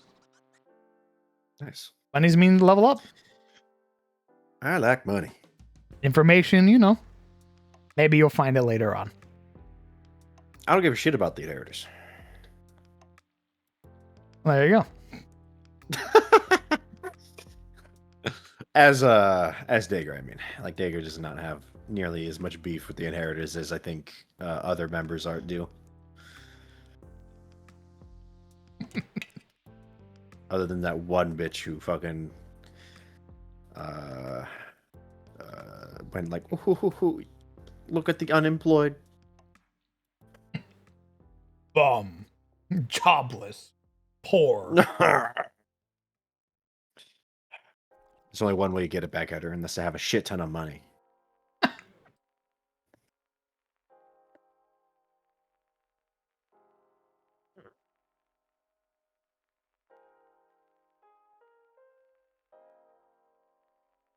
Another item figured out. Oh. Yeah. Which item's that? I was trying to figure out the on-hit thing. Still working on that. That's going to take a while. But I figured out the half-health thing. Because I didn't know either. Like, this is what I love about this community, right? I'm challenged daily to figure out how to make this shit automatic. You're welcome. I could spend any amount of time on this project. It's great.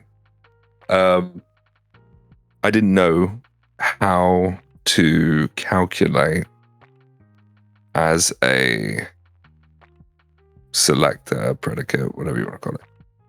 It's not called a selector when it's, never mind. What?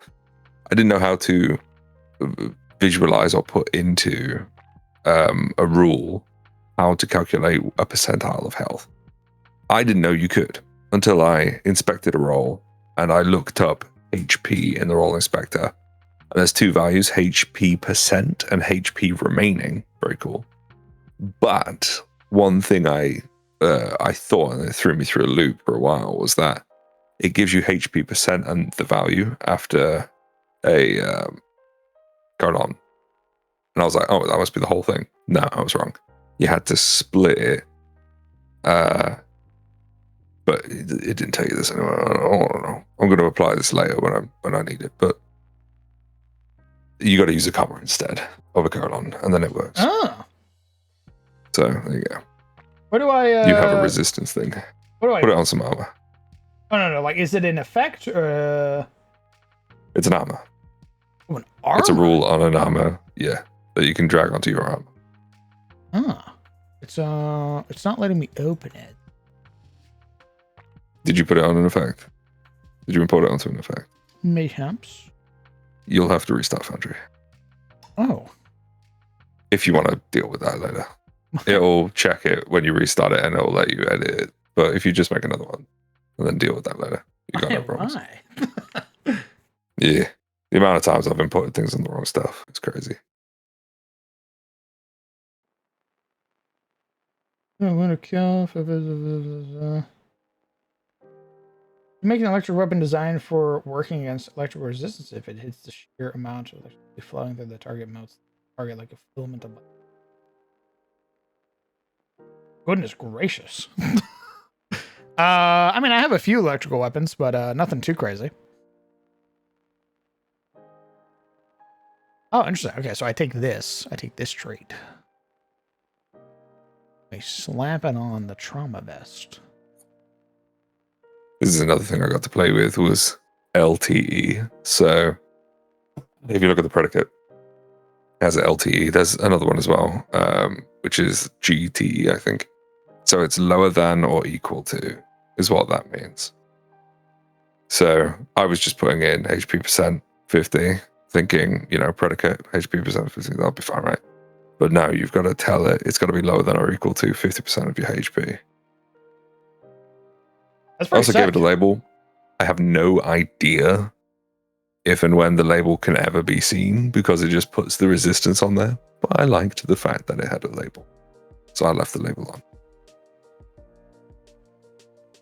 I don't think it makes any mechanical difference whatever. Nice. But there you go. That's badass. Distance type physical mode, add value 4. In memory only. True. Reevaluate on update. True. Predicate. So that part, the memory part, is so that whenever you go above 50%, it'll check again. And it'll keep checking. That's sick as fuck. Yes. That So if means you I put can... it on a player, you reduce it, they'll get the thing, and then when they heal, it'll go away again. Yes. Yes. That means I can do more resistance stuff and more bloodied stuff. Yes. 100%. You could use this for pretty much bloodied all over the place. Just have predicate, LTE, HP percent 50. That's all you need. And that means bloody. That's the language for bloody. Okay, now I need to learn how to do that for saving throw. What do you mean? So I have an armor called RNA's Yeah, put it in Predator the predicate. armor. Just put it in the predicate. Put it in You've the got it. predicate. Copy and paste the square brackets from the predicate on the half health resistance stuff. And just copy and paste it in there. All the square brackets. Where it says like LTE, HP percent 50. Is this right here? Yeah. Oh my Yeah. goodness. Yeah. Just push Copy and it in paste there. that. Was it? Do it like that. Don't double Ooh. square bracket. You want to, just one. Yeah. Yes. Yes. Yes. We grow more powerful every day. We grow more powerful Every day. Every day, baby. Soon we will be able to hack the conditions ourselves. I will We'll change remake them in our frightened image. however I want.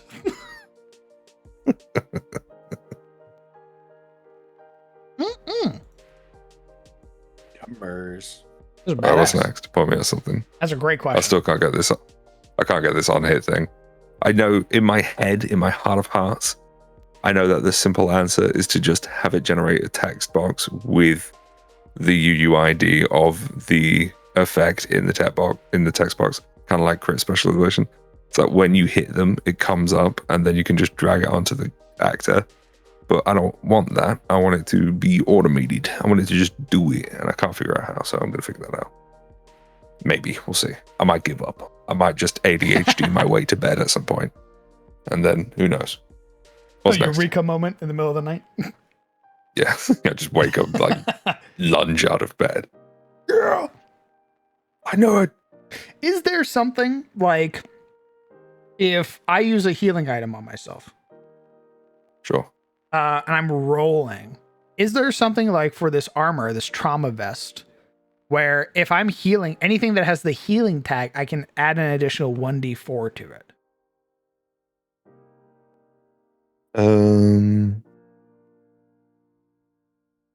I don't know. You might be able to. I don't know. You might be able to do something where it's like if you roll something with the healing trait, roll a d4. And then it's kind of like when you throw a bomb, it gives you the splash damage. You know what I mean? You might be able to do something like that off Dome. I'm gonna go look at Alchemist Fire.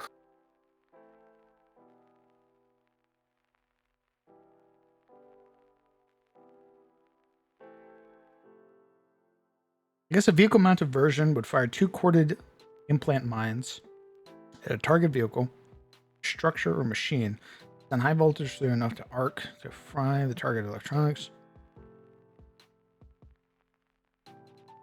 Something like super. Right? Cyborg to kill a person with no cyborg. Jesus.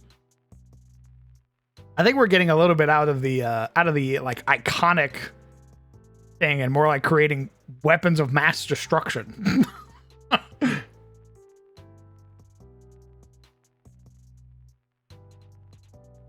I'm thinking of like simple stuff like it has a thermal optic that lets you see through walls.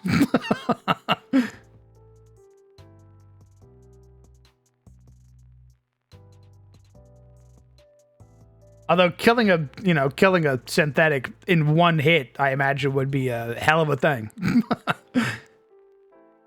It's kind of a thing already that lets you kinda sorta see through walls. Put an asterisk next to that. Oh, I interesting. think it was like a true sight scope or something. I think it lets you see ghosts through walls or something like that. I can't quite remember. Oh yeah, true sight. Might be worth a look. A true sight.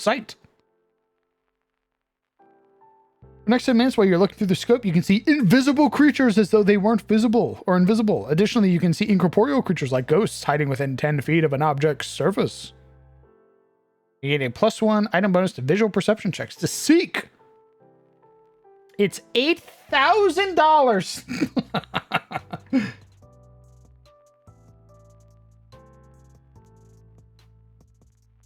Oh, Mr. Bubbles, you're right. I should look at the helmets that they have in Cyberpunk. They have like a lot of goggles and visors and stuff. But I'll look at that in just a second. I'm gonna go piss. I'll be back. The pisser.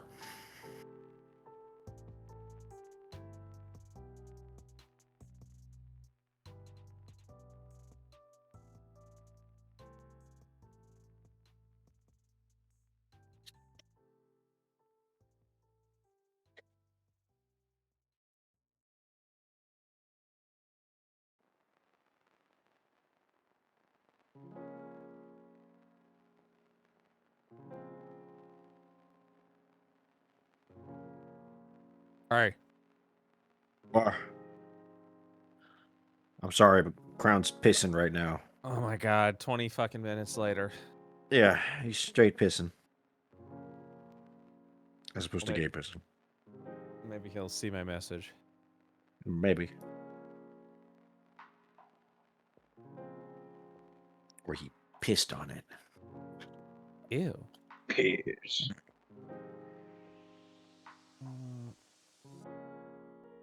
Piss yourself now. Oh, good.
Damn, my boy's pissing.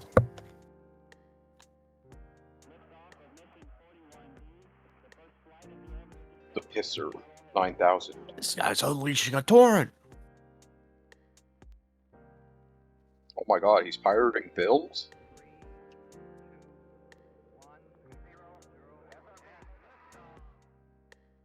Maybe.